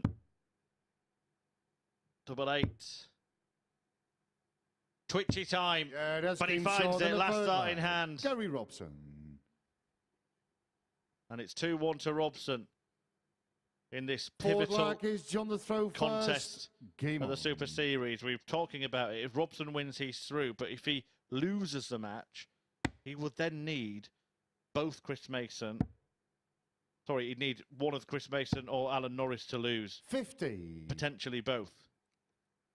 If Norris loses, of course, he can't catch up on points. But if Mason were to lose, it'd depend on the margin of defeat for Robson, the margin of defeat for Mason. 140. So it would really be a feeling of powerlessness for Gary Robson. What he wants to do is take control of his own fate. He will not be throwing darts again after this match. Walton's week finishes here. After this game, Robson could have one or two things. He could be dancing around this arena, safe in the knowledge he's qualified. Or he could be sat chewing his fingernails, waiting for the final couple of results. Well, that's superb, isn't it? 97. To answer a 180 with one of his own. This is Gary Robson's rally. This is the moment he's trying to make his move. The average has gone up by about 13 points. And you may have noticed, Henry, John Walton cost himself there by not taking the Deacon advice on the 271. Fairness, not many people do. Well, they don't even listen to start with. Well, on that occasion, they should. 57. Wrong side of the wire.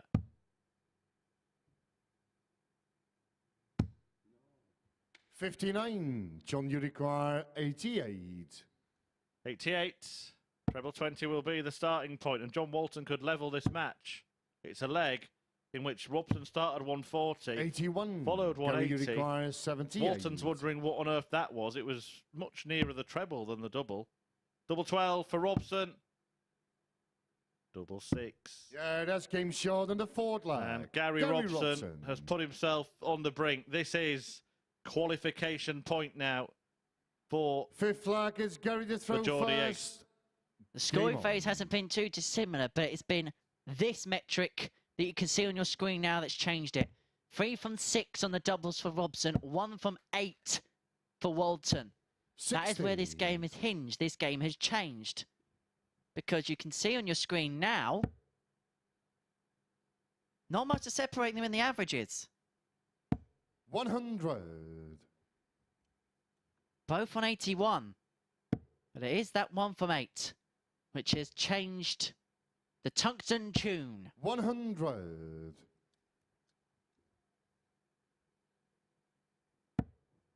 So Robson might get his bit done here, and then it's over to Chris Mason when he faces Barrie Bates. 140. Bates can't make it, remember, because Mace and Robson both won their previous matches, meaning he's 4 points adrift. Alan Norris, 78. the only other player in contention, but would be out of it if Robson wins this and Mason gets the better of Champagne Barrie. 125.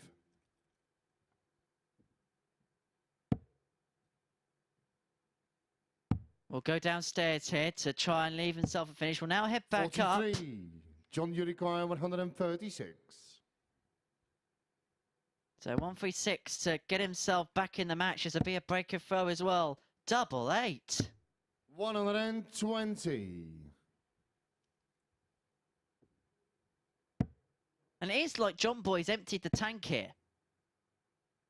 86.3 41. average, 2 John, you require maximums. 16. The only blot on the sheet so far is the 1 from 9 on the doubles. Yeah, that's game short in And the we're back fifth at flag. 3-2. That's John a break for Walton. John Walton. Game on. Sixth flag is John the throw Definitely. first. Not just game on for John Walton, is it? It's game on for Alan Norris. He wants the best possible opportunity.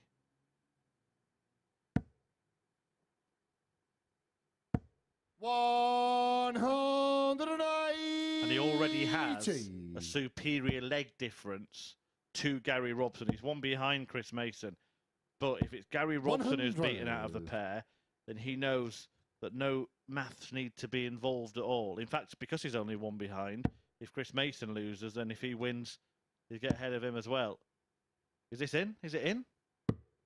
105. Well, if it was, it would have been a bold move to go for the bullseye, wouldn't it? So Norris knows that either of the players lose, he just needs to win. He doesn't have to 68. think about legs or anything. And we've seen that earlier in the week, haven't we, where players have needed 4-0 wins. Mark Durbridge needed a 4-2, wasn't quite sure what he needed to get through Group A. It's knockout darts. 41. That's a slip. It's not going to be a costly one, you think, unless Robson can pile in a max, which he won't. And suddenly we thought 97. Robson was rallying. He was making a charge that he was going to fly his way towards the finishing line. But John Boy Walton has just stopped him in his tracks, halted the progression. And, OK, John, casual little bullseye with the first dart.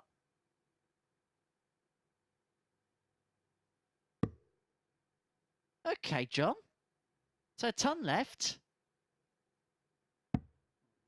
76. Should have stayed with the ball, shouldn't he? 99 problems for John Walton.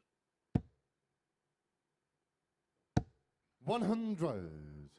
John, you require 99. He can't go, well, he can go for the ball, but I did advise it. 10 or 6 or 2. It is 10 for double 16. What's he doing? He's busted. No score. What on earth? Well, that can't have been... Surely that can't have been a Gary, you miscount. require 136. What on earth was he doing? It can't have been a miscount, because why would you go 10 for double 19 in any 96. scenario? John, you require Doesn't make any 99. sense. I think he's pulled that dart so far. He's gone for double 16 and hit double 19. Tops.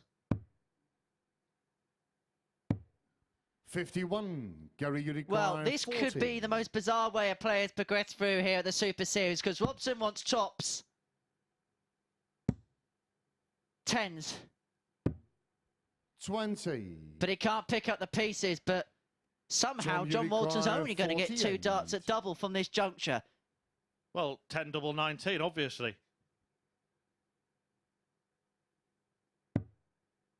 Okay. 8 tops.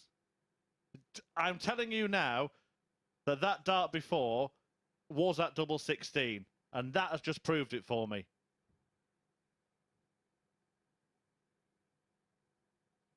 I don't know what he wants now.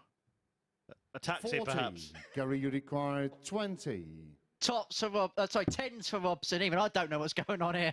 Double 5. Game. And Gary shot, Robson and a is match. through Gary to Robson. tomorrow night's final. He has qualified through Group C with a 4-2 victory against John Boy Walton. Robbo is through. We will see him tomorrow night following the end of a quite frankly bizarre game of darts. You won't see many more bizarre legs than the one that's just won Gary Robson his place in the final. Me and Chris are going to have a lie down in a darkened room following the conclusion of that. And after that break, it's Barrie Bates against Chris Mason.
Hello and welcome back to the MODUS Super Series, where Barrie Robson has just made it through to finals night with that victory over John Walton. It was quite a bizarre match, that one, wasn't it? We said earlier that John Walton had the opportunity to ruffle a few feathers at the top of the league table today, and he certainly asked questions of Robson, and his resolve from the outset made him really work for those 2 points to secure his place in finals night. Barrie Robson, 4 out of 11 in that one. Impressive show of steel from Robbo. The defining factor was Robbo's superior finishing, helped also by a bust 99 from Walton in the last leg. There were times in that match where Robson had his head in his hands, thinking that he'd messed things up and Walton was going to spoil his party. So then, with 2 more games remaining, let's take a look at the league table and how things stand. A win for Chris Mason in this match will secure his place in finals night as well. But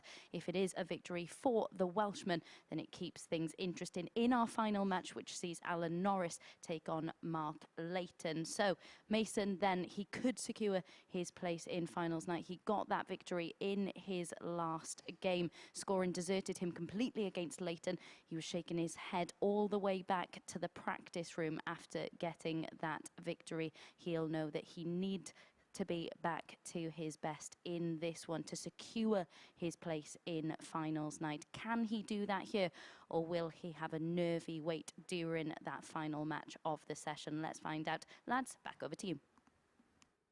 Thanks, Abby. Barrie Robson through.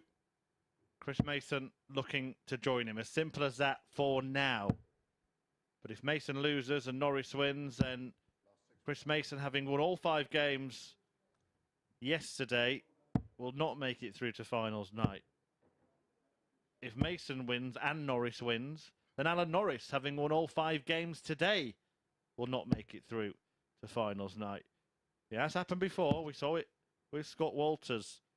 It's probably the worst way for it to happen, the way it's been going for Mace today. But that win in his previous match over Mark Leighton put the brakes on, and Mason keeps his darting destiny in his own hands. The question was, can he do it? Well, let's find out, because it has been a really cagey set of performances from Chris Mason. And First Barrie leg Bates is Barrie to throw first. has Game been on. up and down. Mason will be hoping he's down and can take advantage. Norris will be hoping he's up. And the early signs, we've got the knowing nod from Mason there already. He knows, well, I'm going to have to produce the stuff that I did earlier in the week. I think the mantra going into this match was expect the unexpected.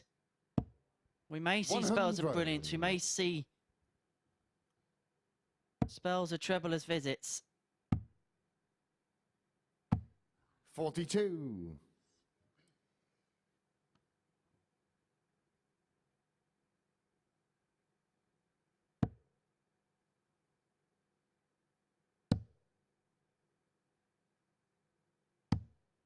$58.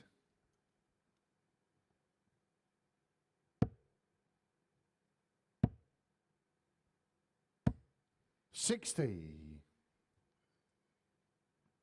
As expected, a little bit of a cagey start from the pair. Barrie Bates has no interest, 100. no reason to feel any pressure. All he wants to do is finish with a 45. flourish, sign off with a victory.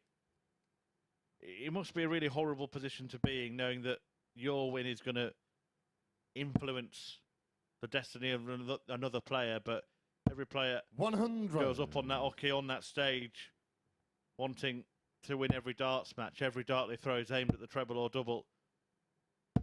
140. Chris, you require 143.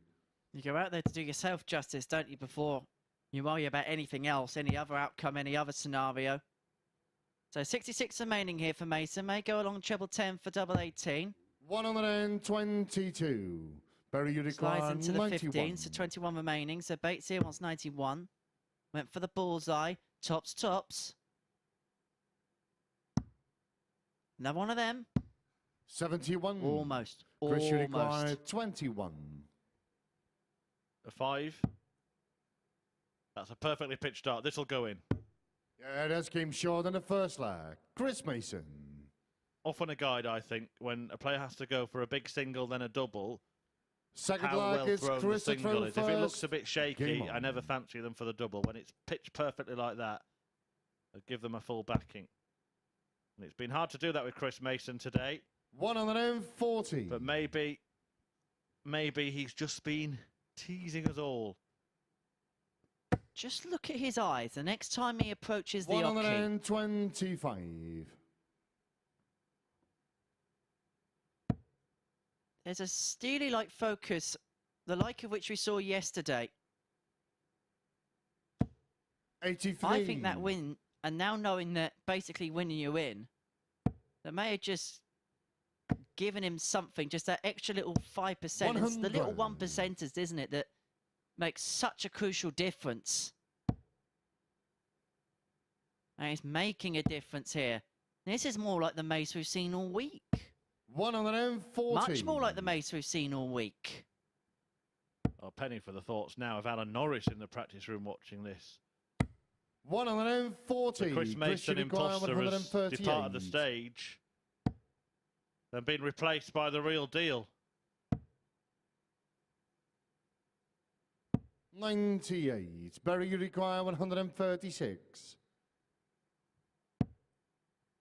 So tops are 2-0, leaving it after 12. 60. To back Chris, you the require breakup with 40. a hold.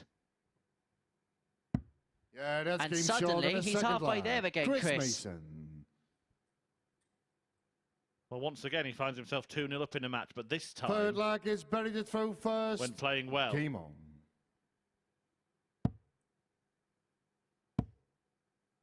it's like he's gone back a day. 41. When things were going swimmingly for Chris Mason, when he was averaging in the 90s, when he was hitting all his doubles, 60. when he was dominating his opponents.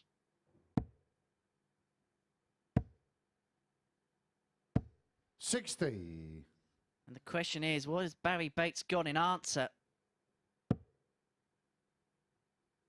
Because Chris looks like he wants to run towards that finishing line as quickly as possible. 60. He doesn't want any dramas. He doesn't want to be sitting next door to us in the practice room, twiddling his thumbs, scrutinising, analysing, jumping up and down upon every dart in the final game. He wants Leighton against Norris to be irrelevant. He wants that to be a dead rubber, because if it is, it's because he's through. 57.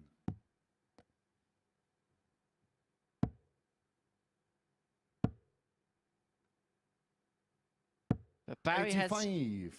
the initiative in this leg. 175 after 12. Mason back on 3-2-4. Needs a couple of trebles, you sense here. Not going to happen. 60.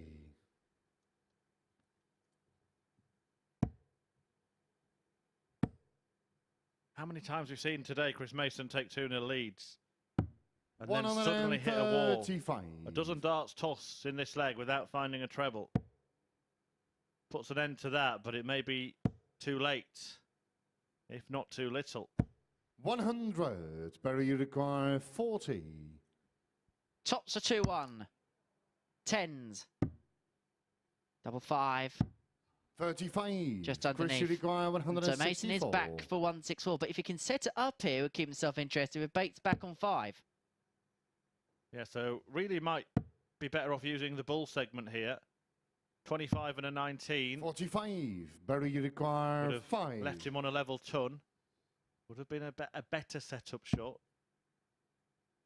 Double 2 for Bates. Miles away, but not in the way. 3. 119 Chris, has you left it a little require bit awkward, really. 119. Triple 20. But if you can get a treble 59. here, Barrie, you require 2. Barrie Bates is in the madhouse. Been a little bit scrappy from Champagne. No score. Very scrappy, and you felt Chris, you with 60 require on 60. compared to 2. Would you rather be the player who will only get 2 darts at double, but on tops compared to 3 at double 1? Yeah, and Mason intentionally Yeah, left that's this. game short in the Didn't third even think leg. about going Chris for a treble in the Mason. previous visit. He played a safe dart towards double top, thinking if I hit the tops, I'm on that 20, Forward leave me leg is 60, that's Chris to fine. throw first. And this Game is a on. flawless display of finishing from Chris Mason, in stark contrast to what we've just witnessed from Barrie Bates. And he has the darts to go 57. through. He will have 2 chances if he needs it on throw to go through. He will hope that he gets it done in this 60. particular leg. Alan Norris is hoping that Barrie Bates can pull off the comeback of all comebacks. Alan Norris has won all of his games today and is now 1 leg away from being eliminated before he plays his last one. 96.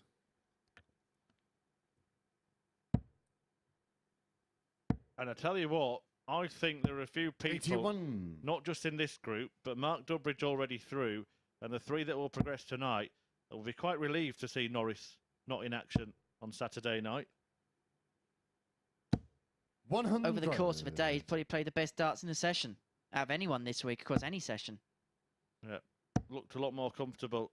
And 140. you look back at the first 3 matches, won't he? All lost by a single leg yesterday. And it is those small margins. And we said it yesterday as well, didn't we? 44. He could charge on Friday, but it could be those 3-4-3 defeats to start his campaign that could cost him progression. Yeah, Chris Mason, though, you have to give him credit. We knew he was 85. probably 2 wins away from getting through. I didn't think he'd still need one of them in his last match.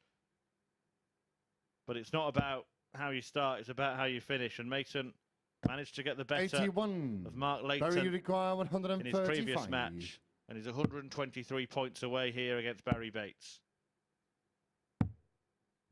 He has made it 89. hard work for himself Chris in the end. require 123. But he is on the verge.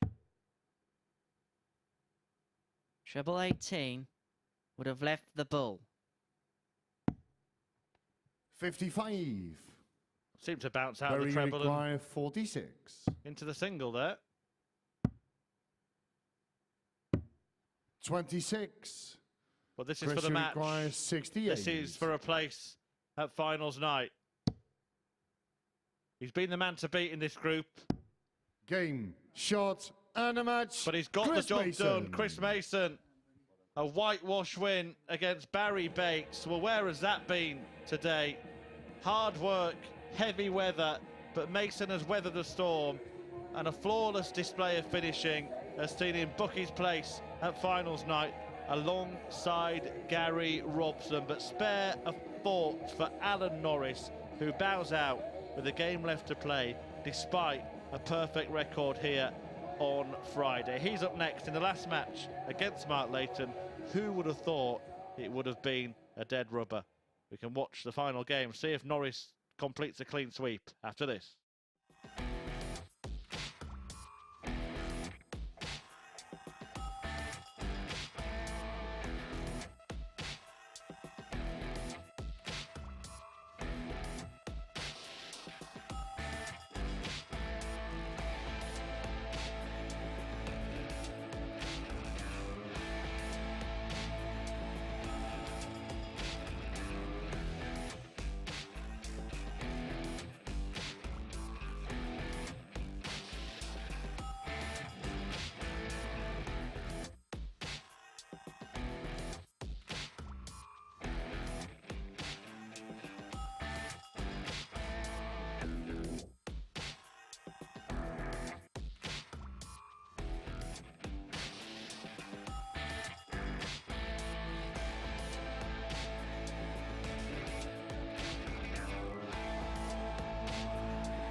Welcome back to the live lounge here in Portsmouth, where Chris Mason has just booked his place in finals night with a 4-0 victory over Barrie Bates in the penultimate game here in Group C. There you can see confirmation of it, an average in excess of 82 for Chris Mason. Well, he made things significantly tougher than he'd have liked today, but when it really mattered, with his back up against the wall, he produced perfection on the outer ring. He struggled to find that level for the majority of the day, but made no mistakes in that one when it really mattered. No 180s in that match, but 4 out of 4 on the outer ring sees Chris Mason join Gary Robson from Group C in progressing through to finals night. They, of course, join Mark Dudbridge, who has qualified via Group A. There we go. Then you can see Alan Norris. It really shows the brutality of this game, doesn't it? Chuck hasn't put a foot wrong today, winning all 4 of his matches, far superior levels to anyone else in the field, and with 1 match remaining, he cannot qualify. A sickening blow for him. The costly factor for him, too many defeats in last leg deciders yesterday. He has, though, been the best player. What can he produce? Nothing riding on this game, of course. It is now a dead rubber. We wouldn't have thought that a few hours ago, would we? But then our final match in Group C. Let's get it underway. Lads, over to you. Thank you, Abby. Yeah, it is a case of tough luck, Chuck, isn't it? He's been exceptional throughout the course of the day, Alan Norris, but he faces Mark Layton, the grinder from Wales, who has also bowed out of this tournament this afternoon in a bit of an anticlimax for Alan. Looking to complete a perfect day, the 50-year-old former World Championship finalist, having enjoyed victories against Chris Mason that applied pressure to Mason the ace at the start of the day. Mason, of course, who won all of his matches yesterday. Norris then went on to whitewash John Walton with a standout display of the week, an average of more than 105 in that one, a 4-1 win against Barrie Bates and another 4-1 success against Gary Robson, the other man who's made it through alongside Mason, the pair of them winning the last couple of matches. First, game on. And as I was saying towards the end of the last match, I think there are a few players at finals now who are breathing a sigh of relief that Alan Norris won't be there, because on the form he showed today, he would have been a key contender for that title. And nobody that's got 58. through so far has done it with any real panache. Chris Mason was looking like he would, but today has been a bit of a struggle for the ace. It has, but tomorrow is a brand new day, brand new group. Let's see how Mark Dudbridge also recovers from a couple of days away. You'd say, based on what we've seen so far, we have seen every player in action at least once in a group of some description. You would put Richie Howson probably now as 57. the man to beat this week. And he's not even through. But we think he will beat. Although he might make us wait the same way that Chris Mason did today. Yeah, Group B getting back 41. underway this evening. Do join us 10 p.m. live here on Sporty Stuff TV. Well, we might as well look ahead to that group, Henry, as this match has nothing on it right now. Howson has twice the amount of points as anybody else, because 57. like Alan Norris is looking for here, like Chris Mason had yesterday, he won all his matches last night. Yeah, Tony O'Shea and Andy Jenkins were 2 and 2 for the night, and then Nicholson and Newton on 2 points. 45. I'll be honest with you here, Murph. I think the current top 3 in that group now will be the top 3 come the end of play tonight. Yeah, I think Wes Newton can do what Alan Norris has done today, and in Group B, that will get you 45. through, because you're going to finish at least third, aren't you, by winning all of your games, if not higher. 3 go through from that 5. We will see one of our Super Series 60. commentators at finals night in Chris Mason on the stage. Paul Nicholson looking to improve on the performances he produced last night. I think that's fair to say. But again, he's only 2 points behind, so a good start to the evening. Then 100. anything conceivably is possible. Just get the sense that Alan Norris 100. is feeling a little bit flat here in the early exchanges in this one, and who can blame him? Really tough to take. But the table is played over the course of 2 days, not over the course 50. of one. Chris Mason almost learned that the hard way. Alan Norris has. Mason has topped the table, by the way. That'll be significant in terms of what group he goes into on finals night. 5 legs better off than Gary Robson and tied on points.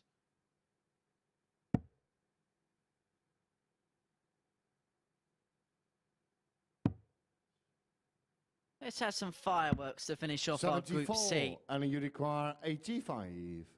Well, we could see Norris do some unconventional things here, like starting on the bull on this shot. Finishing on the bull, perhaps. Neither of those things happen. 29. Mark, you require 60. 20 for tops for Leighton for the opening leg of our final game of the group. 10s. Yeah, that's game short. There it in is. the Mark first Leighton leg. takes the opening Mark rubber against Leighton. Alan Norris. And you understand that Alan Norris will feel a little bit flat following the result from Second the last leg, game. it's Alan to throw first. Game on. And it is, I can imagine, tough when you just seen all your hopes evaporate from you, but you still got to go back up on the stage and complete your matches. It must be a tough 85. scenario to go out and try and perform in, because you've got to try and get the adrenaline levels up whilst you're absolutely deflated onto the floor. You see the gesture in the background there from Norris. I just get the sense he doesn't want to be there.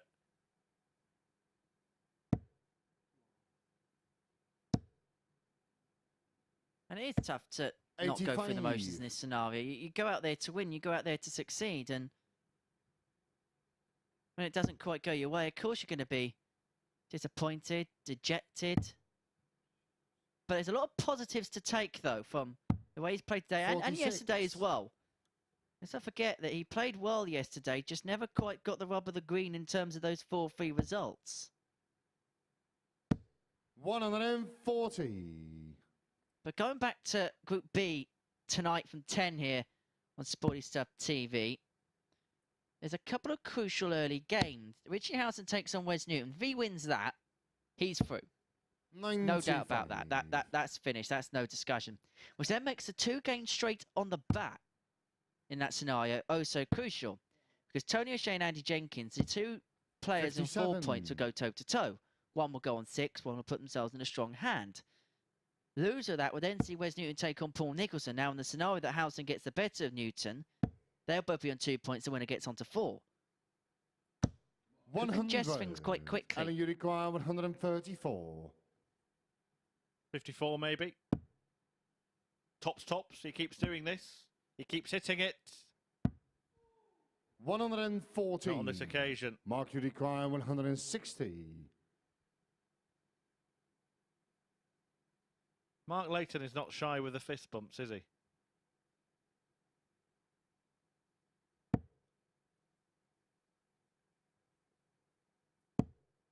Oh, killing Alan Norris with kindness.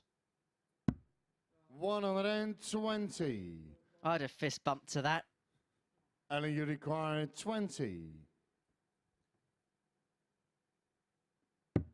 Yeah, that's game short in the second leg.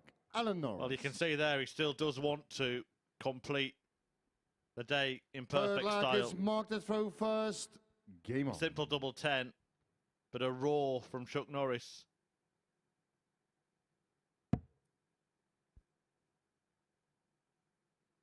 And I just hope it's not as long until the next time we see Alan here at the 100. Super Series. You saw him a couple of times last year, not so much in 2022. I just hope that we get to see a bit more of him on this stage, because he's still got a lot 60. to give, playing a lot more senior stuff now. He has been the chief chucker here on Friday, but he will not be chucking at Champions Week. The good thing is that we are near Champions Week, so we've got every chance of seeing him early in the next phase. He's been a great addition, and you mentioned it. I think he will be a big threat at some of the seniors events if he can qualify 60. for one of the televised ones, and you'd have to have him amongst the favourites. And he loves the big stage, in front of the big cameras, in front of the big crowds. Absolutely lapped it up at the Lakeside when he got to the final. 100. People forget the success also he had in the PDC, got in the top 16, made quarterfinals and semi-finals of major televised tournaments. This is a player who's been to the very top of the game. Yeah, won Pro Tour events as well. Beat Peter Jakes, didn't he, in a final? Peter Jakes' first ever Players' Championship tournament, that was. We will see Jakesy at Champions Week next week. Just a quick reminder, if you do want to be here tomorrow night for finals night and see Mace the Ace in action amongst others 81. on the stage, tickets available for 3 from dartshop.tv. Check 100. Been a long day, Marco.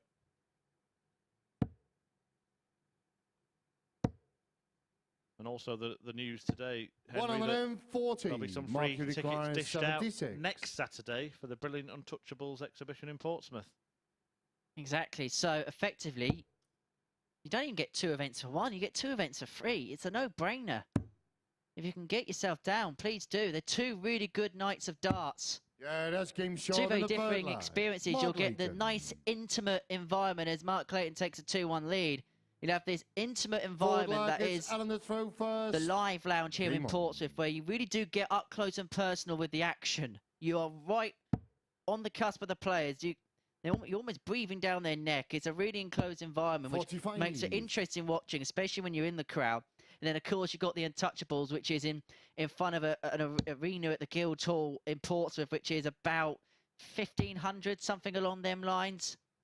Yeah, and it's a pre-Christmas 136. party atmosphere, isn't it, that one?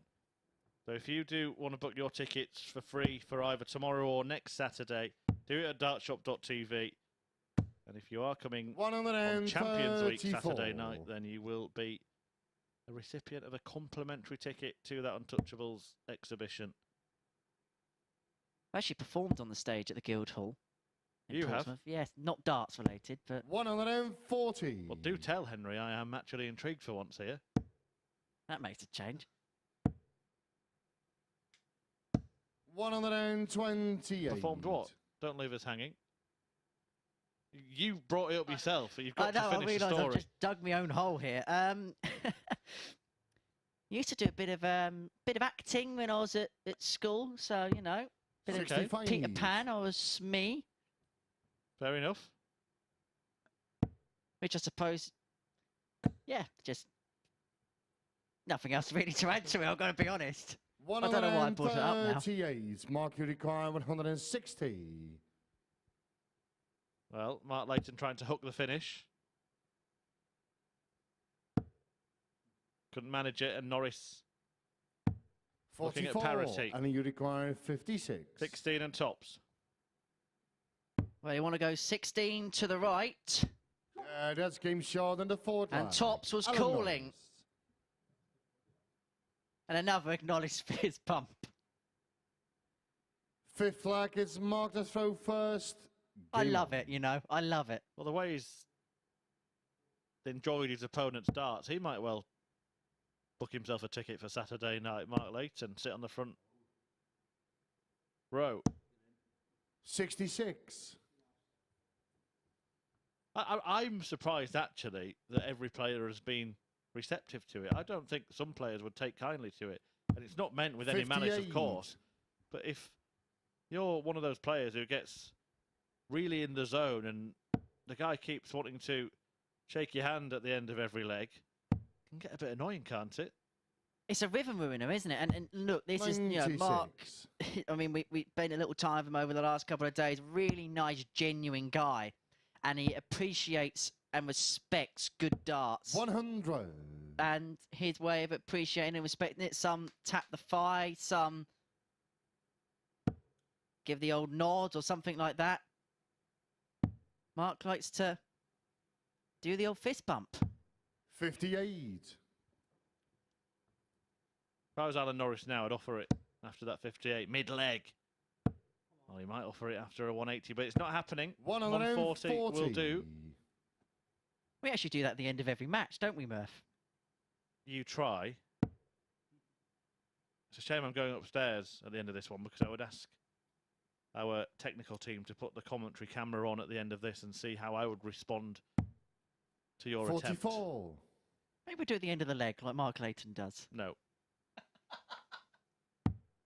Be like that Millhouse gif.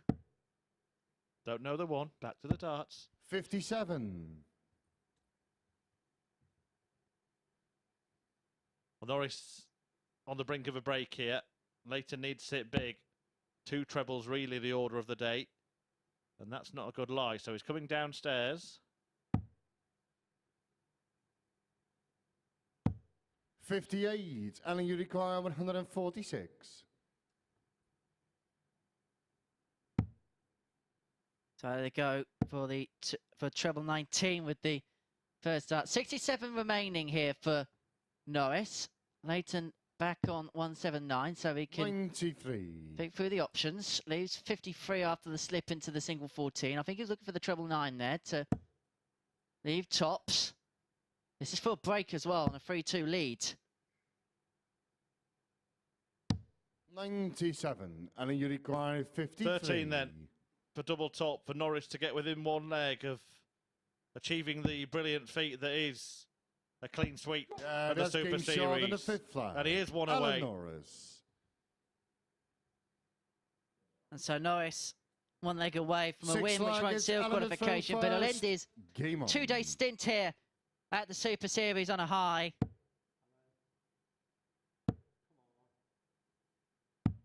44. And don't forget, you can join us tonight from 10 o'clock for all the action from Group B. It's Richie Howson who leads the way in the group. He won all 4 matches yesterday, followed closely by Tony O'Shea and Andy Jenkins, both on 4 points. Paul Nicholson and Wes Newton are on 2. And these are the fixtures for the first round tonight. Richie Howson takes on Wes Newton, Tony O'Shea, Andy Jenkins, Wes Newton against Paul Nicholson. Then we'll see how the drama develops as the night goes on. Please do join us. It's a 10 p.m. start here on Sporty Stuff TV and on the MODUS Super Series YouTube channel, where 55. if you subscribe, you can see plenty of bonus content. We'll provide game of the day, behind the scenes, exclusive interviews, as well as all of the live action. It is the place to be 57. if you are a Super Series super fan.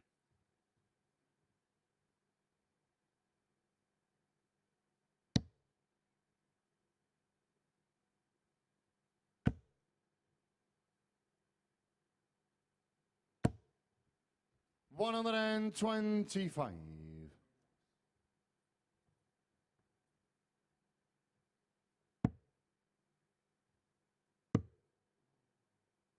So to go for the 25, 55. then back down for the 19. 220 playing 261 in this leg. There's Leighton with the throw.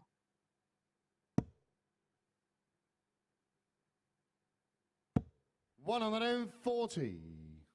He's himself on 1-2-1 after 12, so Norris here could do it, cracking in a couple of trebles. 95. Not that side, though. Mark, you require 121. So 1-2-1 for Leighton to take us the distance in the final game of Group C. That is in 11, or the treble.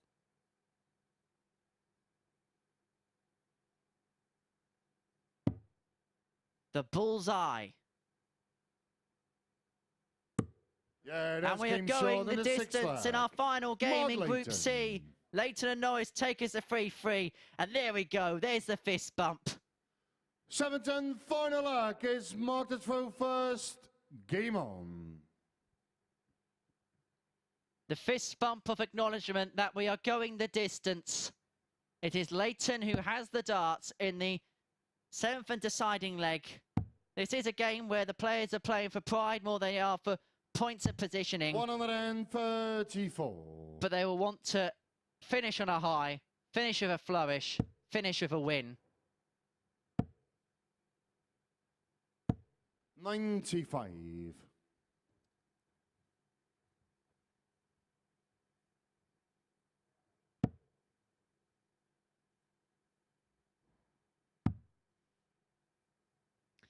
And of course, the finals tomorrow night, 10 o'clock start on Sporty Stuff TV and the 93. MODUS Super Series YouTube channel. Just one final reminder of how you can be here. Dartshop.tv to claim your free tickets 134. to see some darting legends. We know Mark Dudbridge's going to be there. We know Gary Robson's going to be there. We know Chris Mason now is going to be there.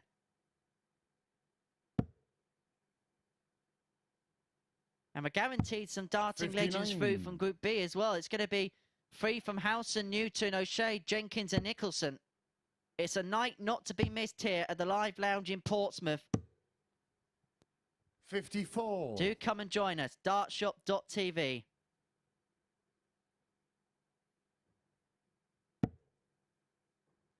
Leighton here, 215 points away from claiming the final rubber in Group C. 60.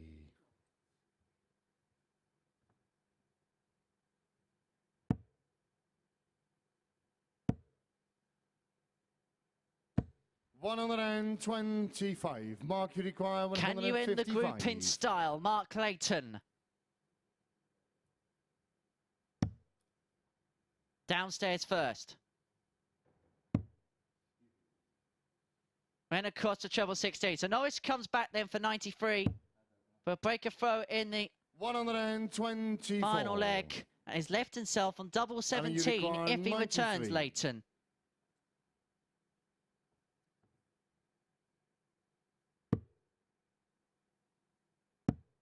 Went for the bullseye route, which means he gets a dart at the bull, which finds a 25. 34. And so Leighton, 34. Does he go straight for double 17? You might as well in this scenario.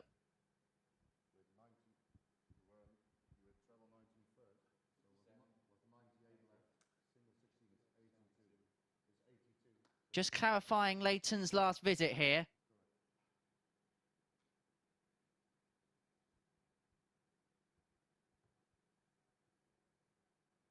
And so Leighton here for the match wants double 17. One left. No Doesn't score. go.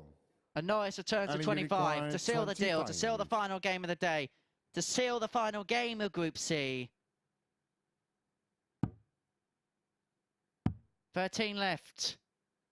Double 5, and there it is and a for match. Alan Norris. Alan He claims a Norris. victory in the final game of Group C, and a nice sporting embrace, the way this group has been played in the best possible spirit. And Alan Norris is a 4-3 victor against Mark Layton with an average of 84.5, 4 out of 6 on the double, 66%. But a brilliant day for Norris wasn't quite enough for him to qualify his way through to tomorrow night's finals. Those honours go to Gary Robson and Chris Mason, who we'll see here at the Live Lounge tomorrow night to analyse everything we have seen so far today. And there has been plenty to analyse from Group C. Let's head back up to the balcony and hand over to Chris Murphy and first, Abigail Davies. Yeah, thank you very much, Henry. Murph, a perfect day for Alan Norris. You could hear him celebrating as he pinned that winning double, but a real sickener, really, wasn't it? Yeah, fair play to him. He wanted to get that perfect day. He said at the start of the day he was feeling much better today. He produced the best performance we've seen so far this week. Probably the best day of performances, maybe barring that last one.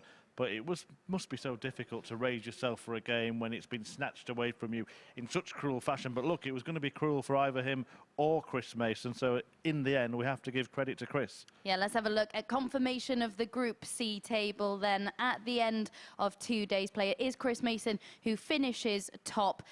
Do you think he's enjoying this experience? My first question. No, not at all. I don't think he is. But he's acquitting himself very, very well.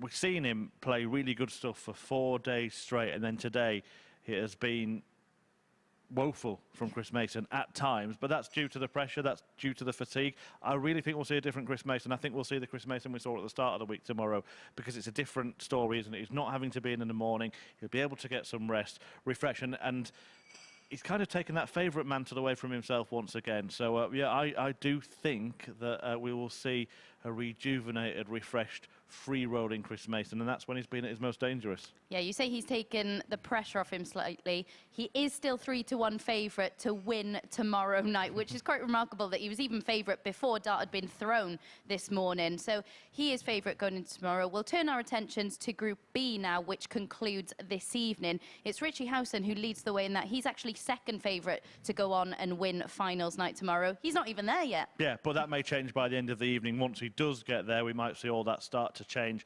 Richie Howson, look, we all said it with Chris Mason. He did get there in the end. He's a win away, realistically. 3 players get through from that group, though, so all of the other players are battling it out for those other 2 spots. And Paul Nicholson, someone we know very, very well. How do you think he will have reflected on last night?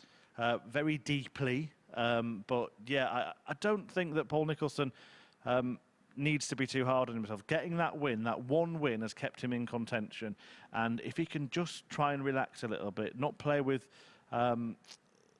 any expectation on himself, because there's no reason to have any expectation on himself, then I think that we might see a little bit of a better performance from Paul Nicholson this evening we saw yesterday. I do think out of the players on 2 points, so Wes Newton's a danger. I think he's the one most capable and most likely to do in Group B what Alan Norris did in Group C, and if he does that, that'll get him through. Right then, let's see if that materialises. Before we finish up here, I'm just going to put out a little reminder that it was me that predicted that Robson would go through and not Alan Norris from Group C. So I just want to leave it on that note. We'll be back with you from 10 p.m. with the conclusion of Group B. We'll see you then on Sporty Stuff TV. The MODUS Super Series, brought to you in association with Bet365, Betfair, Betfred, Coral, Ladbrokes, Paddy Power, Unibet and William Hill.